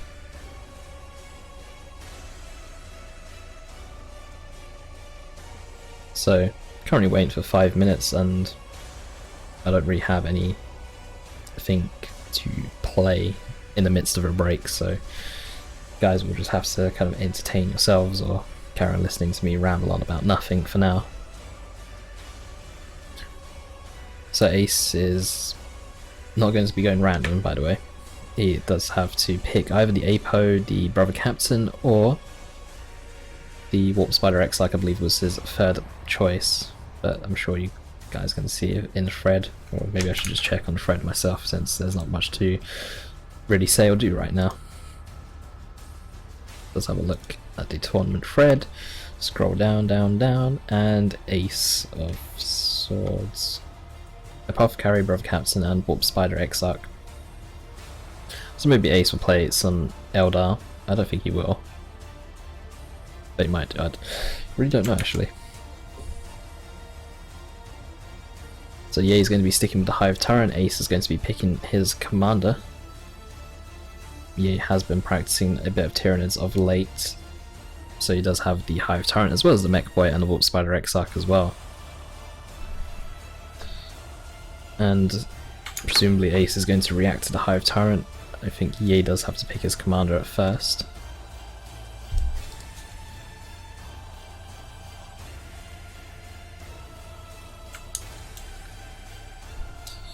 And in the meantime I might as well eat a quick snack while waiting.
And I'm back, sort of.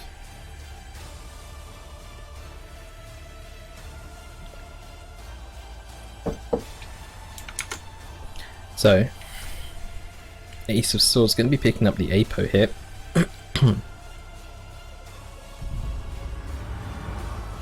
I'll be readying up as well, and presumably the game will begin. Don't know if Yaay's going to get rid of the other observers here or not, but never mind.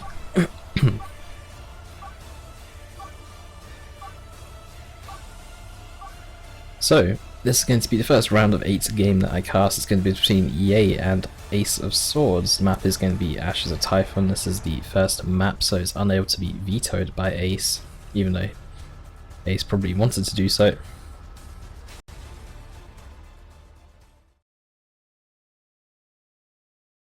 And Yaay is loading, Fuller is loading. Don't know who Fuller is, but he is going to be observing.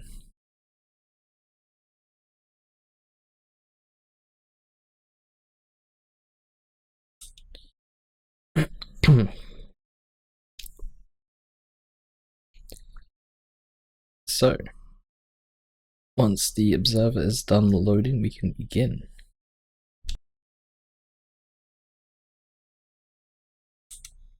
How do double taps deal with free homers? Get good at typing scrub for us with the harshest of things. But anyway, Yaay going to be starting off on the top side as the Hive Tyrant, and on the bottom side Ace of Swords playing as the Apothecary with that purple skin that we saw in the previous game. And Atla's going to be timing Forest out of the chat. But Ace is actually going 2 Homagants, could be a third Homagant squad, won't be a third Homagant squad, will be a Termagant squad to follow up these, or follow up the second Homagant squad. Meanwhile, Ace probably going to go double scouts. Might not go double scouts, I don't know. But it will be double scouts. Especially on this map, given how large it is, double scouts are very good at capping or gaining map control. And double shotguns are always good in general.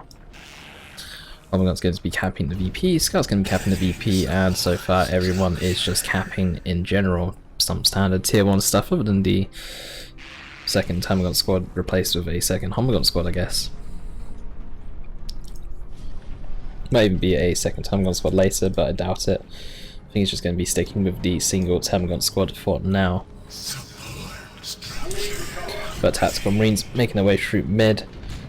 Hive Tyrant will take a little bit of damage, we'll probably get a cap, and then we'll just back away the Hive Tyrant with 1080 HP. Doesn't really care about a little bit of bolster damage, although there's quite a lot of bolster damage to be phased down to below half health.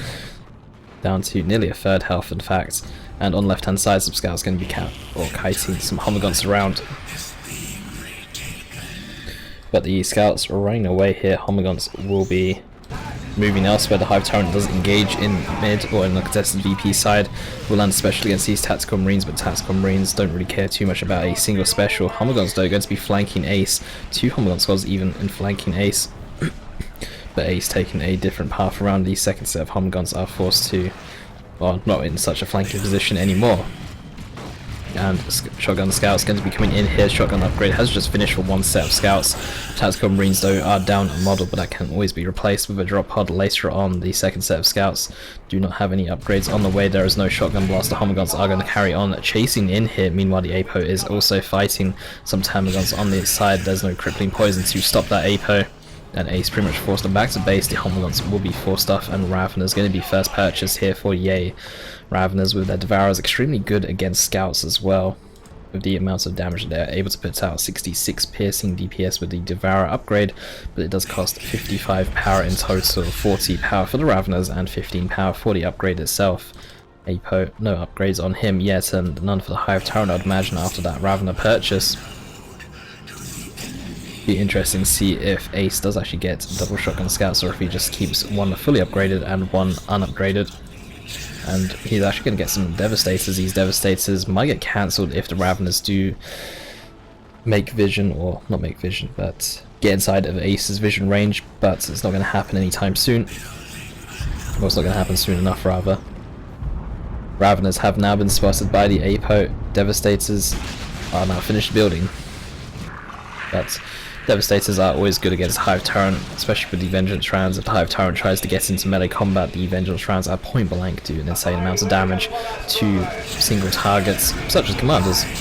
Sanguine Chainsword is getting purchased up. Devastators don't have the Vengeance round upgrade yet, but Ace is actually down onto no power. Raveners do use their burrow, and Devastators are free to do what they want for now. The burrow does actually have a long cooldown and costs a lot of energy on Raveners. The Apo is trying to go back into combat, but I think he's going to regret this. He's really pushing hard for this. Does have that Sanguine Chainsword, but there's a lot of units here for yaay. He could just turn around and kill the Apo, really. The Apo is forced off. That was very aggressive there for Ace. Shotgun Scouts onto the left hand side as well. Going to be fighting his Humguns. Shotgun Blast going to be coming in, knocking them down. The second set of Scouts are actually capping, or getting a decap on that. Actually capping it, sorry. On that requisition point, Humguns will be able to tie up these Scouts though. And a second set of Scouts will be running away, will be forced to run through the Humguns potentially, unless they decide to run through mid. Humguns going to be retreating away actually, they don't want to chase in too far apparently. Humguns going to be flanking as well. Some Devastators decides to choose the wrong path. Oh, that's not good. But Ace will be able to back away without losing any health on these Devastators, but it's very unfortunate the Humguns decided to go for such an awkward path there and actually get into the face of Devastator while the other half were taking the correct path. But Humguns will still be on the field. Apo is coming in once again. No Purification Rights though for the Apo, or Purification Vials, but Purification Rights are more likely to get purchased than the Vials. Shotgun Scouts though, losing a model will be reinforcing that model. Shotgun Scouts are definitely most effective on 3 models rather than 2 models. Especially when you're using your Shotgun Scouts for combat and not necessarily as a side capping unit all the time. Devastators now armed with the Vengeance rounds do use it against the Hive Tyrant there as well. Tactical Marines going to be running away here. These Humguns with the Adrenal Gland should easily win against these Tactical Marines. And Tactical Marines do risk bleeding a model if they try to carry on doing what they're doing right now. Devastators are coming in, but the Crippling Poison is going to slow them down to nothing. Tactical Marines will lose a model. Term Guns going to be forcing melee onto these Devastators as well. The Humguns are going to lose a model, but that doesn't matter when you take down a Tactical Marine model. And Ace will be forced back to base with those 2 squads. Ace and yaay going to be taking up the exact same time, in fact, actually. Don't really see that too often. Where it's the exact same time, synchronized if you like. But Scouts with the Shotguns going to be going for the contested VP. These secondary capping Scouts though going to get forced off their natural requisition points by some Humguns. And Humguns going to be capping the left hand side. But Humguns kind of get control of mid. Devastators coming out of base once again. Tactical Marines back onto 3 models, and the Shotgun Scouts going to be forced off here. Shotgun Blast going to hit one of the Humgun squads, but the second Humgun squad is coming in. Could interrupt these Devastators. Raveners are busy fighting the Apo here. The Sanguine Chainsword allows the Apo to actually win their engagement against the Raveners. Double Humguns will be able to brute force their way in though against these Devastators. Shotgun Blast unavailable. The Humguns are free to do what they want, but they are very low right now, so they do need to be a little bit careful to not overextend here. They do kind of overextend a little bit. They did try to take down a Scout model, but were unable to actually do so. Raveners are trying to fight this Apo still, but your Apo is just healing so much, and the Hive Tyrant has to come in and help them out, basically. Raveners did lose a model to the Apo as well. Quite a lot of XP for the Apo from killing a Ravener by himself. Termagant's also bleeding a couple of models here, but the Scouts will be able to reclaim the VP that was lost earlier. And it's going to be a Tyrant Guard coming in for yaay. Could see a Plasma Gun on these Tactical Marines here, especially since there's going to be a Warrior drop for yaay later on. Actually, there's not going to be a Warrior drop, he doesn't actually have enough red. Normally do see Hive Tyrants try and save up some red, and then in tier 2 call in a Warrior drop. But with the Brood Nest coming down, it's not actually going to be enough. And with the Capillary Tower going down, it's not going to be enough red for the Warriors. So maybe yaay's just going to build the Warriors manually, or might even go for some upgrades like the improved Synapse on his Hive Tyrant. Scout's going to regret running in here. Double Humguns do decide to back away straight away. Devastator's going to be setting up. Raveners could burrow here as well. Shotgun Scouts in mid, going to try and force away that Hive Tyrant. Ravener's going to be bleeding a model here, going to be falling back to that Brood Nest, but might even bleed a second model. Will bleed a second model. 2 TAC models have been bled in retaliation. The Ravener's so low. Do get in that one model, but the one model is actually down to just about 20 HP, so these does need to be careful because that could easily get picked off later. Humgun's going to get forced off by the Shotgun Scouts. Razorback has also been seen as well by yaay, and the VP, contested VP, will remain neutral for now. But Scouts coming in, the Hive Tyrant is getting the Venom Cannon. as a source of AV. The Brood Nest will get sniped down here. Tyrant Guard also spotted as well. And oops, wrong unit. And as for the question about IG players, there's actually only one IG player, and I believe he's actually been knocked out of the tournament already. And that was Brother Spec Marine. That I believe he lost in the first round. I think he was up against Windu. I'm not too sure, and that's someone else can see. But you can also, if you check the brackets, also see. But the Rhino taking a bit of damage here from the Tyrant Guard in rear armor. Hive Tyrant also coming in, still no upgrades. Okay, it's actually got the Warp Field upgrade. But Tyrant Guard is kind of free to do what it wants. There's no real counter to super heavy infantry as of yet. Tactical Marines are in the midst of getting a plasma gun. Problem is though, if that Tyrant Guard goes into a shield wall formation, there's no actual AV to finish it off, or heavy melee to finish it off as such.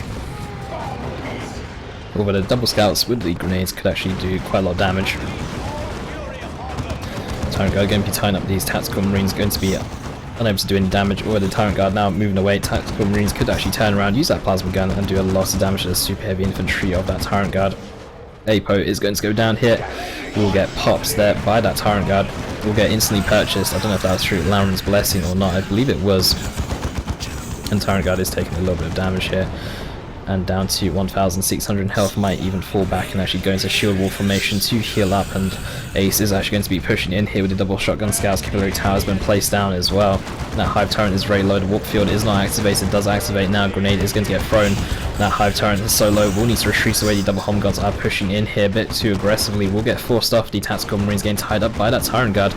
Tyrant Guard is now going to be the focus here, and we'll be backing away. Plasma Gun though going to do a lot of damage, down to 1,000 HP, which is still quite a lot, but still getting very low. The Plasma Gun really does chunk it down. In fact, the Plasma Gun does do 45 DPS to the Tyrant Guard in specific, because of specifically does 45 DPS because it is super heavy infantry. I'm getting my words very mixed up here. The Razorback though uncontested at the moment. Venom Brood is out on the field, but the Hive Tyrant and Venom Brood are nowhere to be seen next to this Razorback, so the Razorback is free to do it once. Scouts are very low here.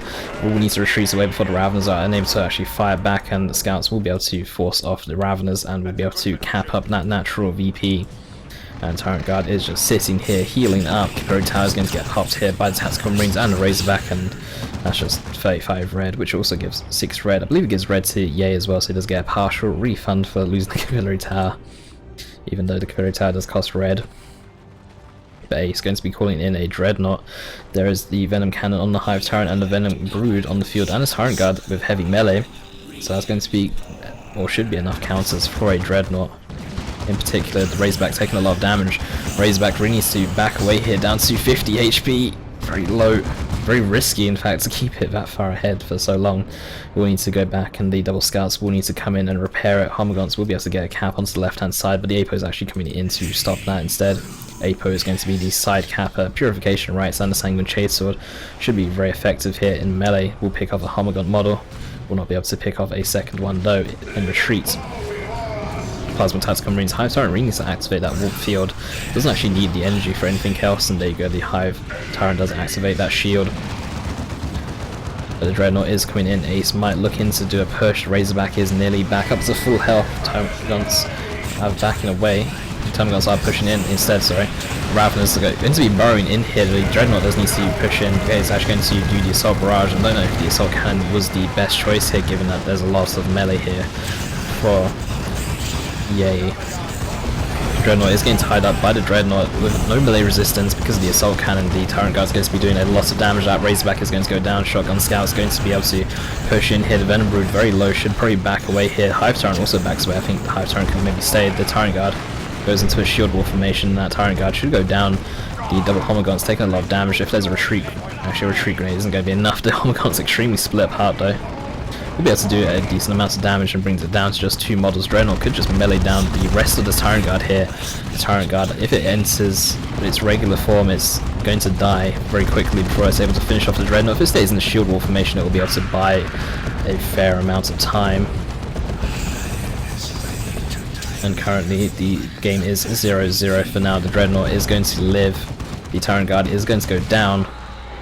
Tyrant Guard did do quite well to bring Dreadnought down that low. I did think the fight would have gone a bit worse there for Ace, to be honest. But Ace does pull it through without well, only losing the Razorback, but yaay does lose his Tyrant Guard. Ape on left hand side gonna get forced off here by the time we've got some Raveners. Capillary Tower gonna get placed down once again. It's a triple cap for Ace, so yaay will need to push in hard to make sure that the triple cap doesn't last too long. 306 VPs to 254. Plasma Tactical Marines coming in here, they will be heavily outmatched by these double Homogons and Venom Brood and Hive Tyrant. Still no warriors though for yaay. Would have thought that he might have got some warriors this game with the warrior call-in. Especially with the Adrenal Glands, might actually be quite decent against the Assault Cannon Dreadnought, especially that has no melee resistance right now. Devastators is trying to do what they can against that. Hive Tyrant, Venom Brood are suppressed right now through a Shotgun Blast. Hive Tyrant is going to try and chase forward. Devastators though going to be stopping the Venom Brood and Hive Tyrant from pushing forward any further, and the Shotgun Scouts are going to actually chase in here and be very aggressive. Meanwhile on the left hand side though, the caps are going on. yaay is taken up to tier 3. ASM have been purchased here for Ace of Swords in tier 2, could be taken up to tier 3 at some point, upgrade those to Vanguard Veterans. But the Shotgun Scouts taking a lot of damage here, will be forced away. Don't actually lose any models, very fortunate for them. Raveners also do the Barrow as well. Apo on that side is going to be fighting some Homogons. Can't really see from this angle, do change the angle here on the camera. The Apo does land a special, but the special is going to get avoided for the most part. ASM they're going to be jumping in. The ASM should be able to tie up the Venom Brood as well, which allows the Dreadnought to actually come in and be, well, should allow the Dreadnought to do what it does very safely. ASM going to be fighting the Brood Nest here. Angels of Death was activated, which I'm a bit curious about. But the ASM going to be jumping in once again. The Brood Nest is still up. The Apo is going to fight the Brood Nest. Meanwhile, in the contested VP, the Homogons are going to be taking a lot of damage from the Devastators. Raveners very split apart right now. Two of the models are very far away from this one model that's getting focused down right now, and ASM's unable to jump once again. But yaay is getting forced off. But yaay does actually have a lot of resources stocked up. In fact, another 250 requisition, and then he can call in calm effects, or could even go as far as getting a Swarm Lord. And the Capillary Tower will also be taking a lot of damage from this Apo, or say a lot of damage. Is going down very slowly to the Apo, and the Apo is very keen on killing this Capillary Tower in general. And Ace will also be going tier 3, and I'm still wondering if he's going to go and upgrade these ASMs to Vanguard Veterans in tier 3, given that they're still level 1 because they've only recently purchased. The Apo does actually go down. Merciless Strike is going to go down, but the Ravens do actually land the knockback onto the ASMs. They will be losing a lot of models here, but the Sergeant is at the very forefront at running away, so the Sergeant, as long as it lives, can upgrade to Vanguards with just the Sergeant alive and the rest of the members are dead. But surprisingly they do get away though. With the majority of the models, Ace could always rebuy his Apo back with Laraman's Blessing. And Dreadnought will carry on to try and chase, but does need to be a bit careful of the Venom Brood. So much blood there from that Dreadnought. Assault Cannon Dreadnought is level 2 as well. Shotgun Scout's going to be pushing in here. They're both infiltrated, no detection nearby. Going to be throwing a grenade onto the Termagants, but Ace, yaay, is paying attention. Won't you lose a single Termagon squad? Shotgun Blast could go down. These Shotgun Scouts are being very aggressive here. Will kill some Homogons, and the Homogons don't retreat straight away. They will, the second set of Homogons coming in. Scouts can be forced away. Scouts will lose a model there, but they did do a lot of damage and do a lot of disturbance. Venom Brood also going to lose a member as well to the Dreadnought. Apo has also been repurchased here as well. In fact, getting caught out by a friendly Barrage there. The Barrage ineffective or ineffective against the Hive Tyrants. It only does damage. Apo going to heal himself with the Purification Rites. Will knock over these Homogons as well. And Raveners and the Termagants will do a lot of damage to the Apo. The Apo should be a bit careful. It does have the heal on cooldown, or on a shorter cooldown with the Armor of Purity. That is a dead Ravener squad. Dreadnought is coming in to melee it down. Dreadnought will fist the Ravener as it tries to run away there, and the Apo will be able to heal himself back up once more, so he's back up to a decent amount of health and will be safe. Devastator's also pushed in very aggressively here onto the right hand side here. And the Scouts with the ASMs coming in. ASMs, still ASMs, not Vanguard Veterans. But Ace of Swords looks like he does have enough red for Terminators. Could be going for Terminators. Assault Barrage would be really nice here. Termagants and Venom Brood are grouped up quite a bit. Venom Brood getting caught up, and Termagants taking the brunt of the damage. Venom Brood will be still on the field. Vengeance rounds are activated. Shotgun Scouts getting tied up by the double Homogons here. Angels of Death once again. No Terminators here for Ace. Apo is also going to be going in. Calm Effects is out. No upgrades on the Calm Effects. The double Shotgun Scout's going to be doing a double Shotgun Blast onto these Hummers. Hummers going to be going down. Second set of Hummers will live. Rippers getting called in. That is a dead Dreadnought though. Dreadnought is going to get some last second repairs from the scouts, but I don't think it's going to be enough. The Carnifex will claw it down, even landing a single kill onto the Dreadnought. Ripper's going to be tying up the Devastators. ASM will kill the Devastators, but the Carnifex is free to kind of do what it wants, as Ace doesn't actually have any AV right now, but Predator is going to get built for him instead. And Venom Brood do need to be careful, they're just running blindly here, but Yaay is that desperate on VPs, down to just 49, it is a triple cap currently for Ace. The Venom Brood are just having to ignore everything and run ahead. The Scouts getting tied up by the Carnifex, but the Scouts will be able to finish off these Termagants before they're able to actually finish their cap. Grenade even going to go down, but the Scouts going to try and chase down with that range damage. It's not actually going to be enough. Termagants look like they will be able to get away. Hive Turn going to tie up the Devastators here. The Venom Brood though, without number getting called in as well onto the Venom Brood, are desperately trying to go in for the cap. And the ASM going down very low. The Venom Brood though bleeding a lot of models. Venom Brood will be going down. ASM going to be jumping in onto these Homagons here. The Homagons will lose. Shotgun Scouts coming in for a cap, and 4 VPs for Yaay. The VPs are getting so low and VPs will bleed out, and Ace of Swords will be taking game 1 against Yaay. Yeah, I've probably made some mistakes between that castle job, like saying ASM will kill the devs, but still.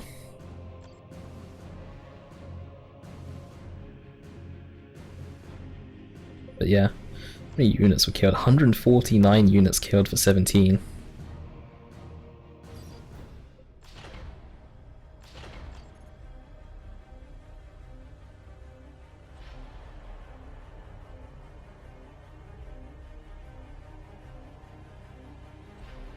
And let's jump into game 2.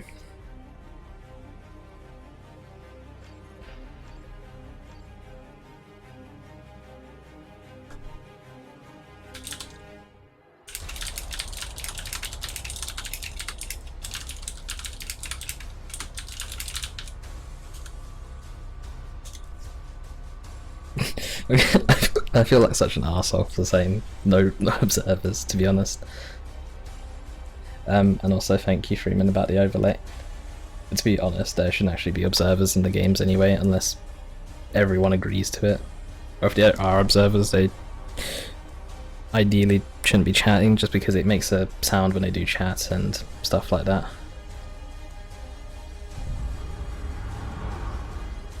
But I'll just ready up.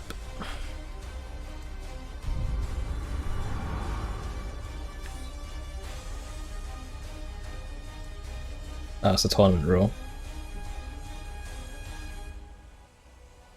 Okay, both the observers are gone. Hopefully, yeah, hiccups should not feel bad for it. Still do, partially. But, yeah, it's Yaay's choice to now pick the map. Yaay was the one who lost the first game, so it's now Yaay's map choice. And Ace will kind of have to deal with it, unless he decides to actually veto the map, but it looks like it's going to be outer reaches. Oh, wait.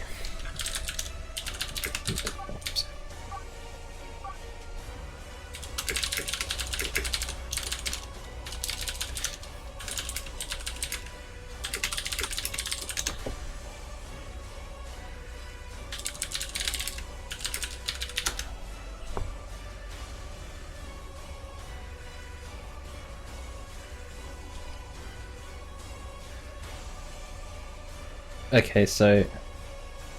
Wait, who said it? Wait, I swear someone said. Was it Toil?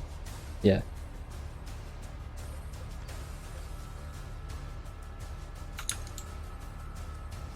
Make sure Depressor gets in.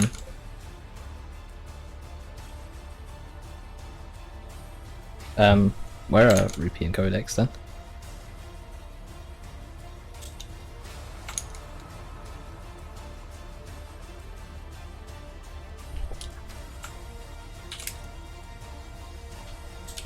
Oh, let me message Toil, sorry.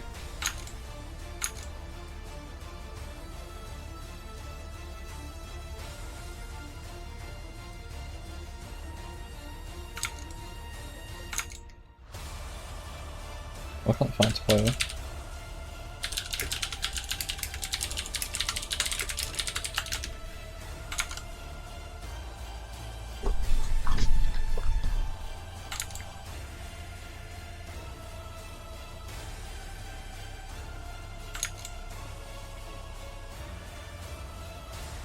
the match score of VindicareX is 1-0 in favour of Ace. Although other people say that as well.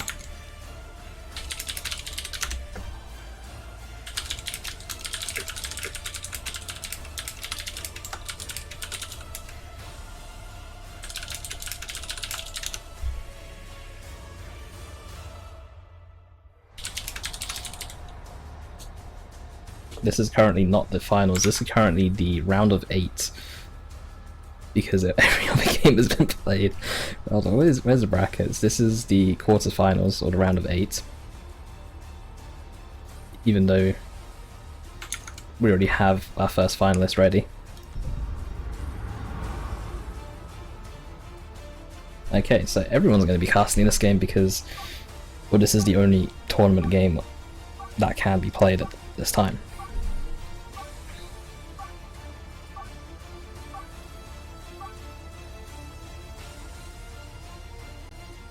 Anyways, I missed the chat. Who's the grudge match between in the chat?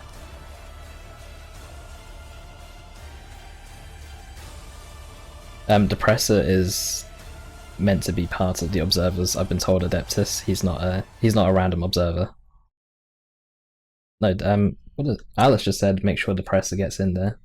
I don't know if Depressor is another streamer or if he's doing a triple cast with Rupee and Codex. But anyways. Game is starting. Left hand side we have, is that an Inquisition logo? Okay, we have Orcish Inquisition here. What? Okay. Inquisitor Orcs versus Ace who's flying Space Marines. Someone explain this to me please, because I mean I'm new to 40k but I'm pretty sure that this is just wrong. But anyway, standard stuff really from both players to begin the game with.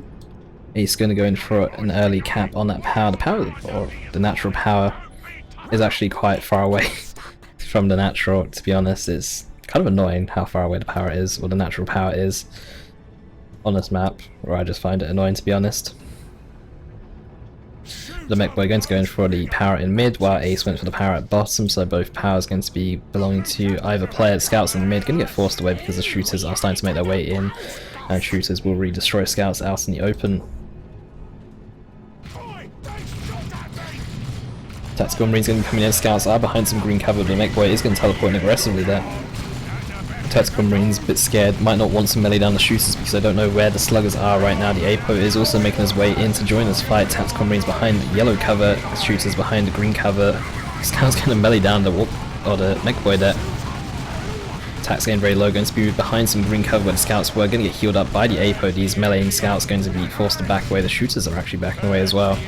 And it's just going to be a full-fledged fight between both players, but with the APO healed down, these sluggers are also mixed in with the shooters here. The sluggers aren't really taking much damage from range because they're very difficult to focus down when there's a big blob of shooters surrounding the sluggers. Sluggers trying to force down these tactical marines, the mech boy also trying to melee down as well. Some scouts going to get forced off here down to just one model, sluggers down to just two models, also forced away. The scouts going very aggressively here.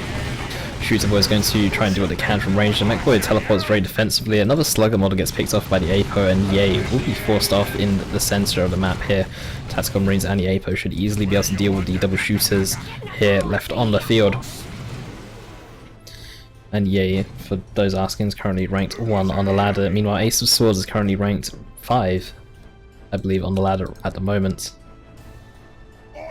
But Looter's going to be on the field here for yaay. Ace of Swords with a lot of resources or a lot of requisition is going to be getting some ASM, 450 requisition, 50 power is what is needed, and he is extremely close to that.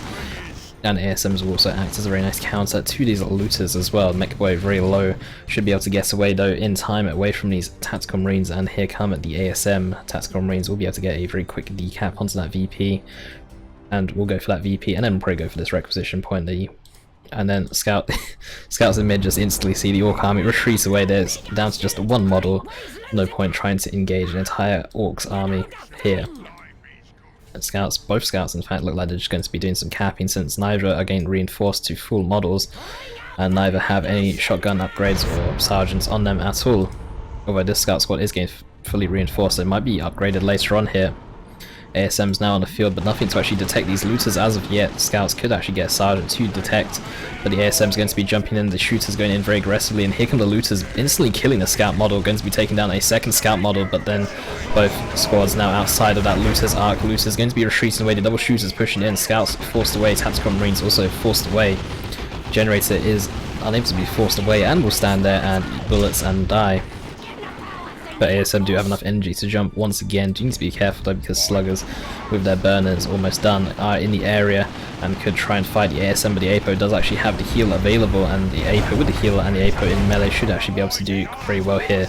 In fact, yaay does not want to fight this whatsoever. The double shooter is going to be backing away. Slugger's going to remain capping that VP and will probably back away themselves as well once they see the ASM push in very aggressively. The ASM though don't have enough energy to jump.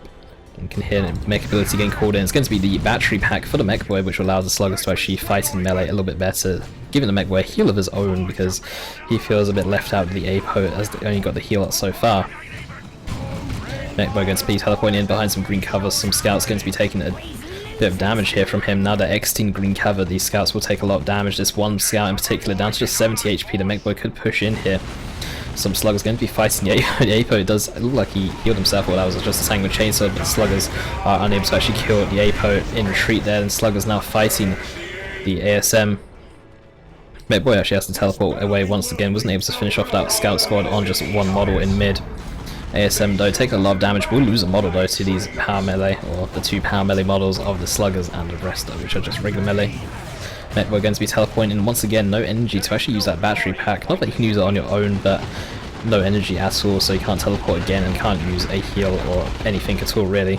The tactical marines going to be going behind some green cover. These shooters out in the open, tactical marines will easily win this engagement, or not necessarily easily win the engagement, but will easily be able to out-trade these shooters when they're out in the open and attacks are behind some green cover.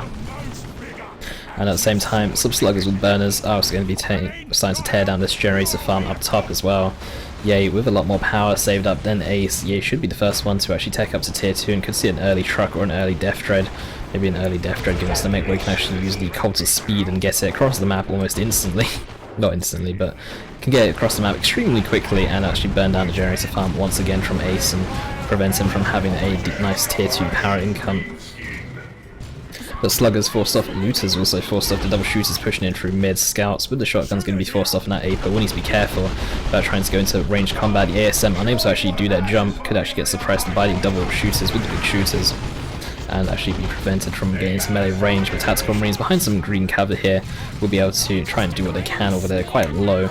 We'll be able to pick up some models at range with their bolters. And ASM actually having enough energy to jump in once again. It might jump in, but they're already in melee range, so they might just keep in it. And the 8 mech boy will actually go down, went in very aggressively there to actually get decap onto the natural requisition, but went in a bit too far. The orcish Inquisitor mech boy apparently will be going down since it is a mech boy with an Inquisition logo on top of him. But the ASM taking a bit of damage here. Yeah, you're going to be the first person to tier 2. Ace is actually lacking on both power and requisition at this point though, and we'll need to try not to bleed any models or try not to spend anything just yet and just actually take up and not end up behind basically. But that could be a dead scout squad, very low, taking a lot of damage from the looters. Looters doing an insane amount of damage at point blank range, and the shooters with the range damage will be able to finish them off. The looters will get forced away though. In fact, the looters are actually going to stay on the field, go behind some green cover, going to reset up, and the double shooters are going to try and do what they can. The ASM going to be jumping in on here. The shooters are going to get interrupted. The looters are taking a lot of damage, down to 100 HP. There's going to be a melee forced on them. They get a very nasty retreat path. Tactical marines also trying to force melee as well at the same time, and the range damage should be enough to actually finish off the looters. ASM going to be jumping in once again, and some sluggers going to be coming in here. The mech boy is down, so there is no heal for these sluggers available. And it is going to be a death dread actually purchased for DarkHero. I'm glad I predicted that correctly. That was always nice to predict stuff correctly, isn't it? The APO also coming in here. This is a very big push here for Ace, but once that death dread hits the field, Ace will probably get forced off himself. Mech boy has been repurchased as well, so you can actually use the battery pack on friendly units, especially the sluggers when they're getting their noble leader. The battery pack with on the sluggers with the noble leader is going to be an extremely potent force against Ace.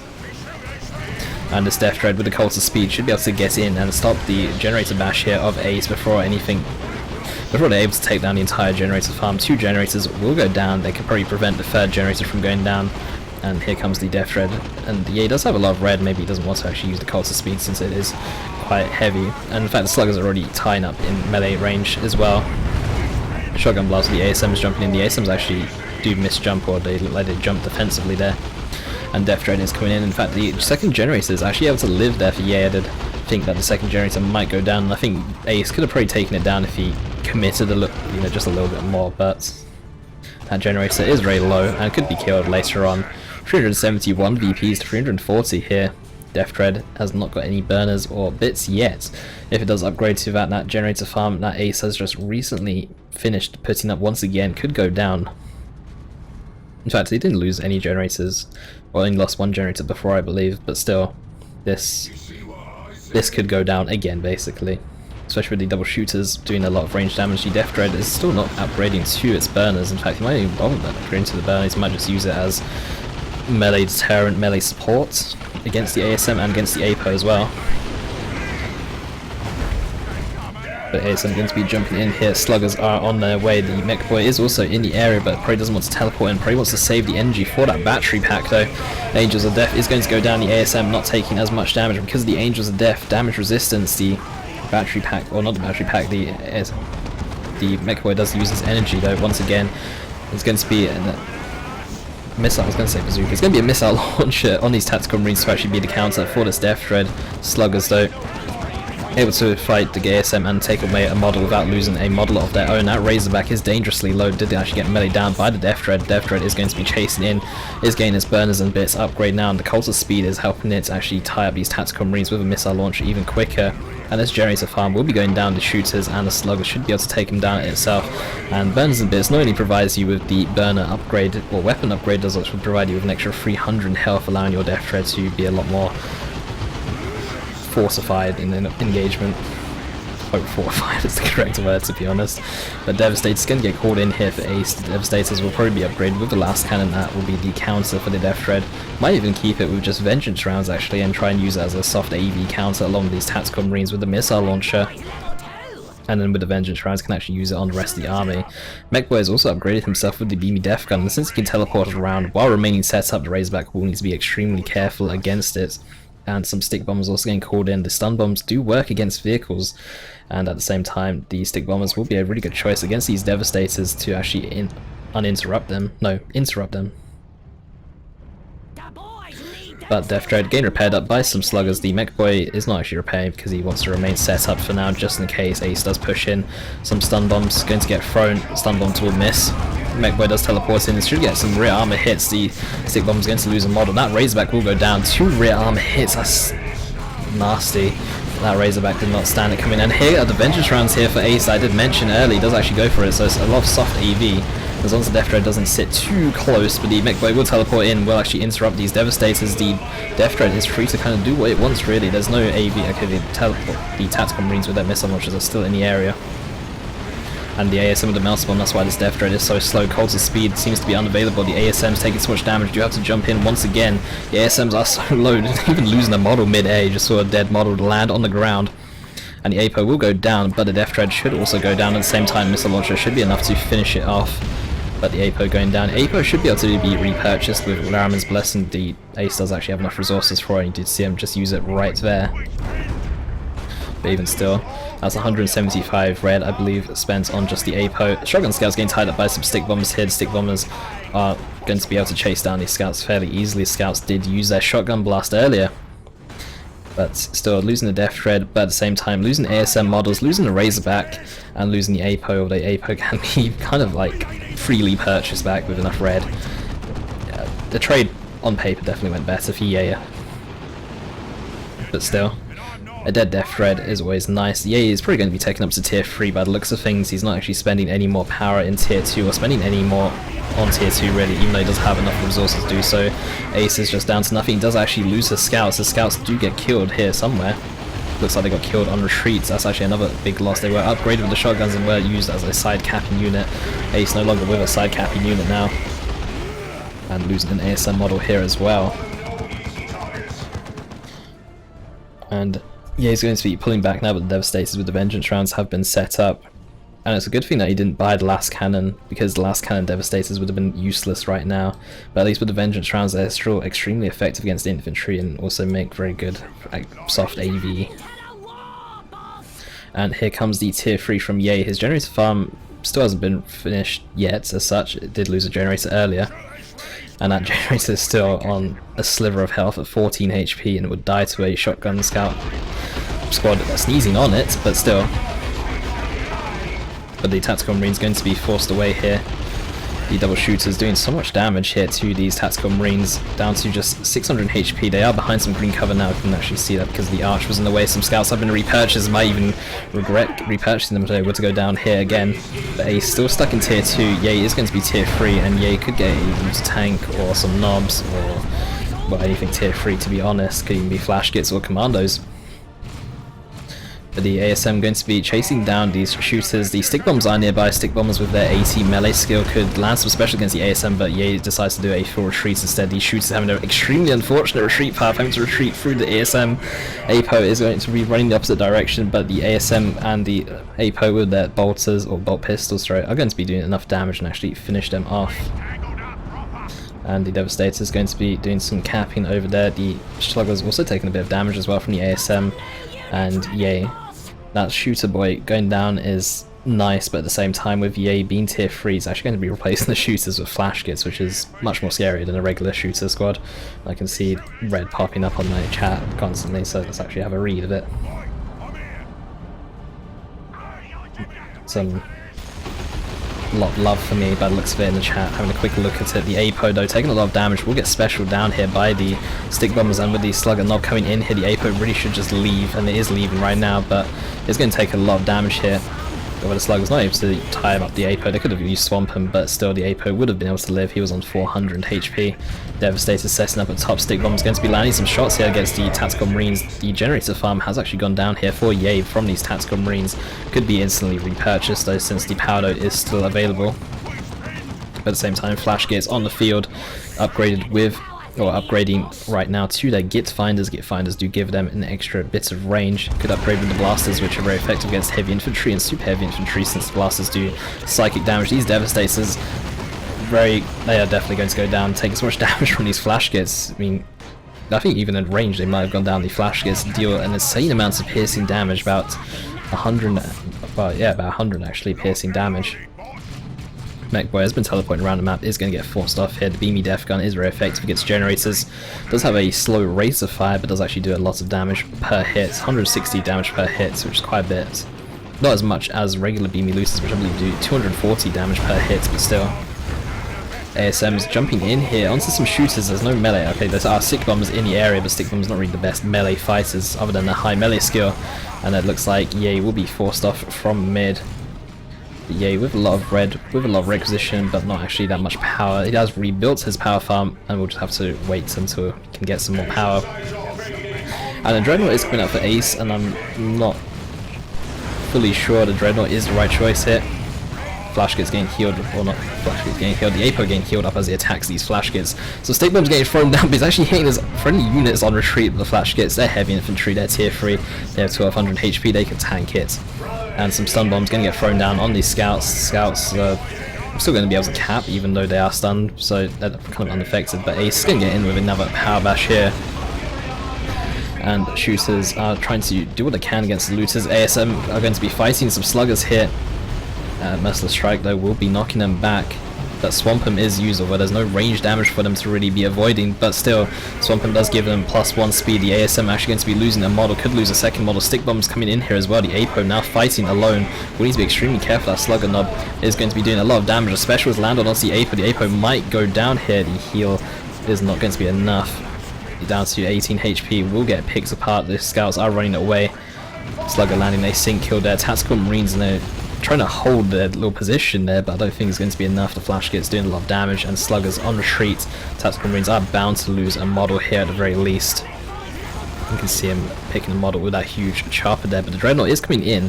Mech Boy has been teleporting away from the Dreadnought. Emperor's Fist going to be stunning that Mech Boy. Very nice use of it to actually stop the Mech Boy from getting away from the Dreadnought. But the problem is that the Dreadnought isn't going to have too much effects. And the MechBoy teleports away. He has a lot of energy. He's level 5, so he's doing bonus damage, or doing extra damage compared to level 1.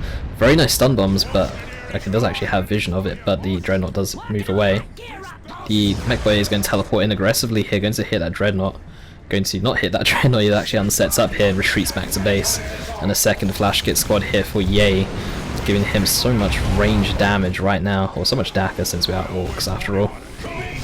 Librarian is getting purchased here for Ace, and the Librarian is actually going to be quite nice against these double flash kits. From the point of view, the flash kits are heavy infantry, and Smite, the ability of the Librarian, does actually do plasma damage, which is even more effective against heavy infantry. In fact, it does a lot of damage to heavy infantry. It's actually kind of scary having it used on your CSM attacks, but flash kits are a bit tankier than attacks or CSM. They actually have 1200 health. Apo has been brought back to the field once again, probably from Lariman's Blessing. There's been a lot of red this game, and Ace hasn't had the opportunity to use it on much else other than Lariman's Blessing, to be honest. We'll see how the Librarian does in combination with the Dreadnought, but the Librarian will need to be careful. The double flash kits will be able to do a lot of damage before the Librarian is able to actually tie up in range, or melee, over the Librarian's sprint ability and the Veil of Time. He's actually able to just run in there like absolute madman, and Dreadnought is going to be coming in here once again. Scouts with a grenade also coming in here as well. Shooters will need to avoid that and do avoid it, but the Mech Boy is also in the area with his beamy def gun, and that Dreadnought will get scared away here. BB Def Gun doing a lot of damage, and some tank busters was getting purchased from Yaay, since he does have a lot of requisition, can get some tank busters as to supplement his AV against the Dreadnought, since the BB Def Gun, while it's doing a lot, is not necessarily enough. Mechboy going to be teleporting away, does need to reset up though. Emperor's Fist is going to go down, is actually going to miss the flash kits, and the flash kits are going to be free to do what they want. The Swampum is used on these sluggers to try and fight these ASM here. Blasters have been purchased now to the flash kits, they will be doing bonus damage to heavy infantry. No super heavy infantry, but they also do bonus damage to that as well. Sluggers getting extremely low. Angel's Death is used once again, so the sluggers are, or the ASM are unable to be knocked over, and they do take reduced damage, but the APO very low here. Well, actually, it looks like it's going to get away here in the end. Dreadnought still in the field. The Mechboy is set up, but does have the teleport available as well. Can teleport in once again.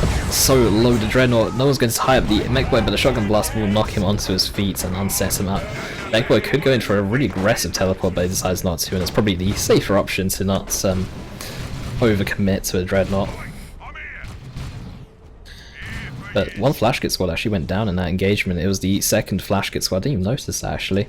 Second flash kit squad went down in the engagement. That's quite a large loss, especially when they were upgraded with their Git finders as well. I mean, they're not cheap to buy in the first place at 60 power and 400 or so requisition, but with the Git finder upgrade it makes it even more expensive. And Ace is really holding his own here, even though he's been stuck in tier 2 for the entire game and Yaay's been tier 3 for quite some time. Ace is really holding. And Sluggers coming in here against these missile launched tactical marines will prevent them from decapping this fully matured requisition point. And tactical marines also armed with sergeants. Once they've taken a certain amount of damage, they'll have the Evasive No Fear ability, which allows them to actually fight melee units by landing specials every 50% of the time and take reduced incoming range damage. The Librarian is going to be forced away here. It does use the force barrier, and the range blob here of Yaay is going to be forced off. Don't know why that TwichAlert in particular has sound but small text. I must have clicked on the wrong slider apparently. But the flash kits are going to be doing some damage to the ASM. ASM going to be jumping in. Sluggers are nowhere to be found. The stick bombs are going to be the source of AV or source of anti-melee here with their specials, but they're not landing any specials as of yet. Apo is going to be tying up that flash kit squad down to just 2 out of 3 models. The stick bombs though extremely low, down to 40 HP, but still in 3 models. The bolt pistols must be able to pick off an extra model or 2 here. Mechboy is going to be resetting up. The sluggers are going to be moving in. ASM do need to back away from the sluggers now. The Apo heal I believe is on cooldown. I'm not too sure about that. Combat stimulants and the purification rights though are going to be boosting these ASM to a whole new level, but the battery pack will be healing the sluggers, or healing the damage away from that purification right. But even still, the ASM should be able to win against these sluggers here. The sluggers down so low. The smite coming in from the Librarian is going to be enough. The ASM just down to 2 models, and the sluggers are going to get wiped here. And that fight is going to go so well here for Ace, and that is, with the slugger loss, that's really going to hurt Yaay so much. Librarian is going to be capping here. The flash kits going to try and do what they can. They're more effective against blobs rather than just single targets with their blasters, and force barrier is actually going to knock away most of the models here. Stick bombers will land a special there, but the stick bombs are actually backing away, and the Librarian will be able to land their decap. Tank Busters still on the field. The Dreadnought hasn't actually been into combat for quite some time. It's now back up to full health. The scouts have been repairing this entire time, and now with the Dreadnought coming in, it's going to be very scary for yaay to deal with. A nice stick bomb barrage does take down 2 tactical marine models though, but still, things are not looking good for Ace. ASM coming back in once again. The Dreadnought is in a position where it's not actually going to get hit by any AV because of the shot blockers. The APO with the combat stims and the purification rights really wants to support these ASMs hard. Shooters though might go down. Dreadnought on the retreat path. These ASMs doing a lot of damage, and that shooter knob is going to get fisted. Dreadnought will be able to finish off the kill. Level 2 Dreadnought ASMs, level 4 with the combat stims and purification rights. They are such a potent force. Tank Busters forced away. ASMs are kind of stuck there. Now they're moving in to cap. Mechboy will get interrupted there by the Dreadnought, and Dreadnought's actually going to go into base. That's a bit of a mistake. Don't want to throw away the Dreadnought unnecessarily. A Weird Boy is actually getting purchased by yaay. That Dreadnought is actually going to go down. The Mechboy should be able to chase in here. Dreadnought with 2 more hits will go down. 160 damage per hit. Meanwhile, up top, Shotgun Scout's going to be forcing off these stick bombers. yaay, we're going in for a decap onto the power. The Dreadnought is so low, the force barrier might be in time to stop this Mechboy. The Mechboy is not reacting though. Mechboy is going to jump over the force barrier, and with one more shot, with a he fires at the Librarian instead. Very unfortunate there for yaay, but the thing is, even with this Dreadnought down, the ASM Librarian APO combination is just a bit too much really. Now Dreadnought is just going to walk away with a massive grin on its face right now, and scouts are actually down for Ace once again, so the Dreadnought will be out of commission for quite some time. In fact, Ace might not even bother. Or I think he should bother, but still.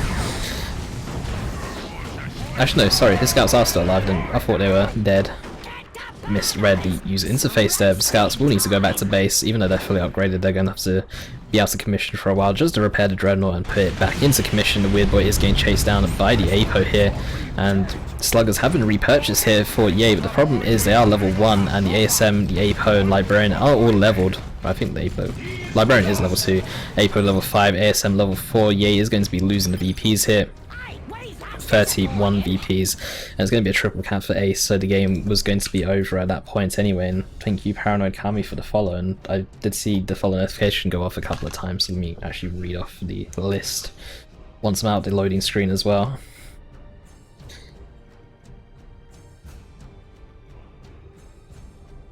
So Ace will be advancing 2-0 against yaay, and will be advancing against Dark Riku. That's actually going to be a really interesting series, but let's have a look at the unit killed. 79 for 32.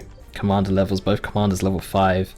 yaay with more commander kills, but the problem is that the APO was having, I think, more of an impact compared to the Mechboy in that game, and we'll probably be taking like a 5-minute break, or I think Ace will be taking a 5-minute break anyway after that game. But no TSM here. We just have, we don't actually have any teams really. We should have some more teams, or clans as such. But thank you Paranoid Kami, thank you for Waffle, thank you AlexZone89, thank you Eben Shlomo Goldberg, thank you Lone Squad as well for the follows, because those were all the follows throughout that game which I missed and, well, just read out now.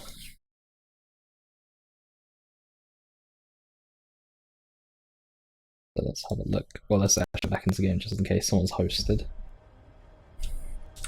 Let's load up the brackets anyway so you guys can actually see. And I actually closed my Twitch chat for some reason. That was kind of silly. But Dark Riku versus Ace, and the winner will go on to face VindicareX in the finals. And there was another follow here. Thank you FeverXTV as well for the follow, or FevXTV for the follow as well. Oops, wrong overlay. There we go. Back up to the bracket so you can see that Dark Riku versus Ace is going to be coming up as our next game, and then the winner of that will go on to face VindicareX in the finals, where the winner will earn a captain pack, an Eternal Crusade captain pack, which is worth quite a bit actually from what I read, and that was actually donated by Riku, not Riku, by Indrid. Kind of read the wrong name. But let's jump into this game.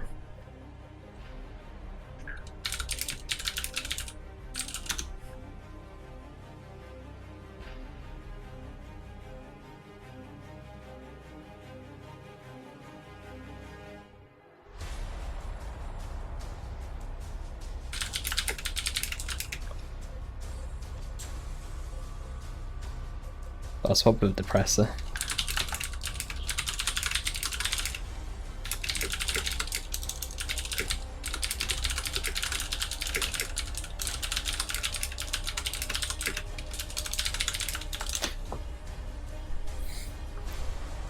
Just read the comments. Well, what's happened now in the comments.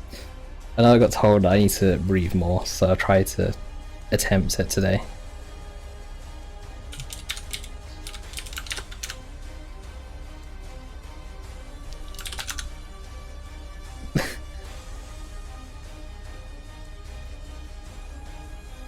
By the way, I am struggling. I haven't read the chat too much today. I've actually tried to focus more on casting.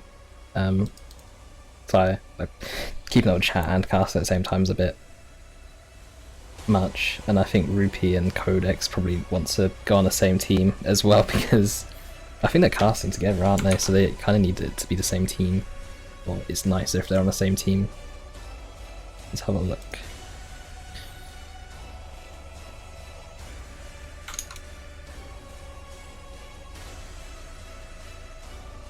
So currently waiting for Riku. I'm not really sure where Riku is. I did see him write a couple of messages in the previous game, so I think he knows. Ace is now rank 3 on the ladder. All these games are ranked, by the way, so the ladder ratings are affected with each game played. And Riku is now loading up Dawn of War 2. Time for a betting ring in the tourney. No.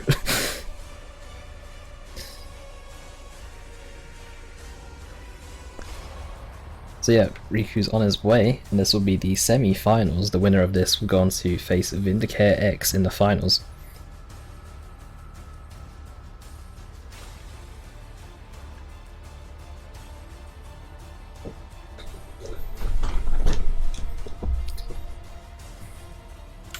Got me.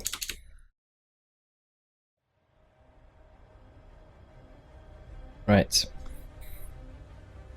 So Riku needs to go first. Is this the first map, Gerald's Forge? It is the first map, actually. With the finals map game played on Calderas Refinery, and then whichever maps are picked after that. Dark Riku is going to go for the Chaos Lord, and Riku's hoping that Ace is going to go for the Apo. I honestly hate playing against the Apo as the Chaos Lord. Like, a lot. But still. This is a chaos, or is sometimes called a chaos map, Gerald's Forge, so I think that's why Dark Riku is going to go for the Chaos Lord himself.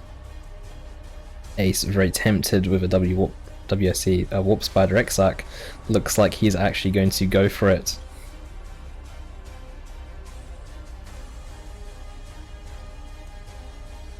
Chaos Lord on this map is literally easy mode, says Forest. Get shrines and GG. Ace is going to go for the Brother Captain, Human Waste 2016. That's just... For those who don't understand the Human Waste reference, there was a comment on one of my casts, and someone wrote, anyone who mains Auto Malleus or Grey Knights is literally human waste, and this is where that joke comes from. For those that don't know, I think the majority of the half the comments were actually hating on the person playing Grey Knights in the particular cast. And then the other half were enjoying the fact that it was Grey Knights. It's such a mixed opinion of the game. But anyway, we're starting off in this game, and oops, wrong button. But anyway, starting off, we have Ace of Swords on the right hand side playing as the Brother Captain, and on the left hand side we have Dark Riku playing as the Chaos Lord. And this is why I did ask to swap observer slots. There are the blue boxes down in the bottom corner here, and if I'm on the wrong side then the overlay kind of looks a bit messed up, so thank you to Codex for swapping places with me. But the Chaos Lord is coming in towards the requisition points. In fact, Dark Riku going very aggressively towards the requisition points. Normally you do see, it's like the opposite of Elder when you see them go for the double power. Chaos are very reliant on requisition though, so Dark Riku is going to go for the double requisition points, I guess. In fact, he's actually ignoring his power completely here. The CSM aren't even making their way to the power, which is quite interesting to see.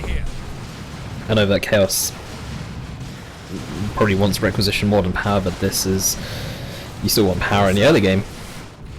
The IST going to be forced off. That Chaos Lord is going to be picking away a model though with his wrist mount, not his wrist mounted Storm Bolter, it's just a Storm Bolter. He's going to be picking off a model with his Storm Bolter. The Brother Captain with his wrist mounted Storm Bolter is going to be coming in, and both these commanders with power melee each. Brother Captain actually does do more power melee than the Chaos Lord by about 4 DPS, so we'll just have the longest fight go down here. We'll have it at a different angle, but the Brother Captain decides to run away as soon as I get the angle correct, so you ruined the ace.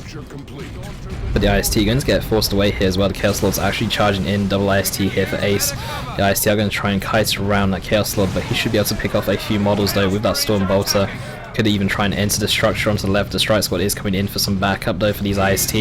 The IST don't actually lose a single model there. They do lose a model to the CSM, which are also trying to force melee on them as well.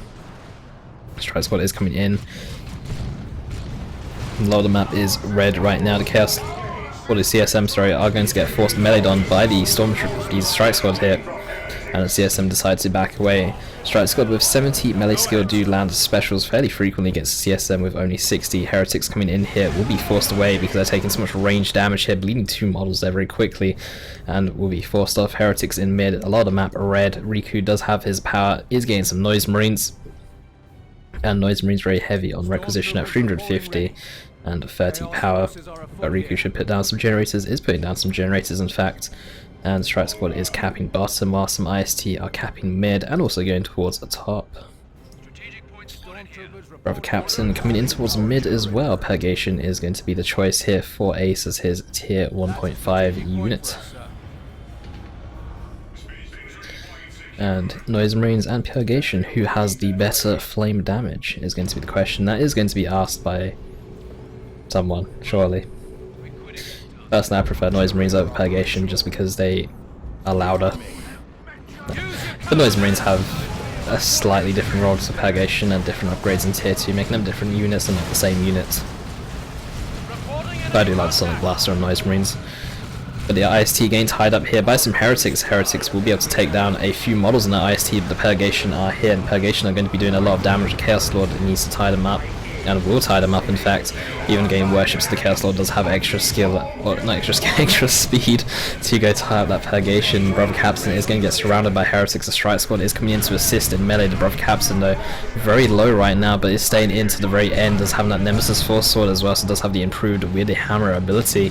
These Heretics not even going to bother entering the fight, will just retreat away straight away, but at the same time Noise Marines were free to do what they wanted. We'll be able to force off an IST squad and we're able to take down the power node of Ace. And the Purgation squad still getting tied up here by the Chaos Lord. Noise Marines coming in, going to be fighting the Strike Squad here. Could Cacophony, but it's not going to be very effective against the Brother Captain, and should probably just retreat away at this point. Might even do a Cacophony for the Strike Squad and then retreat away instead. There's a Cacophony, but the Brother Captain unaffected by it, and Riku delaying the retreat is going to lose 1 model, although I think he may have lost that model beforehand. But the Noise Marine's down so low there to 100 HP. Chaos Lord coming in against the Strike Squad. The Strike Squad will retreat away, but will be fine. They won't lose any models whatsoever, and the IST just capping throughout the entire engagement. Together, Havocs and Noise Marines do make a potent combination, allowing you to actually bash power. Ace still only on, or putting down 1 generator now. Meanwhile, Riku on triple generators here. The IST though bleeding some models to the Chaos Lord. That's without the Storm Boss, that's with the default weapon as well. With the combi flaming, you could really take away IST models fairly easily. But the Chaos Lord could do a kill the weak here if the Strike Squad do get surrounded. Kill the weak does go off, but it will miss the Strike Squad. In fact, the Chaos Lord very low right here, and will be going down quite low, but should be able to get away just fine. Heretics coming in to actually tie up this IST squad as well. Chaos Lord down to just 30 HP, but will be fine. Heretics though do need to be a bit careful. They're chasing in very aggressively here. These Heretics will definitely go down. Strike Squad in melee on retreat as well. Riku going in a bit too aggressively there with the Heretics, may have forgotten them, but Heretics down to 190. They didn't have any upgrades on them. Still a loss nonetheless, and Ace is still only on 2 generators as well as Riku is on 3, so Riku should be the first person to tier 2, even though he's actually spent a little bit more power, but still. Strike Squad is going to come in here. The Brother Captain's just going to not even wait for the Strike Squad to tie up the Havocs and will just go in himself. Could have maybe waited a little bit and not taken so much damage. Noise Marine's coming in. Noise Marine's not really the most effective against the Brother Captain or a Strike Squad, but could actually knock back the Strike Squad with a Cacophony right now. And Cacophony, kind of misplaced really, is actually in the center because of the Brother Captain landing that special actually knocks them back. Purgation is going to be casting the flame on themselves, trying to type this Brother Captain as well. He's so low, Heretics might be able to finish him off. 20 HP, 10 HP. We'll be able to get away just barely. No Doom Blast on retreat. Doom Blast, you don't see Doom Blast on retreat these days just because of the damage reduction to it, going from 25 to 15. Heretic's going to be taking down a Strike Squad model. This fight is going extremely well for Riku, but it's very unfortunate that he wasn't able to finish off the Brother Captain though. Noise Marines will try and burn down this generator, but the problem is Purgation and IST should be able to do enough damage from range to actually force this Noise Marine squad away. Heretics taking so much damage from the Purgation are forced to retreat away. They really melted there. And Riku is going to be the first person to tier 2. Ace does actually have nearly enough power, but the problem is he's actually low on requisition, so it will be a bit delayed. 365 EPs to 418. Ace has done very well in holding, or not stop, well, in holding the VPs as they are against the aggression of Riku, but the problem is that he is going to be behind in tier 2, although it shouldn't matter too much. He shouldn't be too far behind, although he's on 125 requisition, willing to wait for quite a bit more. Chaos Lord is getting slowed down by that Purgation. Brother Captain is coming in. Strike Squad have done a lot of damage in range. The Brother Captain is going to try and tie up this Havoc Squad. The improved Weird Hammer giving the Brother Captain a loss of movement speed. The standard Weird Hammer doesn't actually give a movement speed anymore in the most recent patch, so you do need to actually buy the Nemesis Force Sword to get that improved Weird Hammer. The Chaos Lord is just pushing through. No, not Chaos Lord, the Brother Captain is just pushing through. Doesn't even care. Sword Purgation are going to try and burn down this Generator's farm.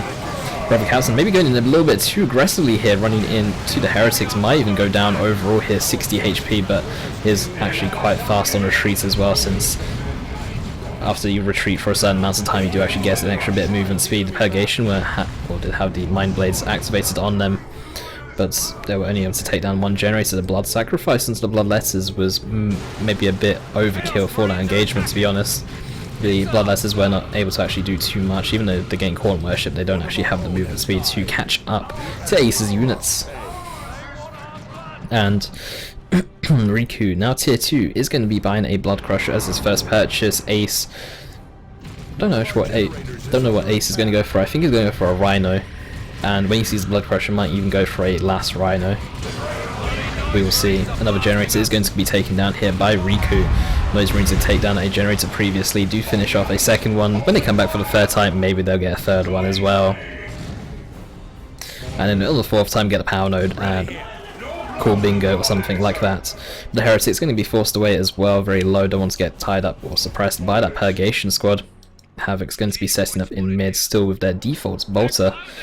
Could upgrade to also cannons once a vehicle hits the field for Ace, if Ace even gets a vehicle. I do think that he will. And it's going to be the Armor the Inferno here for Riku. Armor the Inferno, very effective against the IST, also knocks back units upon the fireballs hitting the squad, so it'd be very nice to actually unset up the Purgation or knock them down so they're unable to actually fire for a certain amount of time, and very effective against the IST as well. In fact, you could probably insta-give some IST if you're able to get your Chaos Lord close enough. Meanwhile, in mid, Blood Crusher v Brother Captain. The Brother Captain is definitely not strong enough to take on the Blood Crusher, but the Strike Squad might lose a model here to the Heavy Bolter of the Havoc Squad, taking a lot of damage. Do land a decap, but the CSM will go and cap that right back up, and Rhino is getting purchased here for Ace as well. And I guessed correctly, so pat on the back for me. IST meanwhile at top and bottom, just doing some capping. The Blood Crusher is going to interrupt the top squad. Meanwhile, some Heretics going to go down for the bottom squad. The Chaos Lord is here with the Armor Inferno. The IST do retreat away. If they try to move down here, they may have also been wiped from the Armor Inferno. Noise Marines go in for a bash once again. Purgation is armed with Psy Cannons. Clear Minds has been activated. The extra range is coming in. Mind Blades also use that. Blood Crusher is going to get scared off, down to just 200 health. And Rhino is also purchased. Going to be upgrading to a last cannon turret. That's the full name of it. Plague Marines for Dark Riku to actually counter the Rhino on the field. think he heard it or even saw it from base, or actually he built it, started building it for a while ago. He might just build Plague Marines blindly. I definitely do that sometimes because Plague Marines are awesome. Could even upgrade his Noise Marines to a Blastmaster at this point, to be honest. Some worship does need to go down. For this Blood Crusher is demonic, so it does actually heal or get 10 health regen from worship, along with other bonuses as well from worship. And you can see that Blood Crusher is starting to regen some health now. The Heavy Bolter is going to try and do what it can against the Brother Captain, but the Brother Captain is just going to run in and ignore it. Plague Marines are coming in here. Plague Marines are going to run into the Brother Captain, ignore the Brother Captain, and try and chase down this Rhino. Noise Marines are taking a lot of damage. Noise Marines should maybe try and silence the Purgation squad since they are dealing the most damage right now. The Noise Marines going to get forced off in the end here. Purgation just doing so much damage. Plague Marines going to be the next target. I think the Blood Crusher should be a target for the Purgation though. And are the target for the Purgation. The Armory Inferno knocking the Purgation down to its feet. The Rhino might try and chase the Blood Crusher. Doesn't actually have enough damage to finish it off just yet. The Plague Marines are getting Khorne worshipped in. Rhino is going to get scared off here in the end. And Riku with the larger army here, by the looks of it on the UI, is actually going to be quite scary. But the IST going to be repairing up this Rhino here. Rhino will be back up to full health. None of the IST actually have upgrades. Normally, well, in previous games we saw Ace play as Auto Malice. He did upgrade his ISTs in tier 2 with the Acolyte leaders. He doesn't look like he's doing it this game. The IST though look like they're making their way towards top. The Chaos Lord is top though. And the last Rhino does meet some CSM here. Meanwhile, Riku is going to be sitting fairly defensively in mid, does put down a Shrine. Forrest did mention about Shrines on this map. As a Chaos Lord, it does give you a 10% damage boost as Chaos Lord, which does come in fairly handily, especially with Plague Marines against vehicles. That 10% does become even higher considering how much damage a missile does hit. Purgation though is moving in very aggressively, isn't auto-attacking, or isn't moving in. So are a little bit too close here and do take a loss of damage. Purgation will be able to reinforce from this Rhino. The Blood Crusher is coming in though, the last Rhino, and Purgation should be able to do a decent amount of damage to that Blood Crusher though. Clear Mind has been used to give Purgation an extra 25% range. Strike Squad does force off the CSM. CSM down to just one model. But Brother Captain though is going to go down the Unending Purge, and Blessed Aegis is not giving him enough health regen, but the Blood Crusher decides to back away at the very last second. The Brother Captain is going to get away here. Wow. Mind Blaze is used onto the Purgation, Armory Inferno onto the Rhino. The Purgation do back away, and the Rhino will be able to live at the same time as well. The Strike Squad is coming to flank the Heretic Squad, but the Blood Crusher, or the Bloodlessers, sorry, from the Shrine are going to spawn on top of the Strike Squad and will force them away. Dreadnought is going to get purchased for Riku. Not really sure how well a Dreadnought is going to do with the amounts of AV that Ace has got in the form of the last Rhino and also the Purgation, but we will see. I think a Bloodletter squad may have been a better choice for Riku, or that's what I would have gone for as a Chaos player. Mark of Zinc upgrade coming in for the CSM. So how would I pronounce this? Because I know you criticised me earlier about pronouncing it. Is it Mark of Zinc? Tzinkt? You know, I don't know. Maybe someone can like write it out as how I'd pronounce it, I guess. But the map extremely dominated by Riku is how I would describe it. Ace is actually only in control of this bottom power and his natural requisition point. A Librarian is getting called in here for Ace. Noise Marines are going to get forced away here. Purgation unable to actually fire back with the Noise Marines. Their Sonic Blasters doing a lot of work.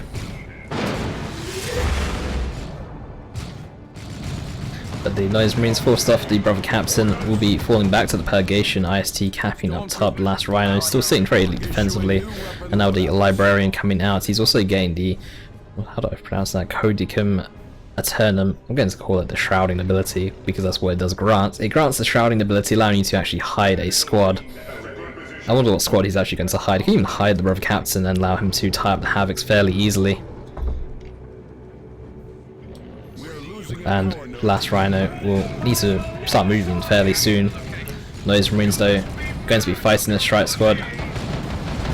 The Dreadnought has now been spotted here by Ace.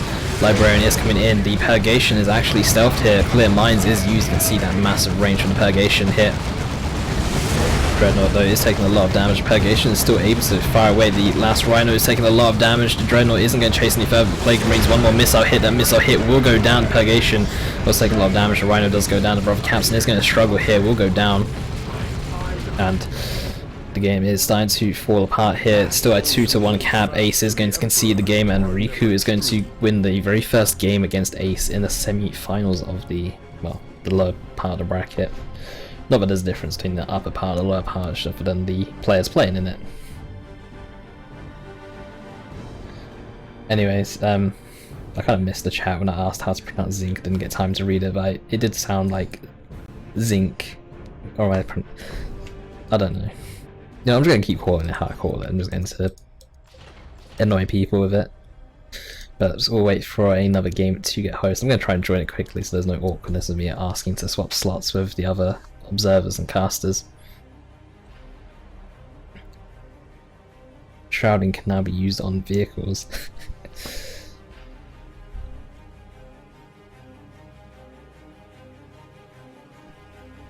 So that's an interesting Steam name to actually have. But so I don't think we'll be joining that game in particular because we're joining Ace's game. Zinc. Let's quickly jump in. Wait, I was already in the first observer slot anyway. So I just rushed in for no reason. Call it Mark of Super Monsters. So Zinc. So Zinc is no-go. What about Zinch? Zinch, is that correct? With that sh at the end rather than a K.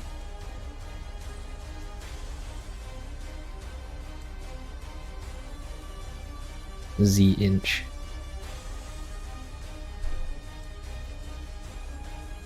Does a guide increase range on Manticore? I don't think it increases the range, I think it just increases the damage.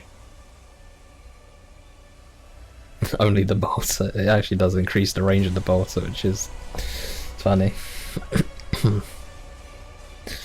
But because Ace lost that first game, he's actually going to be the one to choose the map this time, and it looks like he's actually going to go for Leviathan Hive, which is a very big map.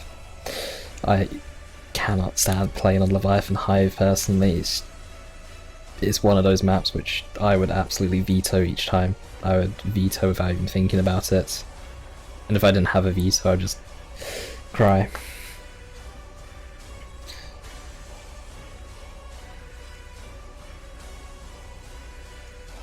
Manti Bolter is OP.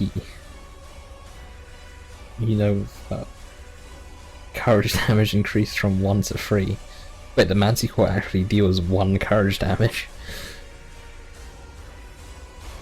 But yeah, the Warp Spider is definitely an annoying commander on this map, and I don't know what Riku's going to play. I know Riku doesn't like Eldar whatsoever, so I think Riku might go for the Lictor Alpha. But where is Riku to begin with, actually? He hasn't said anything, but... well, we'll see. Make Purgation Sergeant. Purifier Sergeant.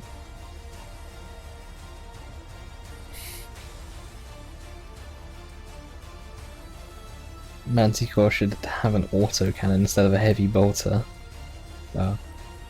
Okay, so Ace says Riku is be right back. And yeah, the Purifier Sergeant or the Purifier Justica does actually do heavy melee. Spotters for 0 power with 3 Manti shots, also known as the Lord Commissar. You should be able to execute the Manticore driver for double damage. Purgation Sergeant with buffed chainsaw damage.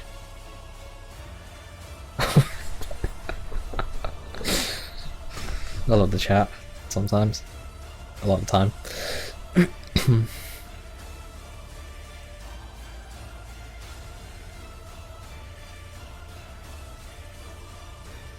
But that's game looks into globally.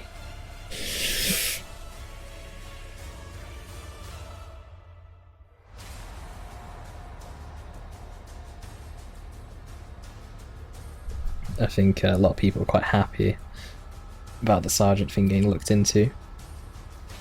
Manticore crew changed from 1 to 5 so you can actually execute them.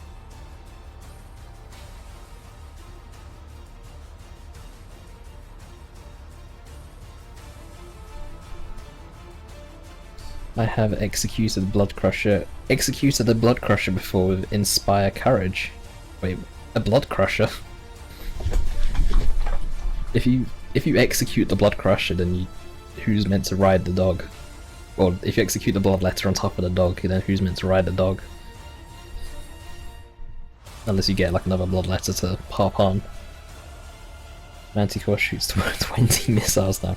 Fucking hell, like, if you really want to ruin someone's armor, you just fire 20 Manticore missiles at them, don't you? Oh, sometimes the shot scatters. Wait, you can actually execute a Blood Crusher then.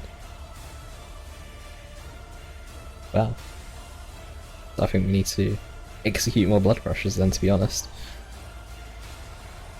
Baneblade side last cannon now deals 180 damage each from 55 to accurately portray the power of last cannons because it's last cannons.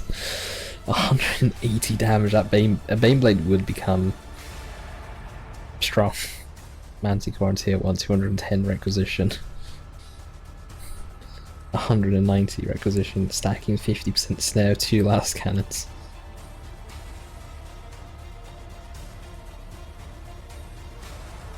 Banshees can do plus that.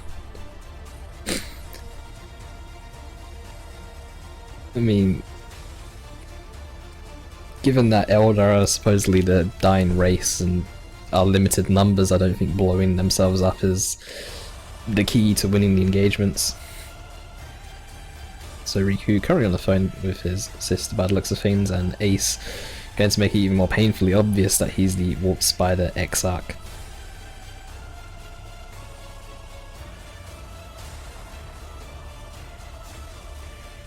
Making the Baneblade useful. 900 requisition on the Baneblade and it's fine. Banshee should get an upgrade that replaces their swords of shotguns. Do Eldar have shotgun? I really don't know. 900 requisition, 190 power looks ugly, so no. I never knew Atlas, you actually want to make the Baneblade 100 power? That was... no. No, no, no, no. 100 power Baneblade.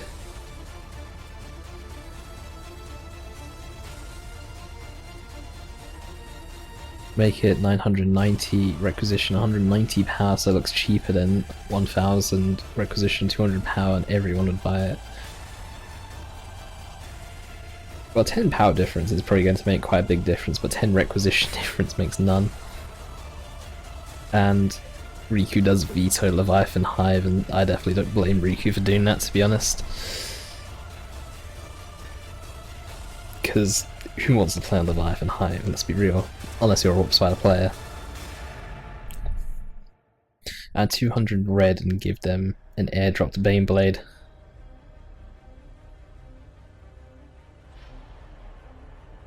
Basically looks the right play, right price. What's wrong with Judgment to carry a Noisy? I quite like this map. Never see it played, but I quite like this map. And same question to you, Forrest. It's a fun map. Can't really say it's a fun map, I've not played on it enough, but I do enjoy this map. On occasion. If I'm... all Space Hulk maps suck. Yeah, he says snuck there. Space Hulk maps, let's Baneblade. Ace is ready, waiting for Riku. Riku might still be on the phone, however, so we still need to wait for Riku. And can't really ask Riku to multitask, to be honest.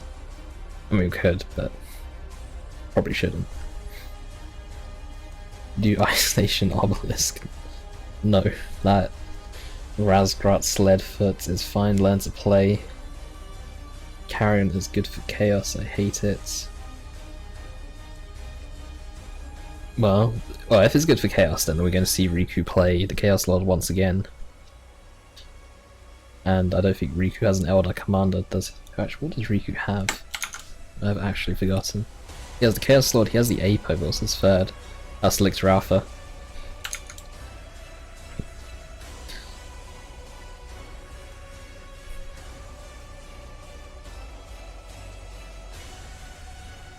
Why is almost every map a Chaos map? Because Chaos players are the best players, Atlas, so I'm going to receive some stuff for that probably, but still, because it's Chaos Mod, or that, you know. Well, I've seen it being called Space Marine Mod of recent, so every map is a Eldar map, Lictor Alpha. Riku should just tell statistics to get good.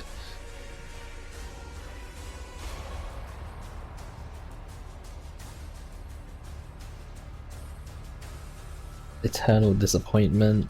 So yeah, the prize, by the way, is the Eternal Crusade Captain Pack, which I've already mentioned earlier, so I'm just going to be repeating it to you guys. I think that's worth quite a bit. That was donated by Indrid, I believe, according to the forum thread, if I remember correctly. It's on the forum thread that you can type in by typing in !tournament, which contains the information. And I believe the other prizes are some Steam games, I think, from the Steam Vault. I'm not actually sure what games in specific, but Atlas knows that, and maybe Atlas could shed some light on it while waiting, or maybe Atlas is not even watching right now. Get free scouts as SM, you win.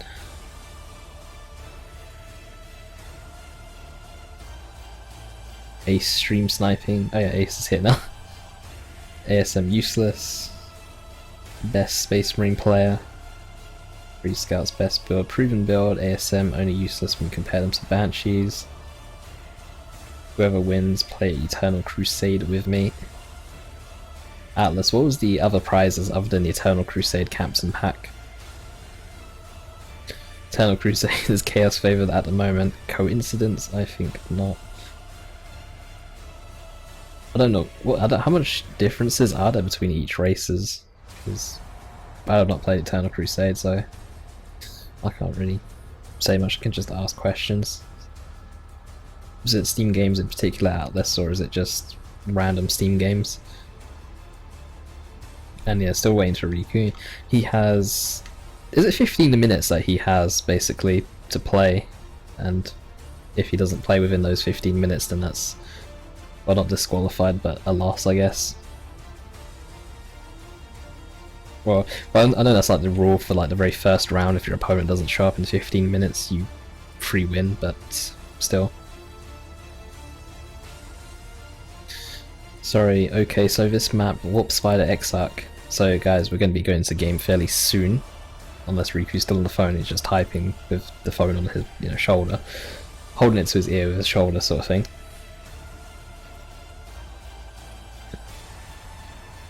He is discussing anti-elder starts with his sister. Right. Wait, Riku can't play the Warlock? Oh no, Chaos Lord. Riku going to be going for the Chaos Lord once again. Ace of Swords going to be sticking with the... well, I say sticking with the Warp Spider. Ace of Swords going to be switching from the Brother Captain to the Warp Spider Exarch. And we're going to be going into game right now. The map is going to be Judgment of Carrion, which Riku says is an Eldar favoured map. Some people in chat said it's a Chaos favoured map, so we will see in this game.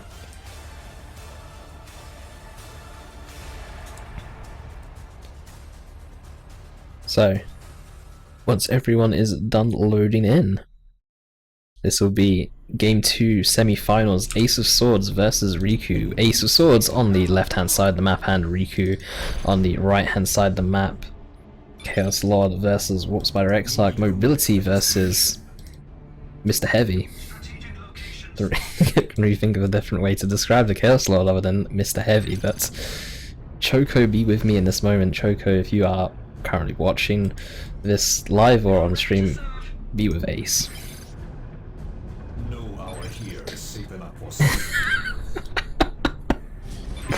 Oh, that is rough. If I had betting, you could bet Paranoid Calming, but I currently don't. And that Chaos Lord is just tearing down structures, since he is Mr. Heavy after all. Banshee's going to be coming in for Ace. Ace is going to be going for some fast generators here, since he's only got a single Dire Avenger squad and single Banshee squad, and has not spent his requisition on anything else. So generators should be going down here. Generator 1. That's not a second generator, that's a Warp Spider. Maybe he's not going to go for more than one generator, maybe he's going to go for a power node over here on the right hand side instead. But he has not placed one down yet. Right, get into my comfy position, the casting position. Dire Avenger's going to be fighting some Banshees here. Dire Avenger should probably just go back to base here. They're going to be outmatched by the Heretics and CSM. Chaos Lord gain a decap onto the natural requisition here of Ace. Wasn't fully matured, but was starting to fully mature, or was starting to mature at the very least. Chaos Lord trying to bait out the kill of the week here with the Banshees. Banshees, with them leaping in, can be a bit harder to actually bait it out, because if they all leap in at the same time, you can't get them out quick enough here. The Chaos Lord is going to do the kill of the week. We'll be able to catch out 3 models, we'll be able to heal up quite a bit of health, but we'll still be forced off in the end.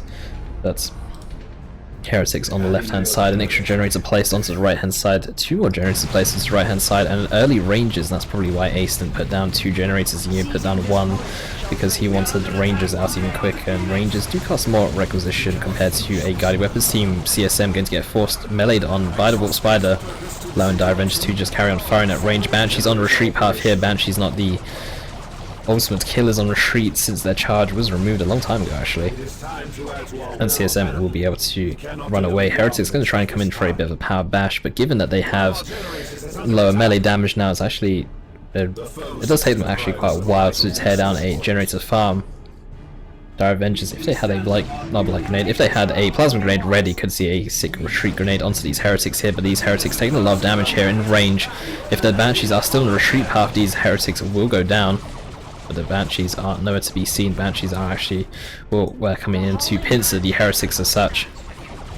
But Heretics will be able to get away, will bleed a couple of models, will give the Rangers and Dire Avengers a bit of XP. In fact, the Rangers are on more XP compared to the Dire Avengers, which is probably because the Rangers actually took down a couple of Heretic models by themselves without any assistance or whatsoever. A second Ranger squad getting built here. Riku going to be going for some Noise Marines. In fact, Riku's built his generator farm on the right hand side over here, whereas Ace has gone for the other side of the map instead, which is down to preference. In fact, Riku's uncontrolled its entire top side of the map. These Heretics have been busy right now, and the 2 requisition points and 2 power points and the VP is actually going to come in to effect later on in quite a large way.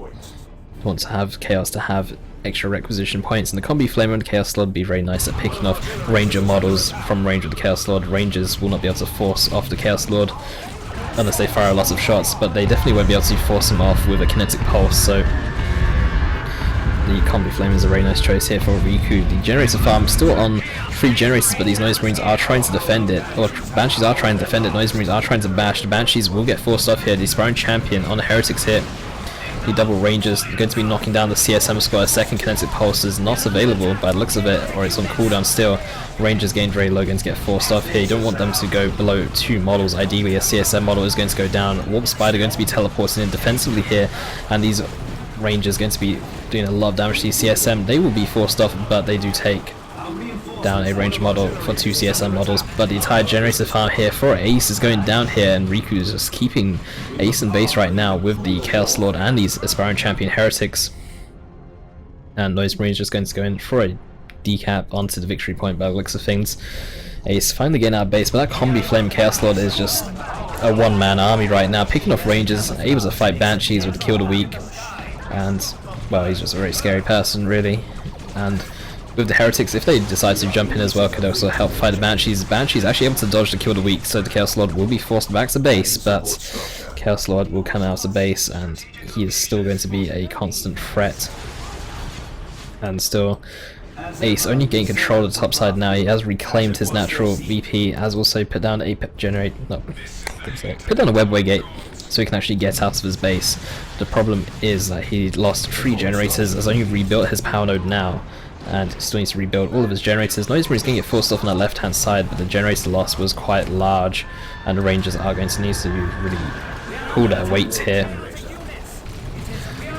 And double Pathfinder gear as well, so really committing to these double Rangers. These Rangers will suppress now with 2 hits, but again, really needing to commit to these Rangers. The CSM going to retreat away to try and avoid bleeding a model here. Dire Avenger is going to be capping up the power up top as well.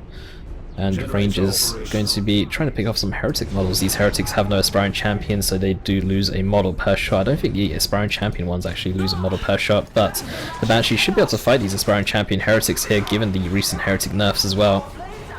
Doom Blast not getting used because it's actually more beneficial to not actually use Doom Blast unless he really wants to suppress the squad in particular. In fact, the Heretics might even go down here for Riku. 15 HP. The Rangers might be able to set up one more hit, or two more hits actually. 2 HP. The Shuriken Pistols from the Banshees. 1 HP. Crack shot. Use your crack shot. Oh, in fact, the Rangers are going to snipe the Heretics here. Throne Champion Heretics going down here for Riku is actually going to be somewhat big, but the thing is, Chaos Lord is being the first one to take up to tier 2. The loss of the generator farm for Ace is still hurting him, as you can feel it into tier 2 with Riku being the first person there. An increase in territory. The Chaos Lord is going to go and cap up top. It's now a triple cap here for Ace, and he's going to start, or he might get ahead in VPs. In fact, the problem is that the early tier 2 could really screw him over. An early Blood Crusher in fact could really screw him over at this point. And Blood Crusher should allow the Noise Marines to actually get a full gen bash. In fact, the Noise Marines are going to get a generator bash starting now. One generator is definitely going to go down. Banshees and Dire Avengers are on the way. The Banshees are even fleeting in here. The Warp Spider is still mid, could actually teleport over the wall and actually jump into the fight here. Noise Marines are going to get interrupted before they're able to actually get a second generator. Banshees are getting tied up by Heretics, or trying to get tied up by Heretics. CSM are also in the area. Noise Marines are going to take a lot of damage here, but the Heretics might go down. 2 Ranger shots, 1 more Ranger shot, 20 HP. In fact, 2 Ranger shots. Not going to be enough. The Noise Marines will get suppressed though. And the CSM going to get kinetic pulsed away and will get knocked over. The Gen Bash will be defended somewhat, only losing 1 generator. Ace now taking up to tier 2, but the Blood Crusher has started to be built for Riku, and that is going to be a problem for Ace. Ace will have to rush in some AV instead of getting a Falcon or something along the lines of that. In fact, he could actually get a Falcon. He does have 50 power rating. By the time he does actually finish his tier 2 purchase, he should have enough requisition and power combined.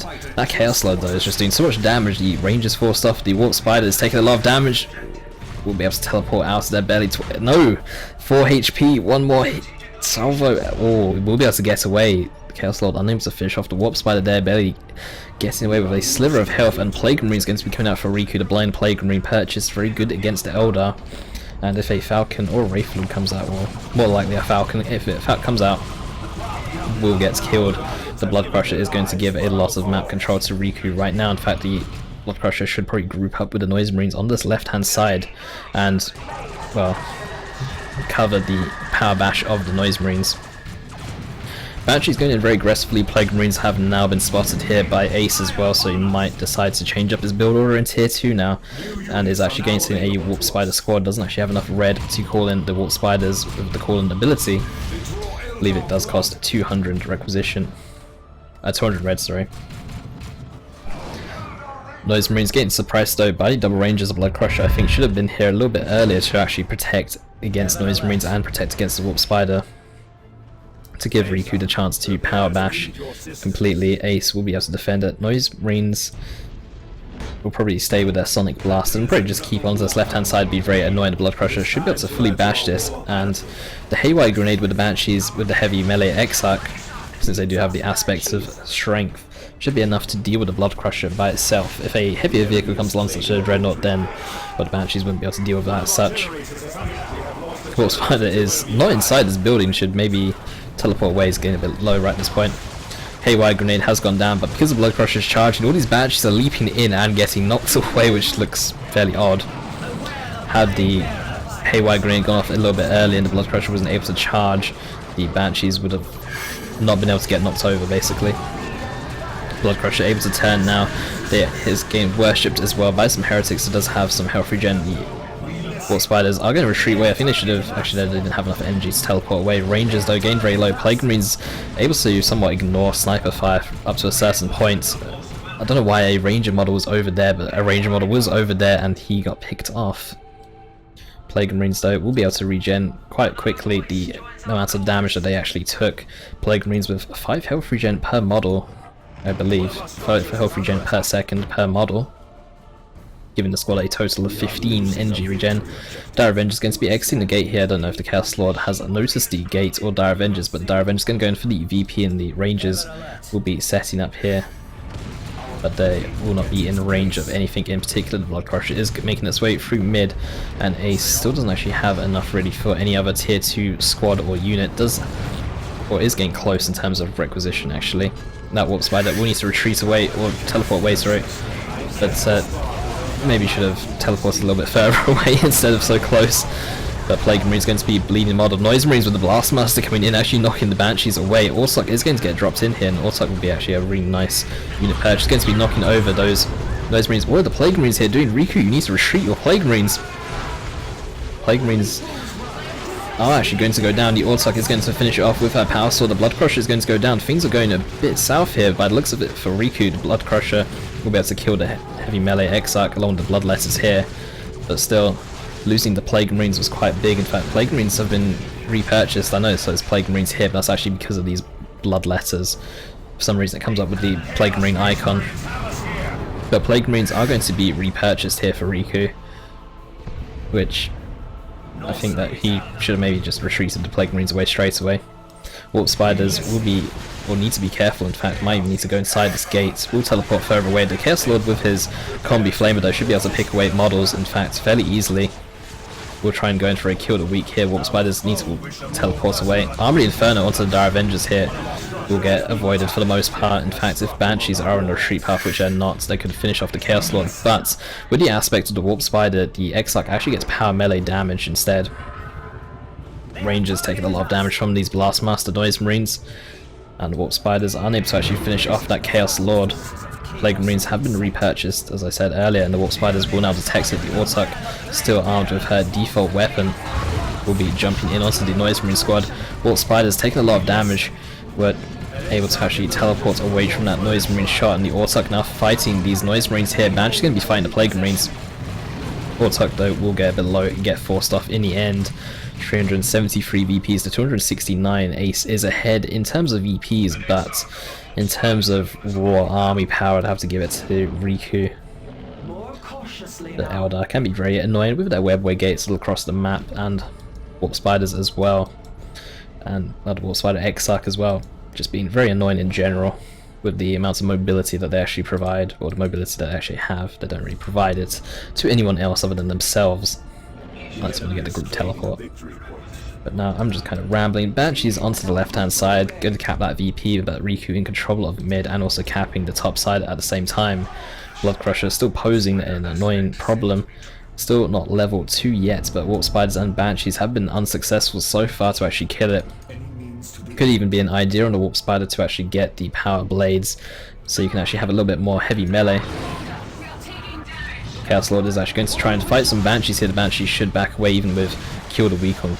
Well, if Kill the Weak does go on cooldown, you could actually win. But now Dreadnought's coming out, so Ace will have to get a bit more sustainable AV. I still think Power Blades would be a good idea. This Dreadnought does not have melee resistance with its default auto cannon, so it might be a good idea to get the Power Blades and the Warp Spider. But the Ortok is getting very low. The Ortok will go down here. Ace is not paying attention to his Ortok. That's going to be a big loss here. Sub-Commander will go down. Warp Spiders are fighting in melee against CSM and Heretics. Warp Spiders are going to try and retreat away. Blood Crusher might be able to finish off the Warp Spiders on retreat here. Warp Spiders very low. Blood Crusher could even charge in very aggressively here. The Warp Spiders, I don't know if they have enough energy or if they already used a Haywire Grenade, but it doesn't look like they have. And a Guided Weapons team is going to be coming out, going to be upgraded to a Bright Lance Weapons team, but still losing the Ortok was, well, large or big, or however you want to describe it. That's quite a large loss. Rangers down to 3 models on 2 squads, 1 squad on 1 model. You need to be careful not to actually, well, if you bleed a model, you lose the squad. Chaos Lord trying to defend this VP. He will be able to tank the Ranger shots for quite some time, especially the Armory Inferno providing some health regen at the same time. But he could always move in like he's doing now. These Rangers don't actually have enough energy and will be forced to retreat away here, just as we just saw. But the Guided Weapons team is set up here. No Bright Lance Weapons team just yet. In fact, Ace is actually lacking a lot of resources right now. He can't even afford to reinforce the Dire Avengers and is forced to spend the only requisition that he has on this Bright Lance Weapons team. That combined with the heavy melee on the Banshees and the Warp Spider Haywire Grenade should be a dead vehicle if Riku overextends. And Riku going to be sitting in mid here with a Shrine. Dire Avenger's getting a little bit slow. Will be forced away. And to the question about uploading the entire thing, I will definitely be uploading the entire thing and it will be ready tomorrow at 2 PM UK time. And the Chaos Lord will get forced off by the Warp Spiders here. Dreadnought is going to take a little bit of damage here. The Rangers do provide a lot of range to friendly units. And Chaos Dreadnought will just fall back in for some repairs by the looks of things. But Riku can be the one sitting in the defensive position. Riku can just let Ace come to him and come towards the shrine and be kind of annoying in general. The Heretics are currently repairing the Dreadnought instead of worshipping, even though it looks like they're in a circle. It's just the way they are positioned. The Chaos Dreadnought going to be kind of panicking here. It's going to be backing away. The crack shot is activated onto the Bright Lance weapons team, so it does actually have an extra 70 range. Heretics are going to go down here, and Riku does need to keep his Heretics alive for some worshipping purpose, but the Heretics look like they will go down. The Dreadnought, though, is going to get popped by that Bright Lance weapons team. The Dreadnought didn't move back far enough. The Heretics also went down in that engagement. That could have been Ace's comeback, to be honest. But I think... I know it says a Dreadnought here, but that's the Blood Sacrifice and Bloodlessers here. Now that they've gone, the Dreadnought icon should go and be replaced with these Bloodlessers that have actually come out of base. A really weird UI bug. But CSM going to be losing their model here. Warp Spider's going to be losing their model as well. Losing 2 models, in fact, actually. I didn't realise they bled a second one before teleporting away. But Ace does have enough resources to actually reinforce everything that he's got back in base. But at the same time, Bloodletter's now on the field. I don't know if the Dreadnought kill was enough to actually bring him back in the game. Losing another Warp Spider model, they're only retreating away just now. And another Dreadnought going to be coming out for Riku. Riku's really having a lot of resources to just throw into his army. In fact, I think Riku's now on, he's on 90 population out of 100 compared to Ace, who's only on 49 out of 100. So that's a quite big difference. Crack shot onto the Bright Lance once again. The Bright Lance should be able to kill the Blood Crusher. Yep. Blood Crusher going down, but at the same time, more Bloodlessers coming in here. I don't know which Bloodlessers are real and which ones aren't. I'm pretty sure he doesn't have 2 squads of Bloodlessers. But the Chaos Lord is still defending the bottom. It's still a triple cap for Riku. Ace is just down to really low VPs right now. Is that actually a second Bloodlesser squad? Why can't I click on this other one? The UI is teasing with me at this point, but the Chaos Lord will get forced away. He does cast Armored Inferno, will go down. Power melee on the Warp Spider should be enough to finish him off with some range damage even. And like Noisy said earlier in chat, just press the S button so you can actually do your range attack or teleport it once again. And do that. Get the cool sync kill onto the Chaos Lord. 147 VPs to 268, I was about to say 147 there, but the Warp Spiders have been doing well this game, but at the same time, I don't know. A Wraith Lord is getting purchased though for Ace, and I don't know if it's going to be too little too late. The Wraith Lord is coming in very late into the game, and Ace down to just 25 VPs. Doesn't have much time, to be honest. Too many units defending mid. That Ranger just got popped. Rangers are making its way top. If he gets a decap, then that will buy Ace a little bit of time, but I don't know. Riku isn't noticed the Rangers up top. The Warp Spider's going in very aggressively here for a decapped Wraith Lord is now coming in. Warp Spider's coming in from the left hand side, but the Noise Marine's still being very annoying. Going to be knocking that Warp Spider off the center cap. Rangers are still capping the top, but will be going down to the Plague Marines. In fact, both the Ranger squads have been down, so this Wraith Lord really needs to pay for itself at this point. Noise Marine's going to get tied up here.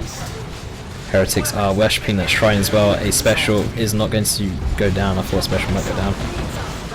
Banshees are coming in as well. These Heretics could be in risk of going down. The Warp Spiders should be able to land a Haywire Grenade. The Aspiring Champion's actually going to be the one to have the Blood Sacrifice casted on them, which I don't know if that was the best choice, but the Heretics were probably going to be going down anyway. The Haywire Grenade lands onto the Dreadnought. This Wraith Lord is probably going to go down. It's not actually going to be able to win against this Dreadnought. Even though the Dreadnought has no melee resistance, Wraith Lord is a bit too low, and the Dreadnought will be able to do enough damage to actually kill it. The CSM are trying to get tied up by the Banshees, but the Blood Sacrificed Bloodlessers are going to be doing a lot of damage to them. In fact, the CSM might even turn around now, but they got support from the Blood Crusher. Wraithlord is trying to get away, but the also cannon though on that Dreadnought is going to be a bit too much here. Wraithlord does go down, Banshees are going to go down, and Ace is going to call GG as Riku was going to finish up capping and was going to bleed him dry of VPs. But yeah.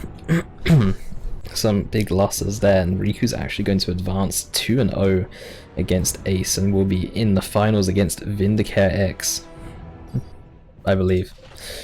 It was 2-0, wasn't it? Let's have a look at the brackets. Yeah, so Riku was 1-0 and now will be 2-0 and now be up against Vindicare in a best of 5 in the finals. And no, this was not the finals, this was the semi-finals, Shlomo. We are now about to enter the finals, so hype. We'll get as hyped as possible. And Riku is currently restarting his game.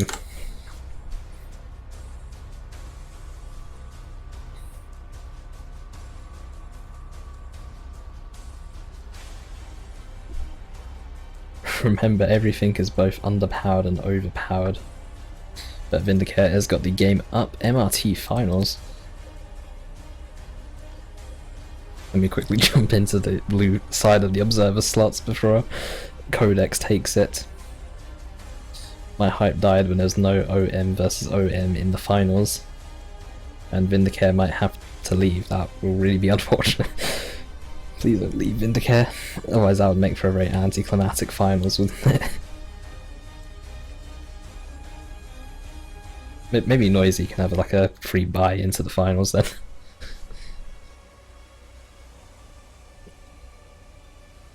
Chimera's wheels changed from 4 to 5. Well, it does have wheels, I guess, but it's tank treads which have wheels inside of it. I don't know. But Codex probably needs to get out of Riku's slots, and Riku needs to get into the slot. And I think we need to find out if Vindicare can actually finish playing a series at first before we start. Maybe. I'm gonna blame the brackets though, bottom bracket, 3 MRT winners top 1. Wait, who's in the top bracket actually, who's an MRT winner? Oh, it's Toilailee.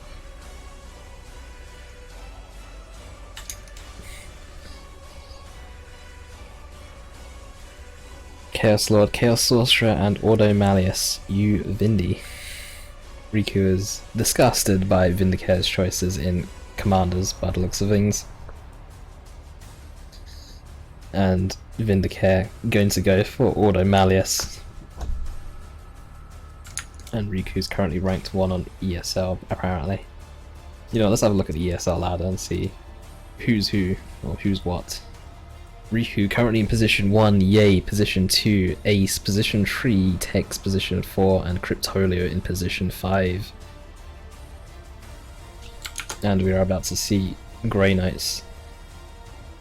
And well, Riku doesn't have Grey Knight selected, but he's going to be going for the Chaos Lord. So hopefully Vindicare is able to finish playing. You know, he did say that he might not be able to.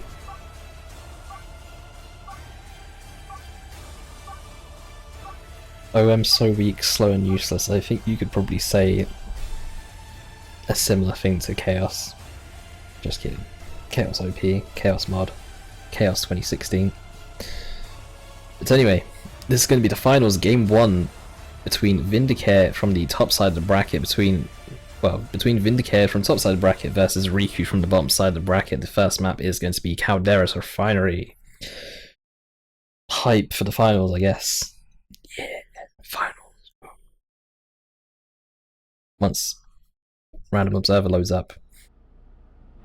But anyway, starting off on the bottom side with this interesting colour scheme. This is cream. It's like cream. It's like something you'd paint your living room with.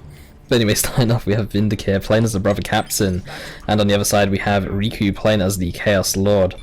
Good luck, have fun, and have fun from Riku. No cover will stand. And as he says that, he runs over some green cover.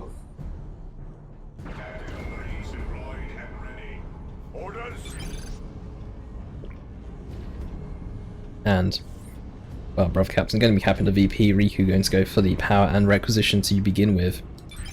In fact, he's actually being very aggressive on the VP, I didn't notice. The IST have also gone mid as well. And, well, Vindicare going in for the VP bleed type of capping compared to Riku, who's going for a more of an economy-based capping.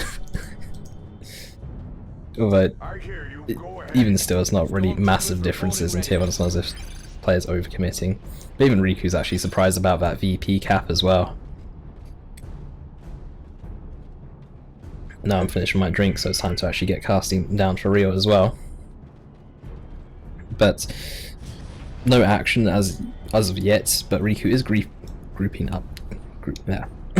Is grouping up on this left-hand side. Meanwhile, Vindicare has kind of got his forces more towards the right-hand side, but the Brother Captain will be a bit outmatched here, as Riku has got 2 Heretic squads and Vindicare only going for 1 IST squad. It's getting a second Strike squad out, but that second Strike squad will not hit the field in time. IST's coming in, Strike squad did go behind some green cover, did not actually get properly behind the green cover. Kind of taken a lot of damage in range. The Brother Captain is coming in from behind the CSM, but the Brother Captain is a bit slow. In fact, he decides to take a different path instead. The IST in risk of bleeding a model here to the Chaos Lord Storm Bolter, the second Strike squad out of base now. Brother Captain being a little beast over here by himself, going to be picking off some Heretic models with that wrist mounted Storm Bolter. Strike squad now coming in against the CSM here. The Strike squad are undecided on how they want to approach this by the looks of things, and no power node on here. The Heretics will be able to land a decap, and that's probably one of the most annoying things in early game when you don't node your power and your opponent goes in for a capture on it. The Brother Captain is winning against these Heretics as expected, and Chaos Lord is coming in now. Could see a kill the week on all the Strike Squad members if they get a little bit too close to each other, but the Chaos Lord should get kited around at this point. IST should probably move, or don't even need to move. Strike Squad going to force men onto this Chaos Lord here, and so they decide to back away, go for the Heretics that actually gain a decap onto the power as well. Heretics will be able to actually get a cap here by the looks of things. They could actually node this power up and just have Riku buy, yeah, there you go, there's a power node. He's going to buy a lot of time, and Vindicare going to be down on power, but Vindicare has actually been seen to go for triple Strike Squad builds, which you might think is a bit crazy, but he actually did go triple Strike Squad against me a couple days ago, so on Friday in fact he actually went triple Strike Squad against me as Chaos, so we'll see. But Brother Captain taking a lot of damage here, but will be able to tie up that Havoc squad into melee. I wonder if the triple Strike Squad's coming out. He does actually, or is nearly having enough for a Strike Squad. 450 requisition they do cost. Problem, yeah, there you go, there's the third Strike Squad. He's going for that build, and I'm not really sure how well the build is going to work out, to be honest. Purified Blades also purchased on Brother Captain as well, which is, doesn't want Heretics to be meleeing him down. Purified Blades does actually give a chance to knock back units. Melee new Strike Squad will get forced off here. They will get, wow, they're actually popping the lead model there, but they will still get forced off in the end, but still popping their model on the Havoc squad. Very nicely done. And Strike Squad, this one Strike Squad's taking so long to actually take down this power node. I think the Strike Squad should just melee down the power nodes actually a bit quicker. You see a lot of people actually melee down power nodes with their attacks or CSM because it seems to be quicker. But IST onto that right hand side, they, well, can't equip flamers, so you know they can't really go in for that sneak bash as Riku pushes in through here, but the Havocs and Noise Marines together will be quite annoying. These Havocs taking a lot of damage from the Strike Squad up on this hill here, behind some green cover as well. It will take a bit longer to actually suppress them. Courage damage now is affected by cover. See, our Strike Squad is just not getting suppressed whatsoever. It is getting suppressed now, but it does take a lot longer when they are behind green cover and from a distance as well. I believe also range modifiers do affect courage damage. The Brother Captain coming in, the two other Strike Squads are here in the area as well, and it'll be interesting to see what Riku does against the triple Strike Squad. I know for me personally, I was playing as a Plague Champion, so I went for some chosen Plague Marines in tier 2, but being a Chaos Lord, you don't have access to it. The Chaos Lord though doing some really nice path blocking against that Brother Captain, and will be able to prevent him from getting in there in time. In fact, he might go down, he's very low, 13 HP, 10 HP, oh, he's so low. Will be able to go down here.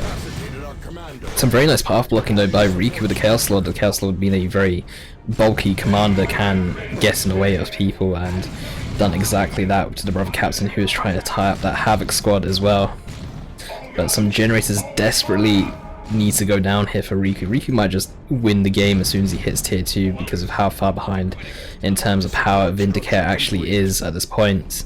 Vindicare going to be putting down some generators now. But the heretics on the right hand side will get forced off. The red, well, the map is extremely red right now. It's going to be a triple cap for Vindicare soon, but I don't know if the VP lead is going to be high enough to actually allow Vindicare to actually come back in terms of the tech and power lead.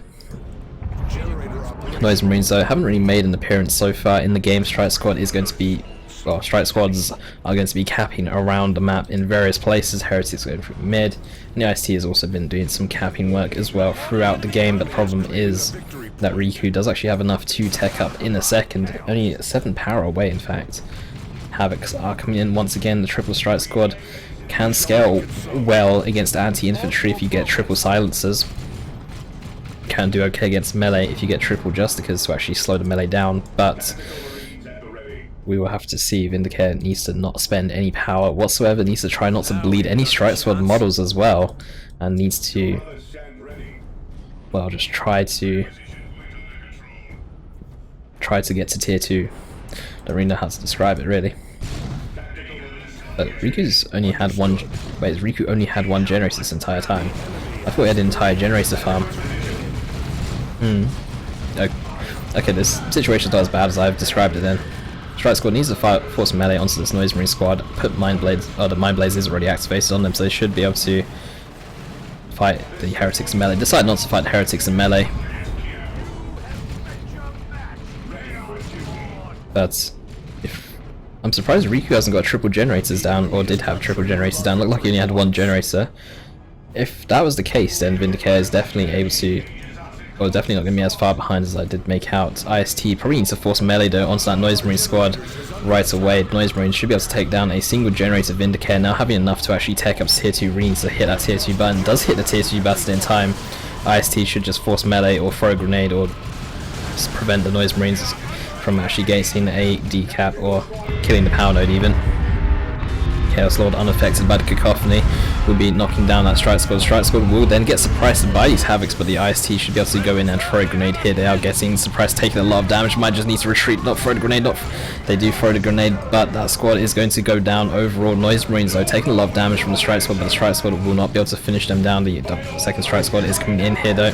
Havocs not having the proper arc of fire here. The Strike Squad will be able to just go in here.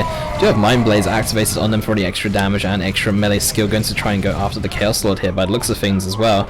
Chaos Lord is a bit too tanky for them to kill at this current state, or has too much health for them to kill. Heretics in a bit of an awkward position. Look like they might try and go in for a back cap, and Blood Crusher is going to be the next purchase here for Riku. These Heretics are definitely being spotted. They kind of shuffling around on the same spot here, but the Strike Squad, yeah, Heretics going to be very annoying here. And in tier 2, I don't know what Vindicare is going to buy, but the Heretics are actually trying to exit here. Strike Squad should be able to pick off a model, but decides to actually ignore it by the looks of things and just go in and get the cap that they were initially planning. But triple Strike Squad, be interesting to see what is Vindicare Assassin is going to be the purchase. That will, Purgation will be the purchase. Purgation will be a good choice here, given that there's a Blood Crusher on the field. Can actually arm the Purgation squad with Psy Cannons, which are effective against all kinds of targets, since they do explosive damage, effective against vehicles, effective against infantry, effective against everything. Strike Squad retreats in a way really can't afford to actually bleed any models, to be fair, at this point in the game, given that he's only on 217 requisition income. Did have his requisition income tanked a little bit by having, or not having, the requisition point on the right hand side. Then again, so is Riku. But Noise Marines, right, Brother Captain coming in here with his Purified Blades, but might find himself a bit outmatched, although Riku seems to be ignoring it for now. Chaos Lord is going to turn around along with some CSM here. The Mark of Zinch is going to get purchased on the CSM, that Blood Crusher charging out just barely. Mind Blades on the Purgation going to be doing a lot of damage, but the Mark of Zinch CSM going to be extremely effective against the triple Strike Squad here. The triple Strike Squad currently have no upgrades as of yet, and as I say that, there is a Cyber ammunition game purchased on a single squad here. So that squad with the cyber ammunition could be upgrading to a silencer after as well. Noise Marines also going to be tearing down generator farm here. There is 2 strike squads on the way here, but that one generator is definitely going to be going down. Purgation trying to fire away at mid, but that Noise Marine squad is going to be able to get a second generator here as well. As that Justica was purchased. Justica purchased on one squad, cyber ammunition on the second one. Noise Marines are going to go down here. Riku not paying attention to it. They got the wrong person. But Noise Marines will go down. Purgations have been forced away from the Blood Crusher, but Vindicare very low on power right now. Does have that level 3 Brother Captain, but that level 3 Brother Captain does not provide power, so I don't really know why I've pointed that out. In mid, Riku setting up, does have that Arm Ready Inferno on the Chaos Lord, be nice at knocking down the triple strike squads. Even building a shrine, did see that kind of play start against Ace in previous games. Strike squads though going to be forced to back away a little bit though. So still no silencers on any of the strike squads, but still the side cannons on this Purgation squad in particular. Kind of interesting upgrades, I suppose, in the sense that he's got one with Cybolts and one with a Justica. But the strike squads are pushing in. With the hammer has been activated, the strike squad are moving in quite quickly, but one squad is tied up. The second squad is going to get forced away by that Blood Crusher. Brother Caps is trying to go in himself, but he's taking a lot of damage here. He's going to take too much damage. He will go down. Army Inferno going to knock down all these strike squads, so they're forced to just retreat before they get knocked over, and that Brother Captain will go down. 385 VPs, that's 216 VPs are in favour of Vindicare, but in terms of army composition, I'm going to have to give it to Riku for now. But in the most recent patch, the Brother Captain, when he charges in with the Weird Hammer, his default weapon doesn't give him move speed. You need to actually have the Nemesis Force Sword to give you the speed boost to actually get in and tie up that Havoc squad. And Riku being very annoying here with these heretics have just been around the map decapping the entire time, while Vindicare, because he lost his IST squad, has been forced to, or hasn't had a side capping unit and has been grouping up quite a lot, so he hasn't actually had anything on the side to just cap, and that is costing him map control. He did lose a requisition point over here, which is starting to fully matured for Riku, and he also lost this one as well. But these heretics over there will get forced off. There's just a bit too much heading their way. In fact, it looks like Vindicare might have gone, or might go for the power of Riku. In fact, the heretics are able to duke it out because both squads have chosen the same path here. The Purgation get tied up by the heretics. Heretics do charge in, but do decide to back away. Brother Captain remains dead on the ground. Riku remains very static in mid. He does have that Chaos Shrine of Khorne and doesn't necessarily need to move away from that position just yet, although he might think that Vindicare is going to go into a power bash given how he is positioned. A Dreadnought has also been purchased. That Dreadnought might be regretted given that there's now 2 Purgation squads on the field, both armed with side cannons, giving it about 90 explosive DPS, I believe. 14.4 per model, that's roughly 90 explosive DPS, probably like 88 explosive DPS. And when you think about it, that's the equivalent of 2 Chaos Auto Cannons, which, well, 2 Chaos Auto Cannons, I don't think I need to tell you how strong 2 Chaos Auto Cannons are. But the Purgation do deal the damage out in a more consistent form, and you can see how quickly this generator farm goes down with just a single Purgation squad. Riku's actually still remaining in mid, still very static as I said, and he is going to sacrifice his entire generator farm now at the cost of staying mid. Might be regretting this Dreadnought purchase once he sees the second Purgation. I don't know if he's seen both Purgation squads yet or not. This Havocs, we're going to get forced off before it can even set up the Purgations with Mind Blades activated, just doing too much, but the Blood Crusher is going to tie up one and the Dreadnought going to tie up the other. This fight is going to go kind of horribly for Vindicare. Both the Purgation needs to try and focus and force off the Blood Crusher before it charges in, and then force off the Dreadnought following it, but Havocs were forced off and did do a lot of damage, but the Purgation did lose a model and might lose a second model on retreat, so it looks like it's going to be okay. Chaos Lord was capping this entire time as well. Still one generator though up for Vindicare, and Noise Marines did get purchased by Riku. I saw somewhere. Here they are. Noise Marines have been repurchased, which I think the Noise Marines will be a good side capping unit, I guess. Well, they're not really a side capping unit given they are a side capping unit. They're more of a keep on the side and keep Vindicare from moving together. I don't know how to really describe it. They're just a side cap or side capping harassment unit. but quite an expensive side capping unit. But Riku still wants to remain very statically in mid with that shrine. The shrine is going to provide a lot of bonuses, well, 10% damage bonus.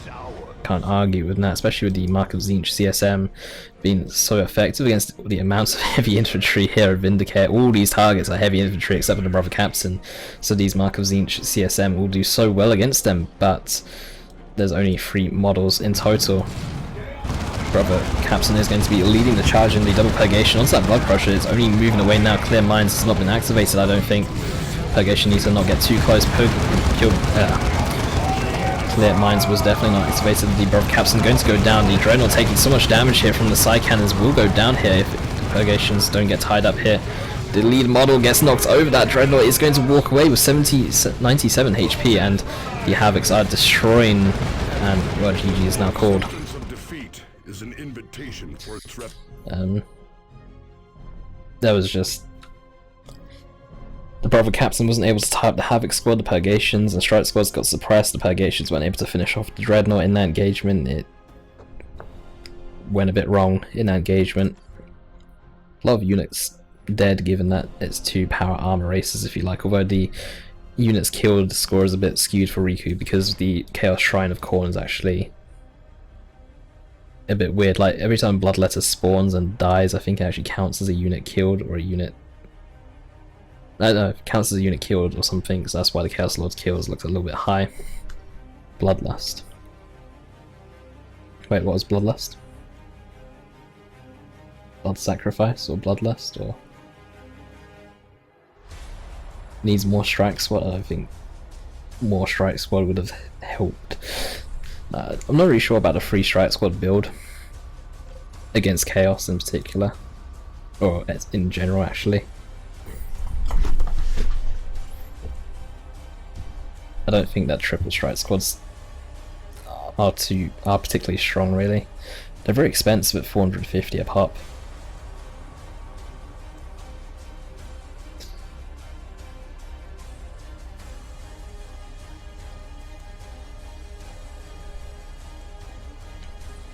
So we'll see if Vindicare is going to be switching up commander, or if he's going to be switching up build, or what he's going to be planning in this game.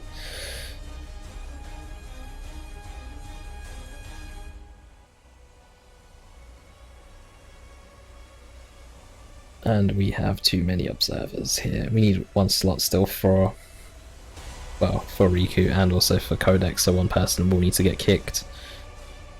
1 person has been kicked or removed or left.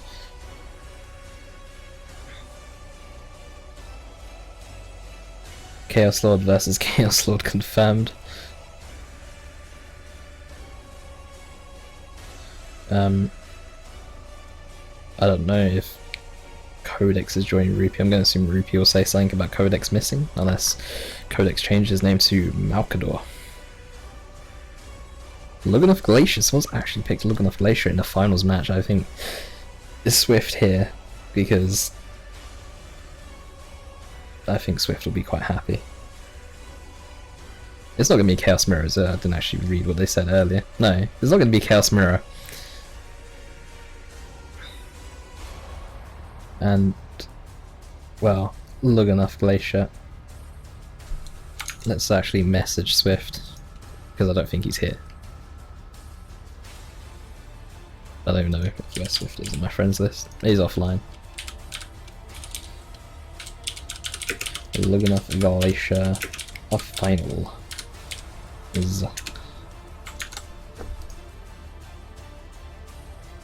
right. Vindicare going to go IG. No, he doesn't actually have IG picked, Soberson. There was only 1 IG player, or 1 IG pick throughout the tournament, and that was Brother Spec Marine with the Lord Commissar, and I believe he got knocked out. Let's have a look at the brackets. He was somewhere.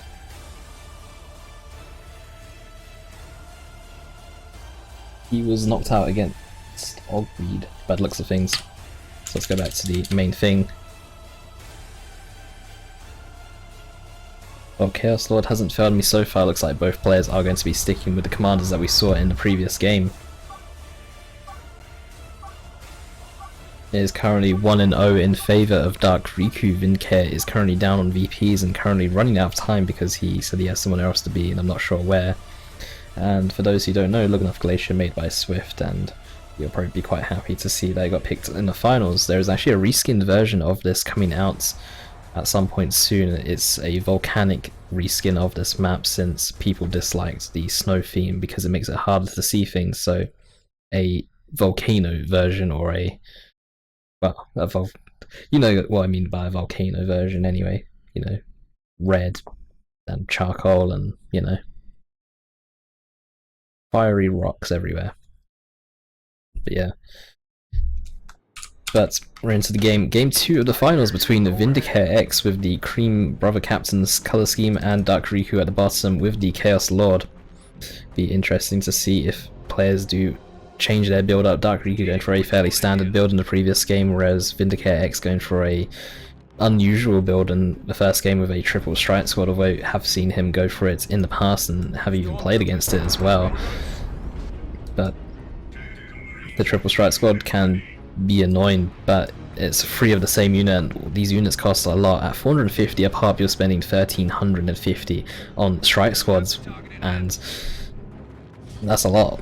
A requisition in tier 1 for 3 units, and I'm not really sure how well it's going to work in this game, especially if he tries to do it for a second time in a row, because Riku might be expecting it for a second time in a row. In fact, I don't think that he will. I think he'll just go for 2 strike squads this game and keep it at that, and might go for a purgation or an operative squad to change things up a little bit.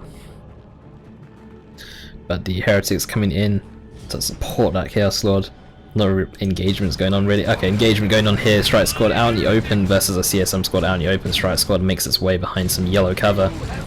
Also on the left hand side, IST getting chased away by some heretics, and here come the 2 bulky commanders meeting each other. Chaos Lord chasing the strike squad, who's getting chased by Brother Captain, who's getting chased by CSM. Everyone just chasing each other. A nice train of chasing. And Heretics still chasing the IST here. The IST have actually made their way all the way back to base, so the Heretics will be forced off in the end here. Heretics could even try to join this fight in mid, but very close to the base turrets might decide not to actually do so. Here we go, fight of the Sentry. Chaos Lord going to get forced away though by the Brother Captain as the Strike Squad decides to close into melee. Chaos Lord did actually use its kill the week earlier. Brother Captain also very low, but Riku is going to get forced off here, and Vindicare will hold the area. Did fall back very far towards his base though in order to actually win the engagement.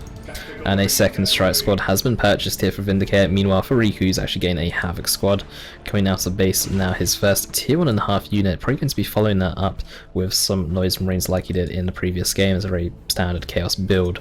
Havocs and Noise Marines very good against both Space Marine and Auto Malleus, and probably some other races which I can't really think of in my head right now. But Strike Squad going to be falling back from these Havocs. Don't really want them to, well, suppress your Strike Squad really. In this map as well, Generator Farm is actually quite difficult to take down. Generator Farm, you can see how close it is to base. In fact, this one generator is actually within base turret range, so you can't melee that down with some Heretics, for example. But we'll see how this plays out. If either player is able to actually land a power bash on the other, or if both players are just going to allow both players to have their power at farm and try and go for other stuff, such as gain the decaps on requisition points. Vindicare can definitely do that, and that will hurt Riku quite a bit. Chaos are very reliant on requisition, especially come tier 2, or I definitely find myself reliant on requisition come tier 2. The IST's going to be upgraded with the grenade launcher. Isn't going to rely so much on his Brother Captain to actually interrupt the Havoc squad this time, which is a good idea because it didn't work out for him too well in the previous game. So the grenade launcher IST will be used to actually interrupt these Havocs instead. Brother Captain going to be kind of running around here. Heretics going to be capping up mid. Heretics also trying to get a decap onto this requisition point, which is fully matured, but the Strike Squad and Brother Captain in the area going to be picking off models in range. Well, that Brother Captain isn't really doing too much to that Heretic squad. Still being very annoying. IST with a Sergeant on the left here, and the Strike Squad still on the left. But Riku in control of the right hand side. Heretics going to be going in onto the Strike Squad here. I don't think that the Heretics should be fighting these Strike Squad here, because the Strike Squad should be able to bleed the Heretics and then get out of there without losing a model. The Strike Squad seems committed to that engagement. Brother Captain could land a special against these Havocs, instead he won't. The sword just glue blue for no reason.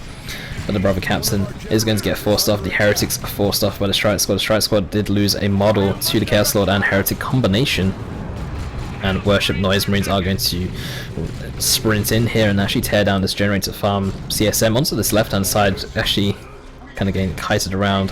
CSM chasing IST, which quite funny. Grenade is available for the IST. It's not a proper, well, it is a proper grenade. It's not a grenade like your scouts or like your Dire Avengers. It actually hits instantly and does less damage because it hits instantly.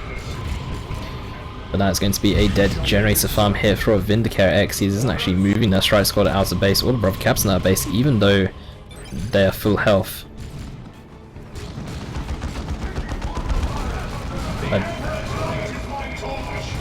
I'm not actually sure what's going on. Did I miss something dying? No. But the strike squad pushing in extremely aggressively here, but Vindicare did lose the entire of his generator farm over there.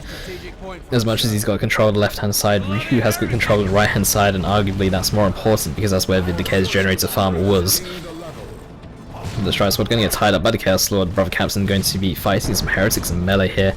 Don't think he has the Purified Blades upgraded this game. Going to be a second IST squad here for Vindicare. Heretics are forced away. The Chaos Lord though should be able to fight here for quite some time, especially with Kill the Weak available and full energy available. The brother captain going to be trying to melee down that Chaos Lord strike squad, and Grenade Launcher IST going to be coming in for a bit of support here. Kill the Weak does go off, and Chaos Lord decides to retreat away, knowing that he can't bleed any models or can't accomplish anything as such. Might as well go back to base and be on high health so you can actually get out of base a little bit quicker. But the Noise Marines onto the left hand side, supported by some CSM, could be supported by these heretics once they're done capping. Could be very annoying on that right hand side, and even with that power bash, Vindicare is actually the first player to go tier 2 in this game, but Riku should be able to follow up that fairly soon. Does need to put down some extra generators, or once he's got enough requisition to do so, is actually a little bit starved on that requisition to be fair at the moment. Needs to start decapping Riku's requisition points and start capping some of his own requisition income. 207 to 260. Decapping some fully matured requisitions will definitely hurt Riku quite a bit. And if he can get them to mature for himself, will also help out a lot. But the IST in mid taking a lot of damage here, actually. Might lose a couple more models there. It's so low. 3 models actually. 2 models now. Down up to 28 HP. Did take quite a lot of damage. Didn't even lose 2 models simultaneously as well. The first 2 models to go down. A Grenade Launcher IST coming in mid with a Sergeant as well. That's 2 ways to actually interrupt Havocs. In fact, these Havocs going to get interrupted. No, they're not going to get interrupted. Grenade Barrage falls in front of the Havocs. Havocs not flinching away from it. Will be fine. Brother Captain taking a lot of damage, down to 40 HP. Will most likely go down. Doom Blast even doing a lot of damage here on retreat. Brother Captain will go down. Vindicare now tier 2, but lacking any power to really do much with it. He can get an early Rhino, but Riku with the power income could get something else out instead. But it's going to be a Purgation squad here for Vindicare. The map is looking extremely red right now. And things are not looking good for Vindicare, to be honest.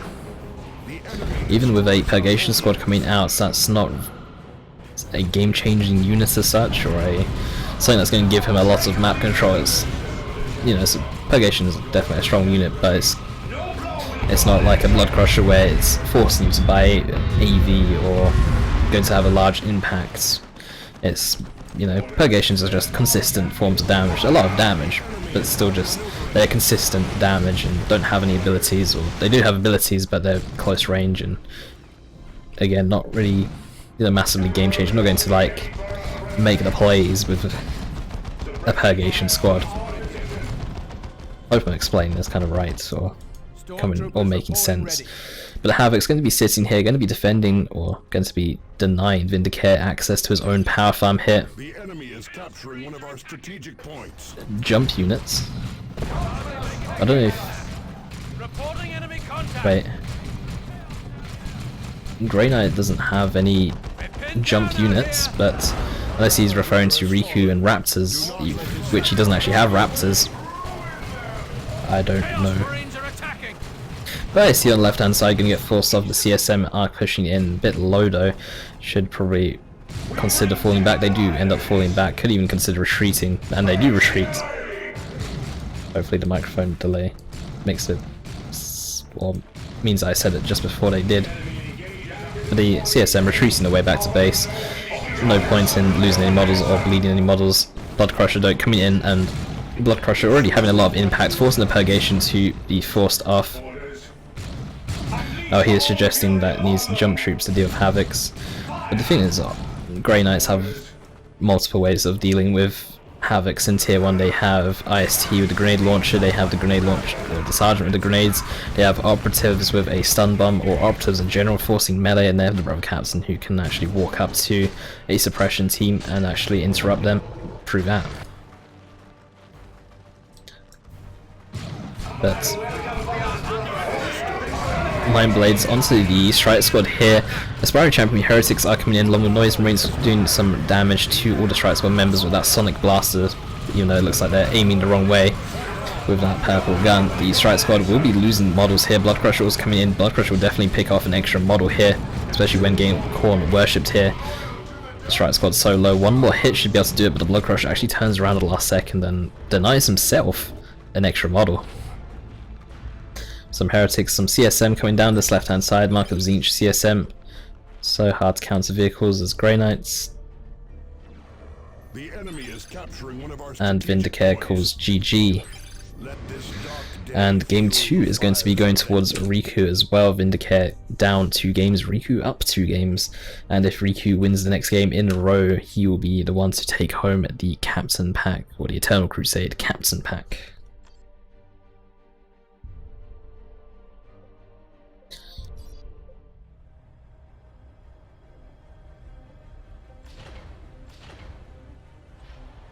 And I think that Riku will be switching, well not switching, he'll be sticking with the Chaos Lord in the 3rd game as well.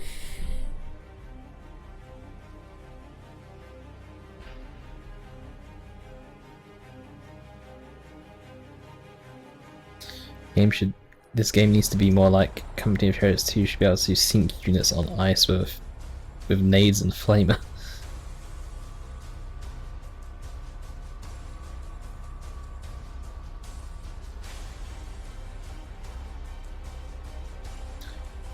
Your map pick again, now you have to pick your hero first. I'm wondering if Vindicare is actually going to be switching up to either the Chaos Lord or the Chaos Sorcerer. And if he does switch to one of those, I think it's going to be the Chaos Lord. More so than the Chaos Sorcerer. But still. We'll see. We will see.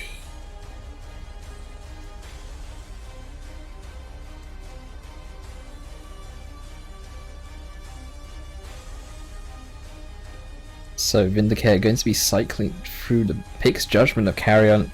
Is he going to pick Chaos though? Is he going to go the Chaos Lord? Yes. Chaos Lord is going to be the pick for Vindicare and Riku. He has the Apo and Elixir Alpha. You've already seen the Chaos Lord from Riku, but I think that Riku doesn't like playing Space Marines of late, but I think that the Apo would. I like the Apo against the Chaos Lord, me personally, but Riku is definitely a better Space Marine player than me, so he says he doesn't want a mirror. I really hope he's not considering a Chaos Lord mirror. Force Commander.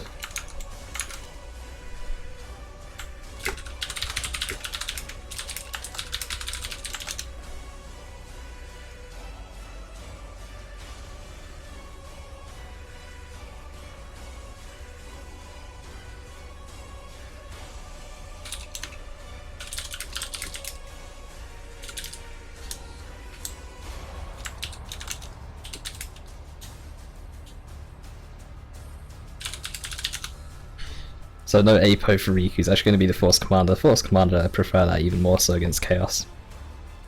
Apo's more annoying, but the Force Commander's more like direct. Okay, so Force Commander for Riku. And Vindicare going to be going to Chaos Lord. Riku not wanting to handicap himself, his words about the Apo.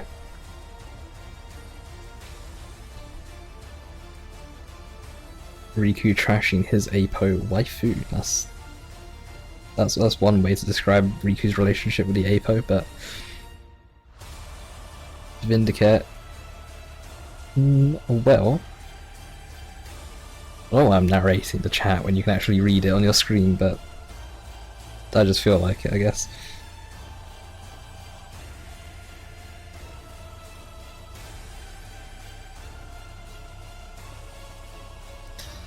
More chaos nerfs incoming.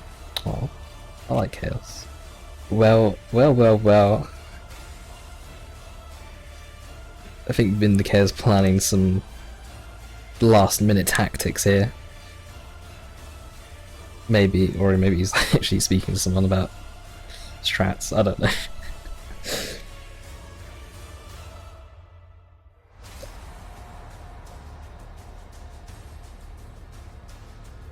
Wait, what? Vindicare's got a Company of Heroes tournament, Company of Heroes 2 tournament to play, and is forced to forfeit. Please don't forfeit. That's really that's even more anticlimactic in the finals compared to going to 3-0, I guess. No.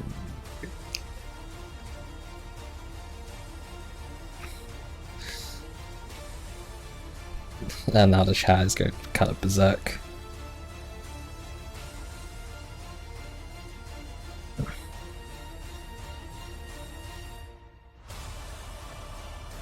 Wait, Vindicare ranked 4 on the ESL. I need to farm him for some points.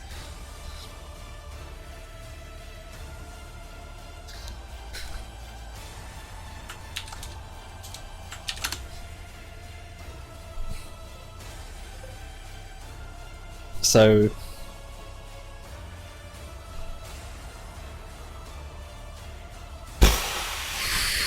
don't really know what to say, to be honest. Ban Vindicare from Dawn of War 2, that's wait,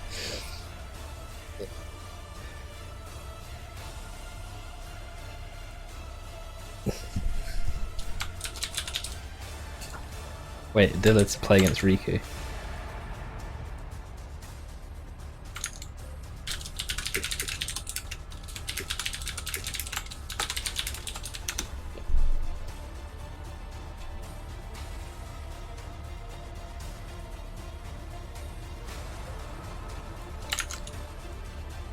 Okay, so Adila says that he wants to play.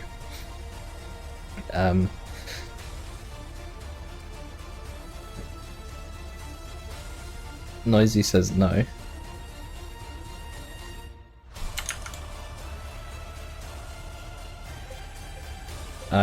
No, who's host?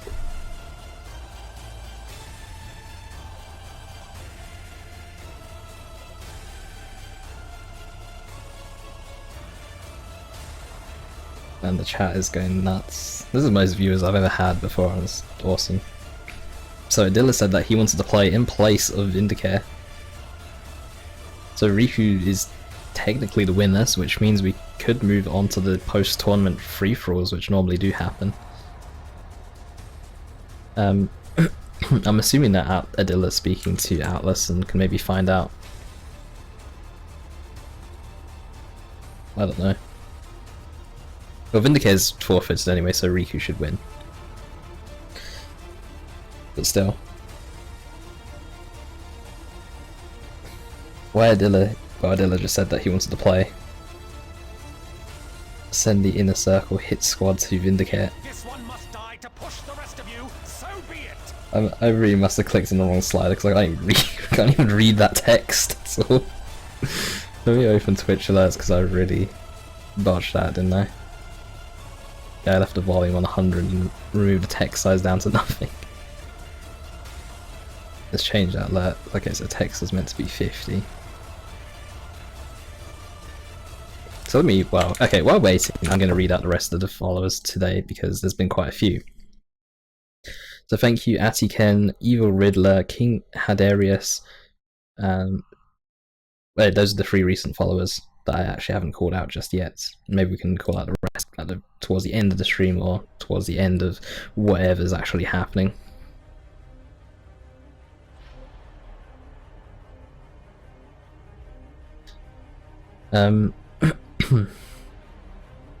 So stuff is getting worked out on what's going to happen with this 3rd game, but I think it's kind of safe to say that Riku has earned the captain's pack for Eternal Crusade. going 2-0 against Vindicare before having to leave, so this is going to be kind of more of a show match type thing, or unless Riku's actually happy for Adila to take the place of Vindicare and continue this best of 5, but Adila needing to win 3 games in a row. Riku only needs to win 1 game in a row to officially claim the title of winner. Ace versus Riku, best out of 10 because sleep is for the weak. I honestly don't think that would happen. That'd be interesting if it did happen, or Chaotos off to go play Eternal Crusade. See you later, Chaotos. And Rupee is now left, so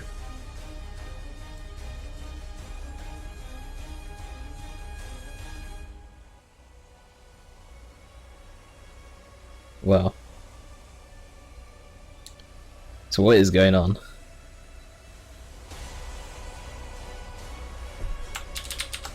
I'll ask if they want a free-for-all.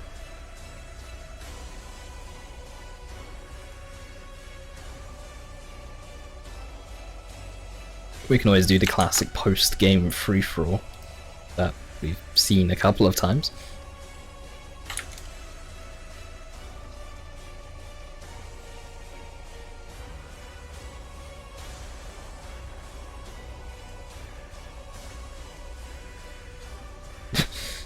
Everyone is hating on Vindicare. Rage Quit X, Vindicant X. Go 3v3. I don't really fancy a 3v3. Nah, it's time for the post-tournament free-for-alls that I've tried to start as a tradition. Alright, let me host MRT 22 FFA. And free-for-all on Calderis Refinery. And me into the observer slot because I will get trashed. No other word about that. I need to actually remove the overlay from this other one. So tournament overlay gone. And also, for those wondering as well, I will be uploading these games to YouTube. You can actually find a link in the description down below. I will... what's it called? I'll be uploading them over tonight, so they should actually be ready for tomorrow for you to actually watch. And also to congratulations to DarkHero, I actually forgot to say, and also thank you to those who run a tournament. Thank you, Atlas. And I don't know who else has helped run a tournament, but thank you, Atlas, and everyone else who's run a tournament, because it's been a lot of fun today. And thank you to all the viewers as well, because 130 or 140, I think it hit at one point, is, well, kind of an insane amount, really.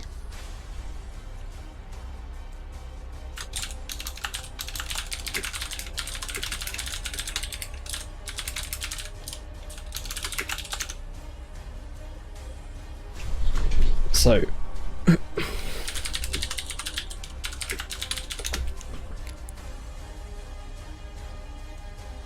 Bruce Campbell wants a space, there is space.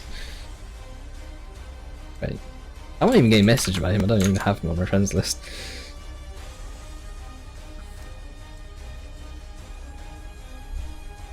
And join Twitch again.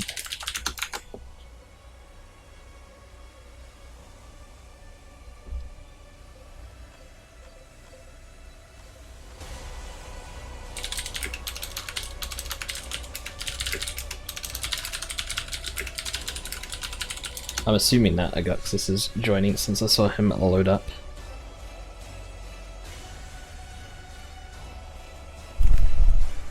So, well, congratulations to Riku. I think I already said thank yous anyway, so I won't say that again. I won't bore you with that again. But where is Aguxyz?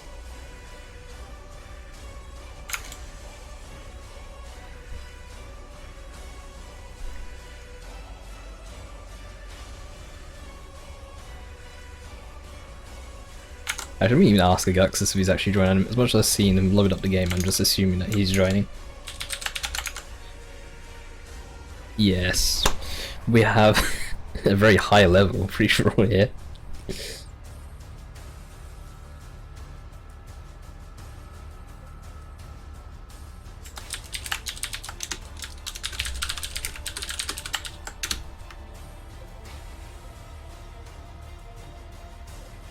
I'm just going to start in 10. Well, it's got its own countdown built in, so my 10 seconds plus the.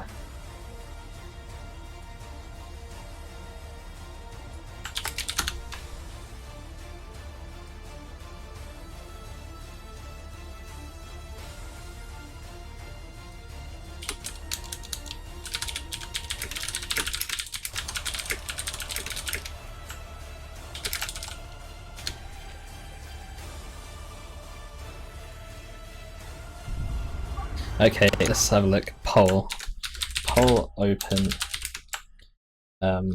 Brawler. Adila. Riku. Okay, the game kind of cut my loading screen, so I can't. Okay, Adila. Who else was it? Riku. Ace of Swords. Aguxyz. And Bruce Campbell. Hopefully that works. Yes! Got it right, and also thank you to Nyomki for the follow as well. Oops, actually we can keep that overlay there. So poll is now open, be sure to vote in chat. Wait, straw poll? What? Don't tell me they've changed how the poll works. Are you kidding me? Ignore this poll, ignore that poll. Poll open, FFA, Brawler. What happens to the original Nightbot poll? So Brawler, Adila, Riku, Aguxyz, Ace of Swords, and wait, we're missing someone. Wait, I'm so brute. The game failed.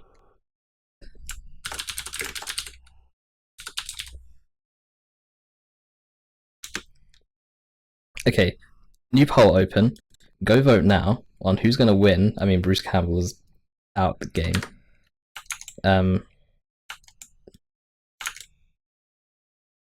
I think we need to crash the game.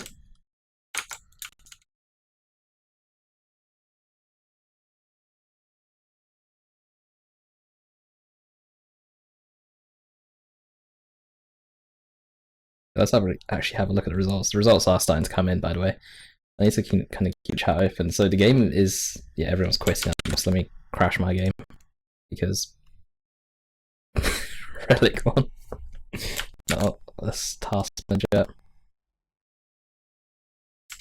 Oh my god, what is my PC doing? No, don't.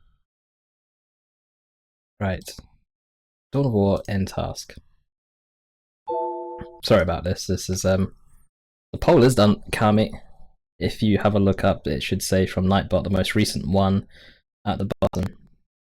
Oh wait, no, you're blinking and saying do it. Okay, never mind. Ignore what I'm saying. I'm going to host another game. You guys vote in the poll. I will read the poll at the beginning of the game.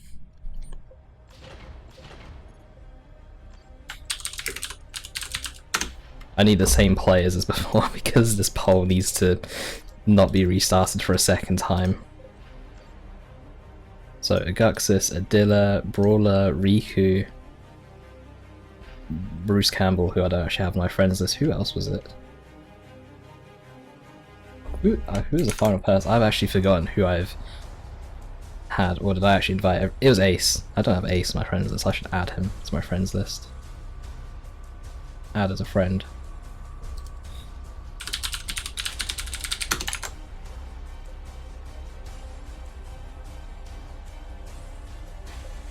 And Riku, where is Riku?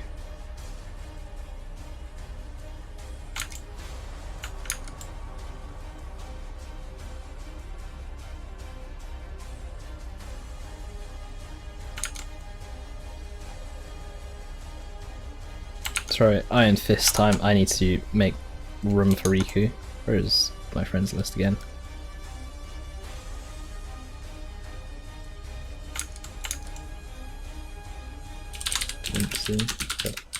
The game failed. So Riku says that he'll be a second. Anyway, let's just have a look at the poll, see what's happening right now. Let me refresh it as well. Maybe I should even vote myself. But there is 4 votes for Adila, 3 votes for Aguxyz, 2 votes for Riku, 2 votes for Ace, 1 vote for Bruce Campbell, 0 votes for Brawler. Poor Brawler.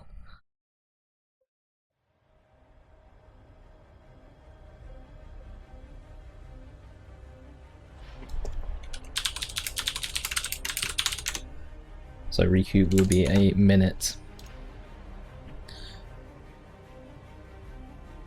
So hopefully soon.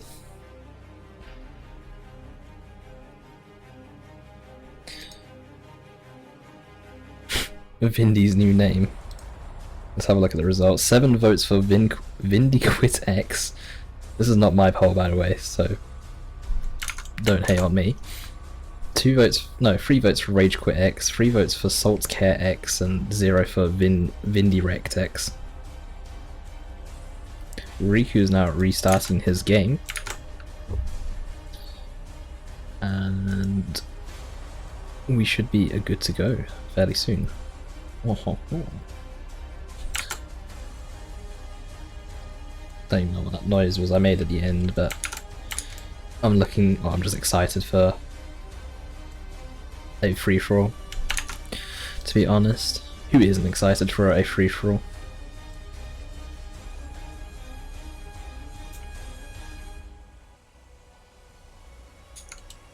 And here's Riku.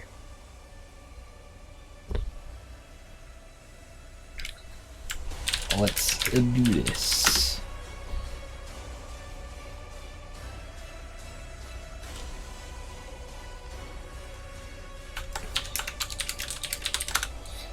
Don't know why I'm typing in caps, I'm just... I don't know.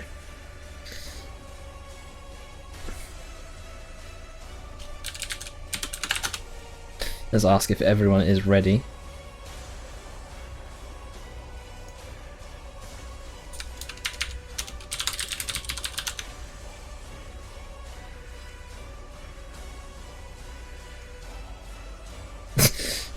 Ace just coming out with that.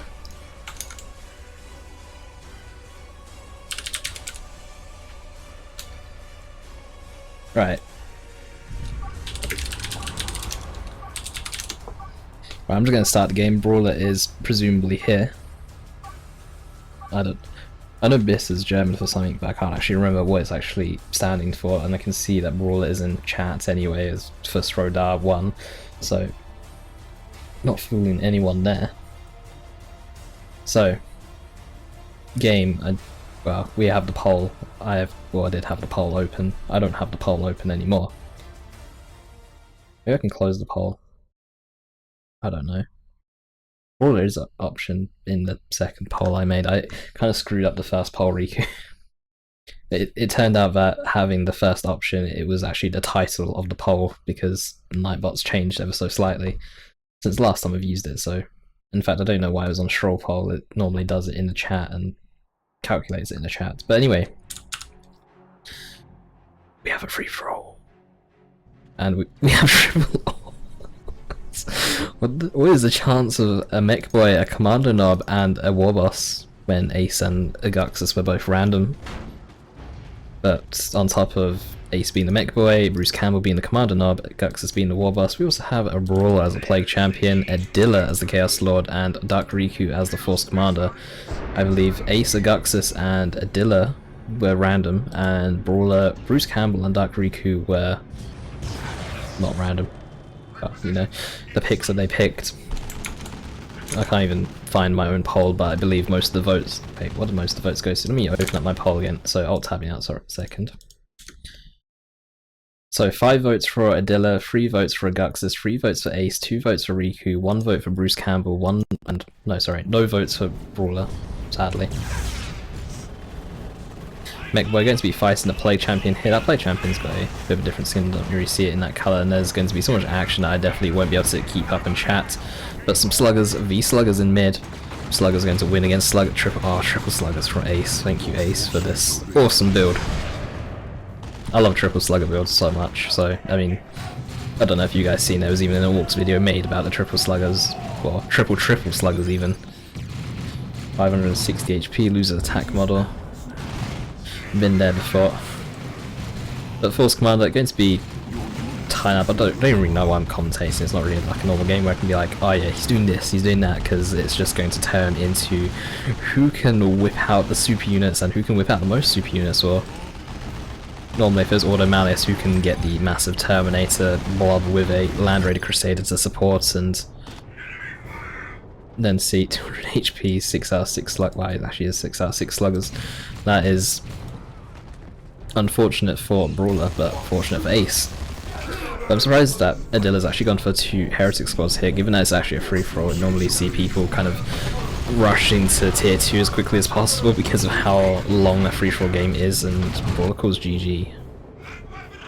He has got a Blight Grenade, but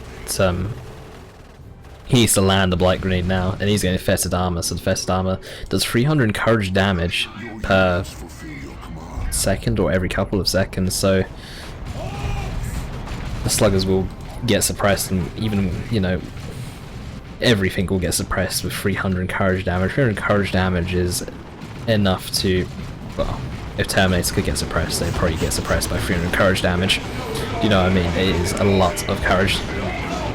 But Riku getting sandwiched here by some sluggers, and, well, the purpose of this game was to pretty much gang up on Riku for winning the captain pack, wasn't it? So Ace and Aguxyz, either side of Riku, are probably just gonna have fun with Riku. But the CSM stun bomb does go down, or tries to land onto the battery. The battery unaffected by a stun bomb, however. Some shooters getting meleeed by some CSM. Just kind of standard stuff in a free-for-all, everyone fighting everyone.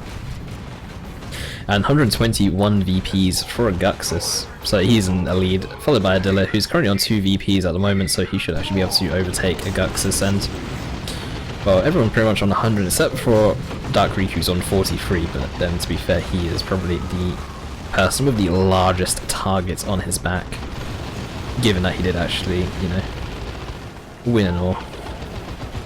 But Riku with missed the target. I'm going to call him Targets Riku. He would probably get doubled. And I don't know if you guys saw, but that was ages ago. There was actually a free-for-all. It lasted an hour and a half. Riku was on 1,999 VPs, and he got tripled and couldn't win. He got locked into base by 3 people while on 1,999 VPs, like 1 VP away from winning, because it was a 2k V-Troll game. And I'm not gonna lie, it was, you know, it was after a tournament like this, and I definitely didn't want to cast a 1.5 hour free-for-all after casting a tournament for 6 to 7 hours. But the double slugger is going to be pushing in. We have some sluggers about to die to some sluggers, although the sluggers should be fine because the other sluggers are forced away, and should probably stop saying the word slugger. But these units, because I said I'm not going to say that word, are going to be burning down the battery. So in free-for-all, for those that don't know, you can actually, the maps actually have batteries on natural VPs, with the exception of the middle one, which is batteryless. If you kill these batteries, it costs about 200 requisition and a certain amount of power to actually rebuild them back, and then you have to actually go and capture it. And I think anyone can actually build the batteries, but you're only going to be making it on natural ones, or ones that you can definitely hold if you have locked someone in base for quite some time. And Brawler, kind of surprised he went for the Sword of Undeath. I know that Ace has gone for the triple slugger build, but even still I wouldn't go for the Sword of Undeath. It's quite an expensive weapon, and I don't know, haven't had, well, I dislike the Sword of Death recently. I just haven't had much success with it, in tier 1 in particular. Then in tier 2 you can just get a Plague Fist anyway. Nothing better than a cheeky little bit of fisting against the enemies, is there? The Mech Boy going to teleport away, teleport even further away from his base actually, because Ace's base is this side. But a triple sluggers going to be upgraded to triple knobs, or triple sluggers with triple knobs, leading them, and then with a war truck. It's going to be pretty brutal depending on the kind of flank that Ace can actually get with that combination.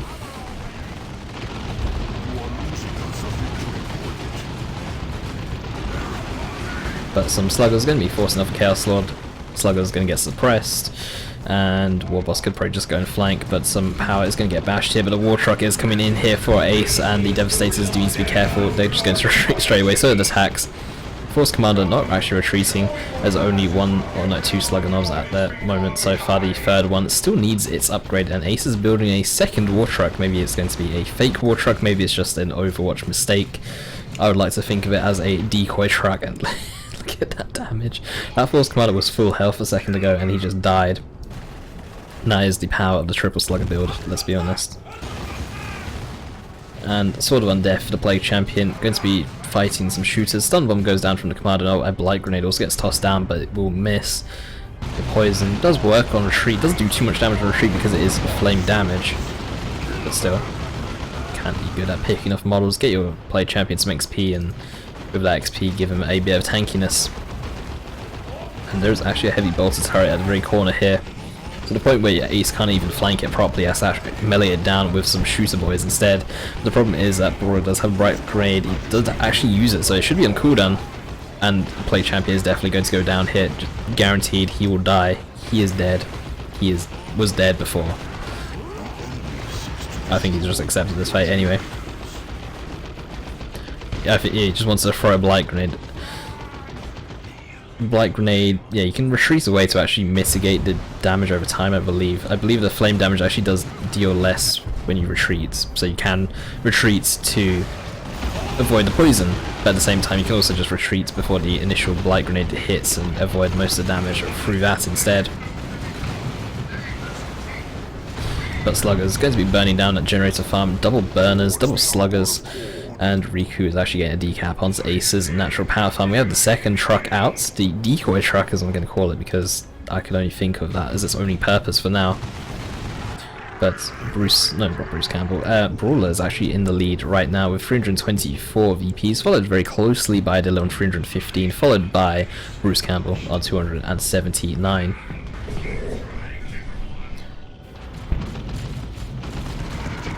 Adila going for Riku's build. But the decoy truck is coming in, and that truck is definitely going to go down. The Librarian with the Veil of Time, and for the Emperor.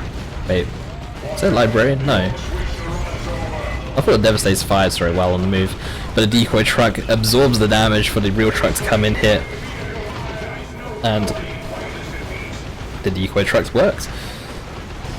That was a dead Force Commander, that was a dead PDev squad, that was a dead Devastator squad, dead Force Commander, dead Scouts, they will live. And he's even writing Shrek in the chat as well. But this war truck over here, going to be, well, another truck. Wait, what happened to Aguxyz? No idea what happened to Aguxyz, but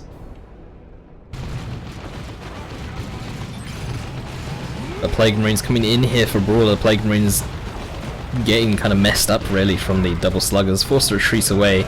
There are some other units here. They're fighting something, I can't even see it because of how many Sluggers there are. Blight Grenade is actually going to land, but the Heretics are going to die. The poison will spread to friendly units because it did hit those Heretics.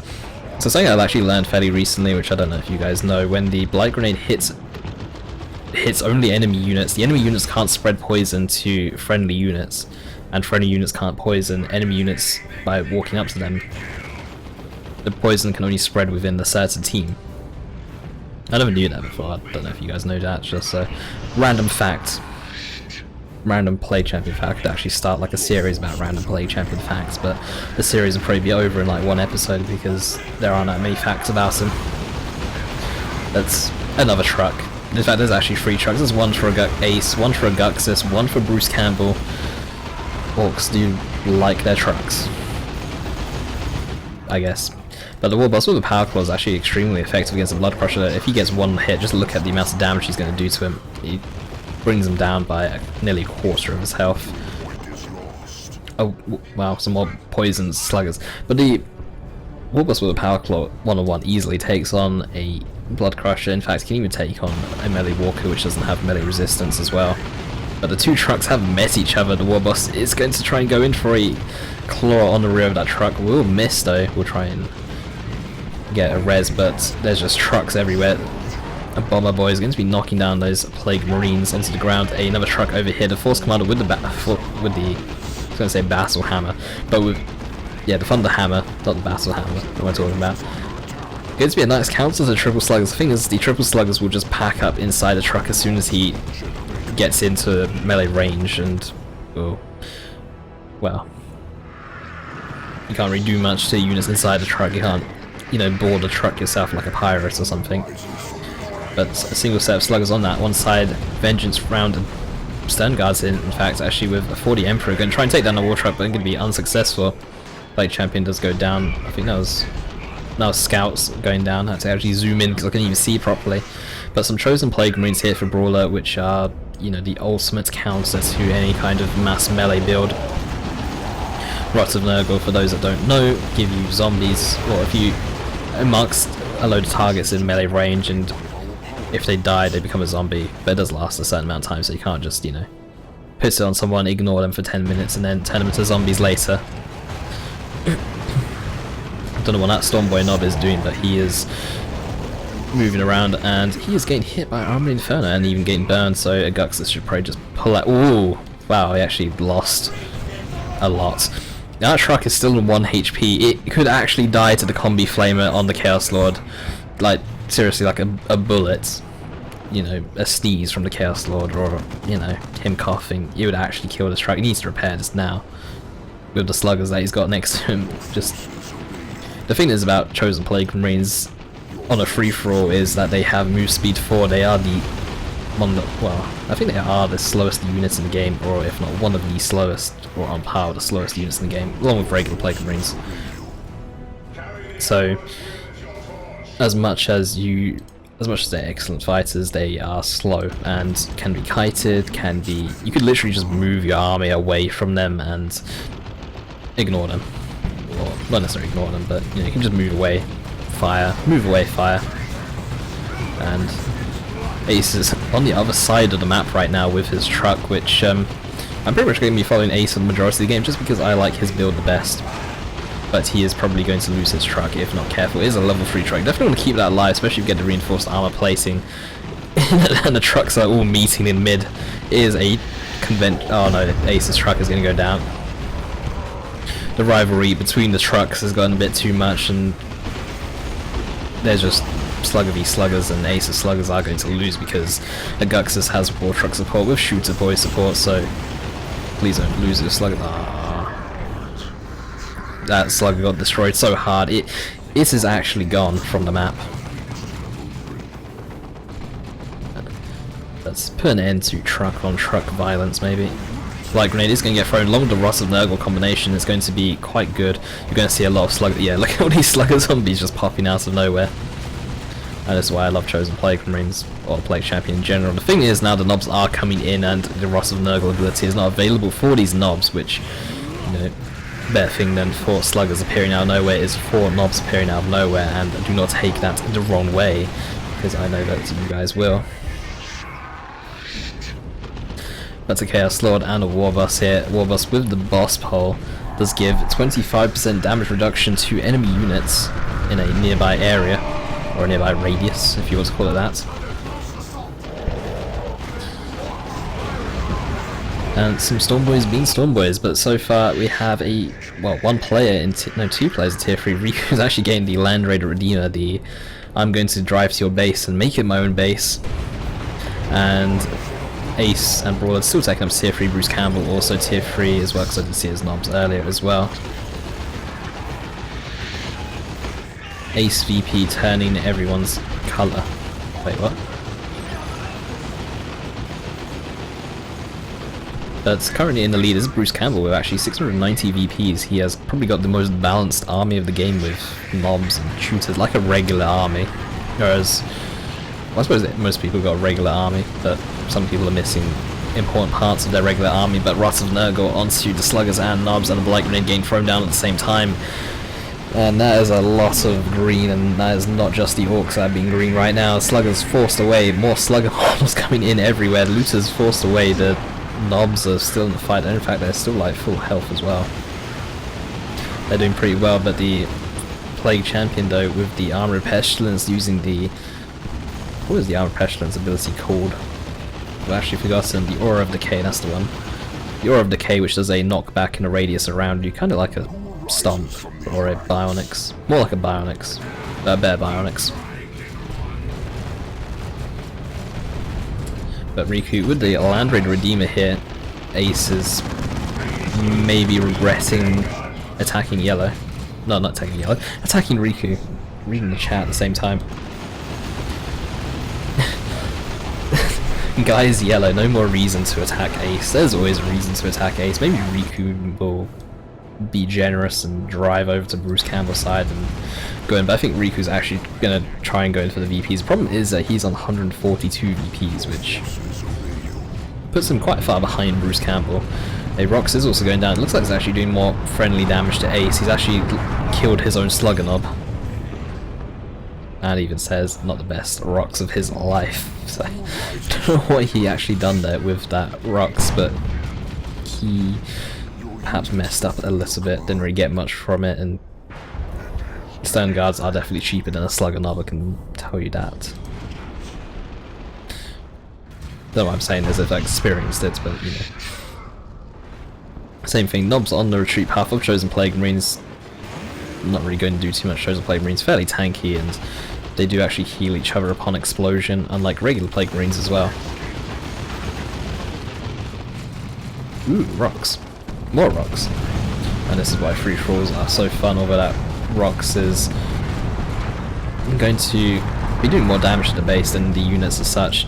The thing is about doing a nuke on someone's base is that the bastions actually give you 50% damage resistance, which means nukes are less effective than base. And there's just mines everywhere getting placed by Ace, and I don't think there's any detectors nearby other than these scouts really. I don't think that Brawler has any detectors. He doesn't actually have any detectors, he's got Plague Marines. Plague Marines, they don't really care about mines, they can just walk over it, but it does make them slower, so. And Blight Grenade, Rock Nurgle, some zombie knobs about to come in here. And surprised that two models just appearing out of nowhere, okay. I don't know if they died to the Blight Grenade or what, or if that was the same thing that actually happened to me in my Tactical Marines or not, but that is a dead mech boy. And he will get bops over the head with that Force Commander Thunderhammer. Another truck going down. That is all three trucks in the game, well, dead. The trucks have actually gone extinct. We were not able to save the trucks in time. That Blood Crusher should probably go down. Well, bust with the Tank Buster. It's going to be a bit too much AV though for that Blood Crusher over Adila's. But still Bruce Campbell in the lead, in quite a dominating position actually with 944 VPs compared to the second highest, which is Aguxyz at 652. And Bruce is doing quite well against Brawler here. Meanwhile, Aguxyz and Adila just seem to be going after each other non-stop really.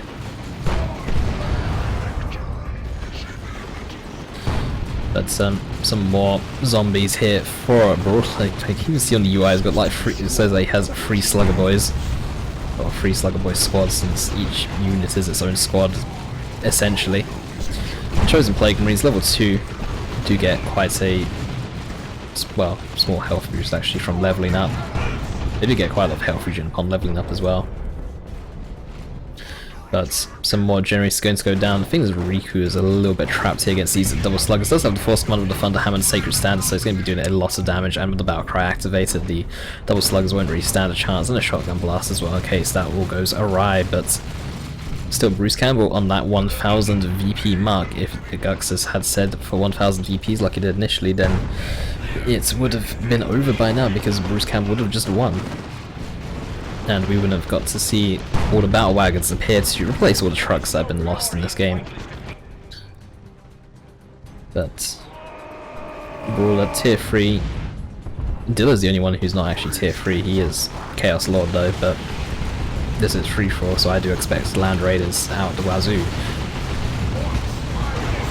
But some Storm Boys here are going to be Bomber Boy, the autocannon here. Some Plague Marines are going to go down, going to have a nice green explosion. Some Plague Marines are just going to be fighting everywhere around the map. Some all rear armor hits on that looter tank, bring down very low, down to 25 HP. And, well, Plague Marines gain stun. Chosen Plague Marines, sorry, gain stun. The regular Plague champion is going to be capping and Plague Marines are going to be forced off, and the Land Raider here from Adila. I'm disappointed in the lack of people's base being killed right now, to be honest.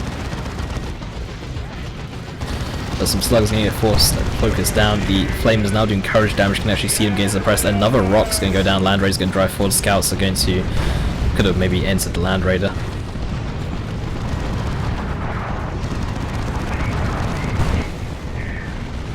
And more zombies. Actually no, that's not a zombie, that's the actual Plague Champion himself. And kind of a loose tank, which is not going to do too much by itself. Vengeance rounds and stun guards going to be a bit too much for this loot tank to handle. It's getting repaired up by the mech boy. In fact, the vengeance rounds aren't really doing too much from both stun guards and the Devastators really. It's just very soft AV damage. It's not, you know, it's not a last cannon. It's not gonna make you panic and fall back. The Terminator's here for Riku, and Terminator's gonna get jumped immediately on by some sluggers. The Terminator's have to defensively teleport away almost instantaneously.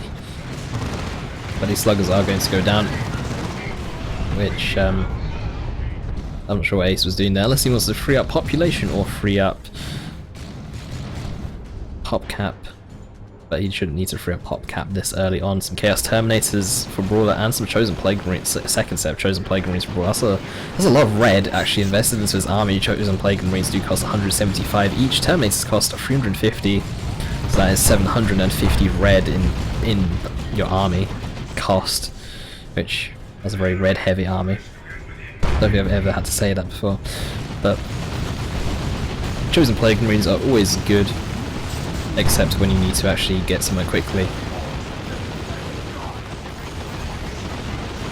The Chosen Plague Marine knobs are going to feel very ineffective against double Chosen Plague Marines. One squad is quite good against one squad of knobs, although they're actually getting destroyed right now.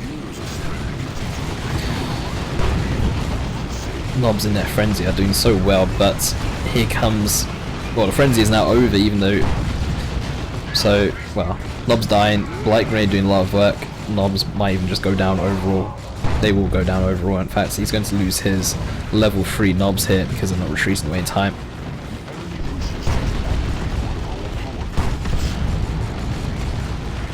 And rear armor hits onto that looter tank. Can even teleport his Terminators aggressively, although you need to be careful because the Plague Champion has nothing to essentially help Terminators get out other than healing them.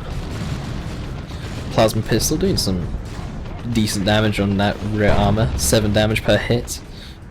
The Plasma Pistol on the Plague Champion actually does slightly higher damage compared to other Plasma Pistols. Not that really, you know, it's not a game changer or anything, but it does, I think it does 13. It's a 13 DPS. I think it's a 13 DPS Plasma Pistol compared to, say, like a Force Commander with a Battle, well, not Battle Sword, a Power Sword, or a Power Fist even, which only does like 7.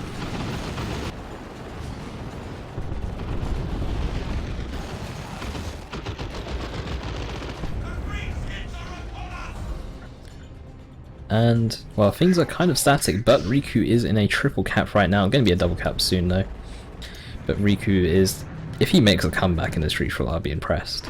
After being on 100 VPs almost, while Bruce Campbell was on 1,000. But the thing is, Bruce Campbell only needing another 300 VPs, and unless Riku's going to get a quadra cap and Bruce is going to be on a one or a single cap, then I don't think that Riku is going to be able to win this.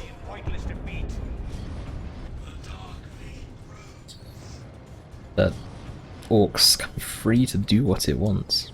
Well, I say Orcs kind of free to do what they want. There's 3 Orc players in the same game, so maybe I should be a bit more specific. Bruce Campbell is...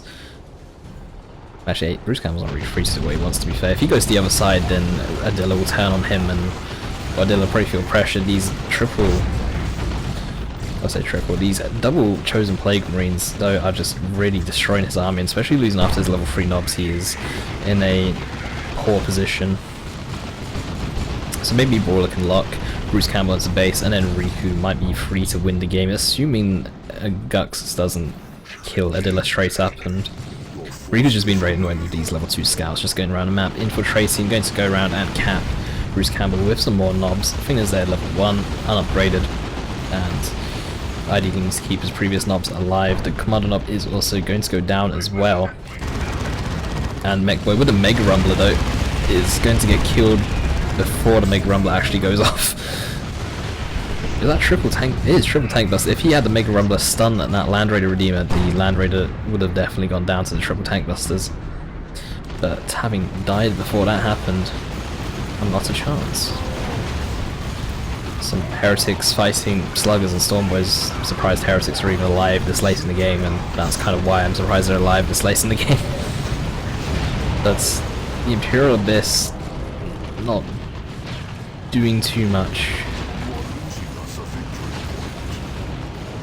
It's not even pulling in any units. I was trying to pull in retreating units, which is not the most effective, to be honest. That's going to be a dead Stormboy squad though for Bruce. And knobs are coming in. Chosen Plague Marines are here though. The Plague Champion has actually gone down himself.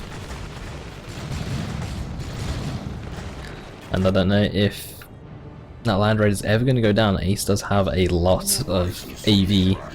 Does have his mech, but let's watch the attempt again. I think he needs to send his looted tank in first, maybe, to kind of absorb some of the damage. It looks like he might even be doing that as I say it. Go on. Go on. Make my predictions come true. And look how many rockets are in the sky here. That is a dead Land Raider. If the tank busters move up now. Mega Rumbler does work against everything. Wow, that is just so much tank buster damage. AV damage. And everything retreats away. And the Looter tank didn't even go down. So Terminators though for Riku are going to go down. These sluggers should be able to win unless the Force Commander does turn. Okay, Terminator did have a teleport. I thought they teleported in. If they did, then they would have been dead. But Brawler pushing it in to mid. Bruce Campbell still in the lead at 1,233, but down to, well, 0 VPs. His battery has been destroyed. And there's currently a triple cap for Riku as well, but he lost his Land Raider Redeemer, which he cannot afford to replace as of yet, on 110 requisition. And Brawler asking if Ace needs help, because Riku is kind of showing that he is going to win. Some more rocks going to go down. Aguxyz is going to walk through his own rocks, so the rocks has now ended. And Brawler on his triple Plague Marines, 2 of them chosen, 1 of them regular Plague Marines. He's level 3 chosen Plague Marines though, 2,722 HP. Ross of Nowell's gone down, but they will lose this fight, especially if these knobs do go into Frenzy mode, which they do not. If they don't go into Frenzy mode, chosen Plague Marines easily win that engagement, given that they're level 3 and the knobs are level 1, and didn't have a knob leader. Or I don't think they had a knob leader. The Brawler with the Pestilent Strike. Pestilent Strike reduces incoming range damage by 90% in this little cloud. Does actually work for enemies as well. Oh wow. He actually killed a Devastator squad with just tank busters. Has a lot of tank busters. I want more tank. He does have enough resources for tank busters as well. He's on 80 pop, but he can easily afford another 2 tank busters. So next person to reach 1,000 points is Aguxyz at 1,017. Now on a triple cap as well. Actually, Aguxyz is definitely going to be a prime target for players. Lightning Claw Terminators getting killed. Actually, teleporting out there just with enough health to not lose any models. I wonder if Ace is going to be able to kill Riku's base with all these tank busters. It's a shame that you can't put them all here and kill the base over there, but that would be some poor balance if you could. But it would be funny if you could, let's be honest. Hello, Swift Saber. Brawler going to be doing Pestilent Strike. Pestilent Strike also stuns units, doesn't also give that cloud of flies as well, but it does both. But these sluggers getting very low. We'll be able to get away with the knob leader. Bruce Campbell still the lead, but still getting denied to leave his base as Brawler is just kind of locking him in there with Terminators and Plague Marines as well. There's some chosen Plague Marines. These knobs need to just retreat now. Retreat the knobs now. I know they've got Frenzy on, but they just need to retreat now because they're going to go in too far. Still going in a bit too far. And it's not going to work out for them. They're taking a lot of, even the plasma pistols actually doing a decent amount of damage to these knobs, because the Chosen Plague Marines actually do some decent plasma damage, to be honest. Like, I'm actually serious about that. 3 plasma pistols, each doing about 13 or 10 to 13 DPS each. And there's 2 of them as well, and they're leveled, so that's the damage of 2 plasma attacks. Like literally only the plasma attacks, but still. Wait. The Veil of Time letting the rockets actually follow them back to base, so it's actually a good idea, or a decent thought actually about how much damage he's doing range, to be honest, with just their plasma pistols against heavy infantry and super heavy infantry.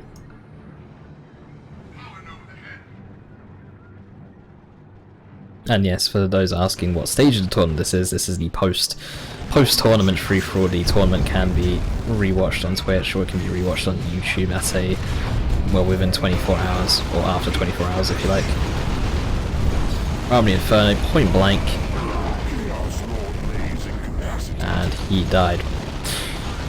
He got a bit too close. Knobs fighting Chosen. I like watching Chosen Plague Marines, to be honest, but these knobs just really don't stand a chance against 2 Chosen Plague Marine squads that have both been leveled as well at the same time. And the autocannon on Terminators just destroying the shooter boys in range as well. And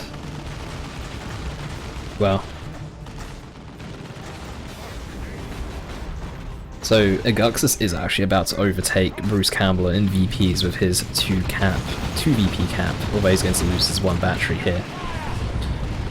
Commandos in mid. Where's his other VP? He's actually got a VP of Adila's right now. The quadruple tank busters needs to just run because, well, tank busters. They are tank busters, not Terminator busters. But Aguxyz with his level 3 commandos and the commando knob leader on foot for that squad should be able to do pretty well at sneak capping. Their commandos do actually have the faster decap, just like Tactical Marines, and just like the Sentinel, and just like, what's it called? Cassicans. I think they have that with their sergeant, don't they? Adila is losing a Havoc squad. There are some Lightning Claw Terminators here. It's kind of difficult to tell what's what. There's just blob. But the Lightning Claw Terminators are going to lose this engagement. They are stunned by the Cyborg implants. Oh no, what would they stunned by then if they weren't stunned by Warbuster Cyborg implants, or did the Aguxyz use something else? Okay, Terminators got stunned. I don't know what by, but they were stunned. Plague Champion just fisting his way through. Will be 4 stuff. And a Force Barrier here. Not really much to kind of comment on, or this isn't really a serious cast anyway, but Aguxyz is going to be running back to base. He is in the lead. People need to start doubling him, but Riku looks like he still wants revenge on Ace for the triple slugger knob, or the triple sluggers build earlier. The Sub Barrage going to be missing the looter tank completely there. Wow. The Terminator teleported and then he died. That's really unfortunate. That Weird Boy is going to go down here. Plague Marines damage over time, focus on a Weird Boy. And the mark of Zinch CSM. Yep, that Weird Boy is going all over the place. And going into Aguxyz army. Actually done a decent chunk of damage to his sluggers as well. That's an impressive amount of damage. But the game is kind of going a bit nuts. So it looks like Riku is coming over towards Aguxyz side. He's actually going to get sandwiched in here between Adila and Riku now. Well, he was sandwiched in before, but even more so now.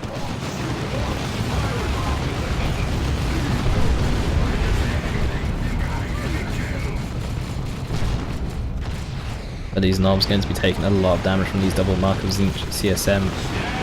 Vengeance round still activated on the Standguard veterans, now switching to the Dragonfire rounds, I believe they're called.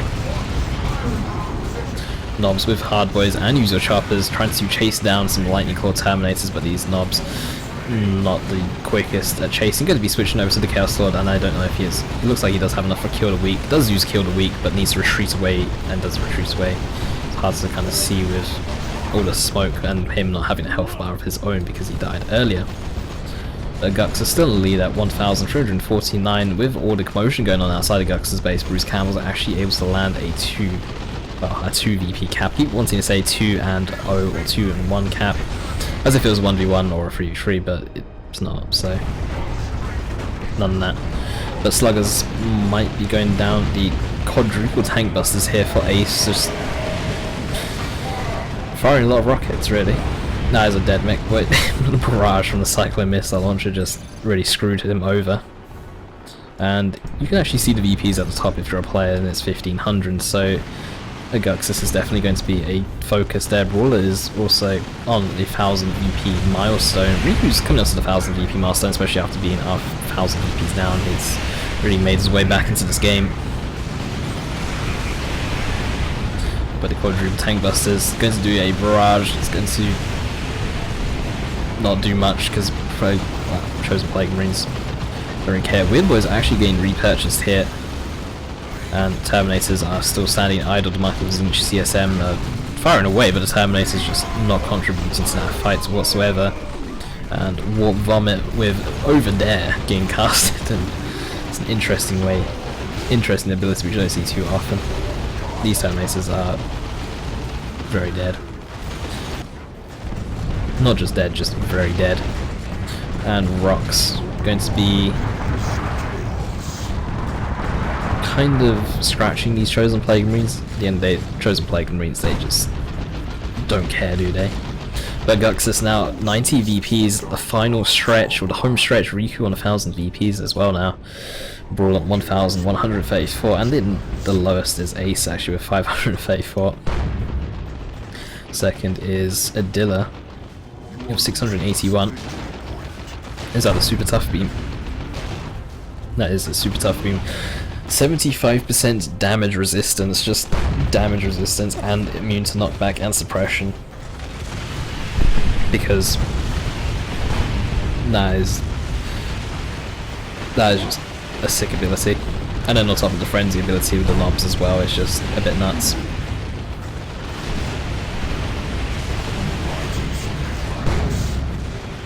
But Aguxyz though, 1437,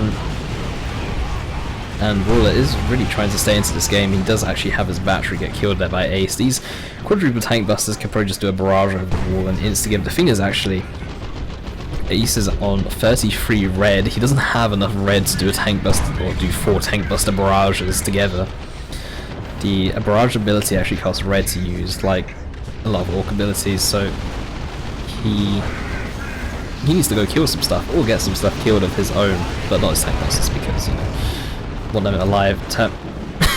Okay. The Terminator taking some delayed melee damage there, but it looks like he just died or gave up on life, really. Aguxyz is pushing out of his base, getting kind of sandwiched in, but it looks like Bruce Campbell's kind of helping Aguxyz out, a friendly orc player, by trying to fight Adila.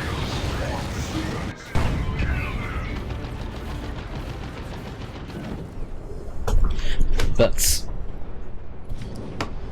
not really much else to say.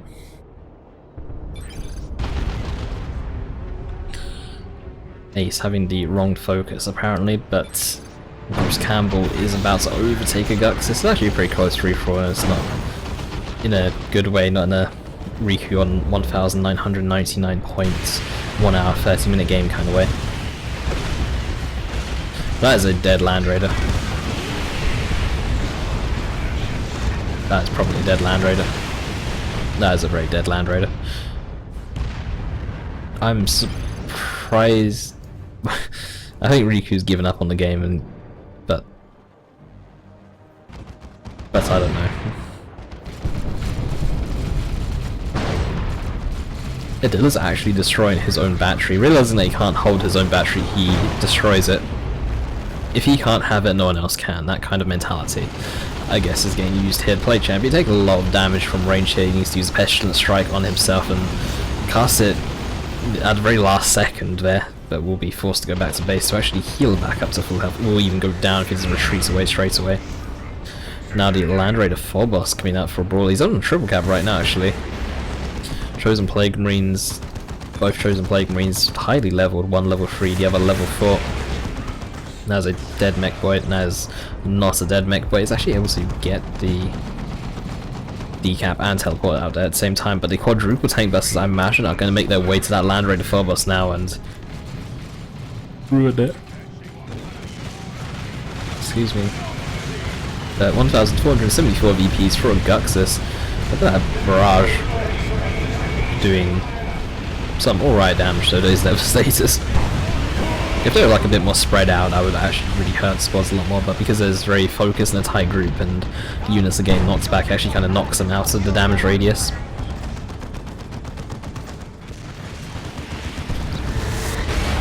So I reckon if they're like kind of spread out like a rocks or something, or not, you know, rocks spread out, that'd be a bit too inaccurate, but if they're spread out to like a, you know, like a nice chunk of square like this, then you could actually go mass tank busters and wipe stuff fairly easily with it. But Bruce Campbell though is going to come in with the sneak.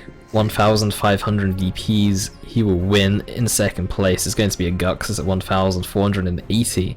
In third is going to be BЯAWLEYA with 1,292. In fourth place is going to be DarkHero at 1,000 VPs, and Adila going to be fifth with 708 VPs, and ace with the mass tank busters, and a moral victory for going mass tank busters at 604. So I don't know why I'm bringing the overlay up, because the monthly rumble tournament has actually ended. But the stream's actually been going on for 6 hours and 10 minutes, which is quite a long time.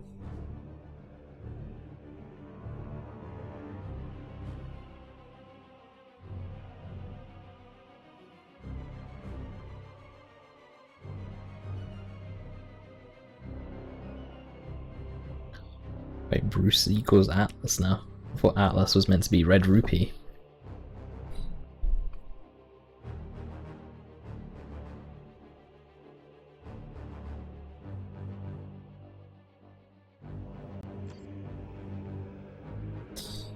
Yeah, let's have a look at the units killed. I don't know if I want to tally this up or not, but let's say 110, 130, so that's 240. Let's say plus 80, we'll round up for that. Brings it up to 320, plus another 110, so 430, plus 90, so 520. So let's say like 550 to 600 kills. That was kind of low for a free-for-all actually. Kind of expecting everyone to be like in the 200 region and bases to be destroyed and stuff like that. Whoops. Wait, don't want to continue. But I'm actually going to be ending the stream there because the tournament's over. We've had the post-game tournament free-for-all and it's time to start uploading this to YouTube. So, thank you guys for winning. I actually won't show the brackets just in case people come in a bit late. But thank you guys for watching. I will be uploading the monthly Rumble tournament to YouTube in its kind of raw form, if you like. The entire stream basically to YouTube as is. And congratulations to the winner. I'm not actually going to say who won the tournament just in case people come in and they don't want to be spoiled just yet. You can have a look on the forums or you can have a look at the chat because someone will probably spoil it there. But thank you guys for watching. Thank you to all new subscribers. I actually missed a couple because they subscribed midway through that free-for-all. So thank you, Dreadnought Shana. I don't know how to pronounce that end part properly. Kusimoto and Nyamki for the follows. And also for the other ones who also followed as well way before the entire stream started, or before the free-for-all, sorry.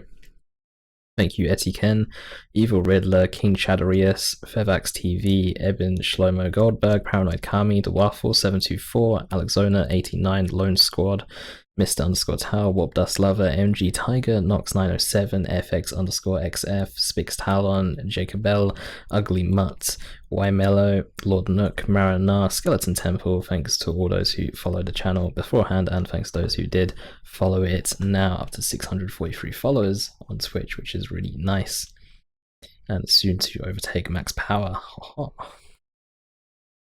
But it will be uploaded to YouTube. You can find the link in the description, and I'm going to be off for now, so bye for now.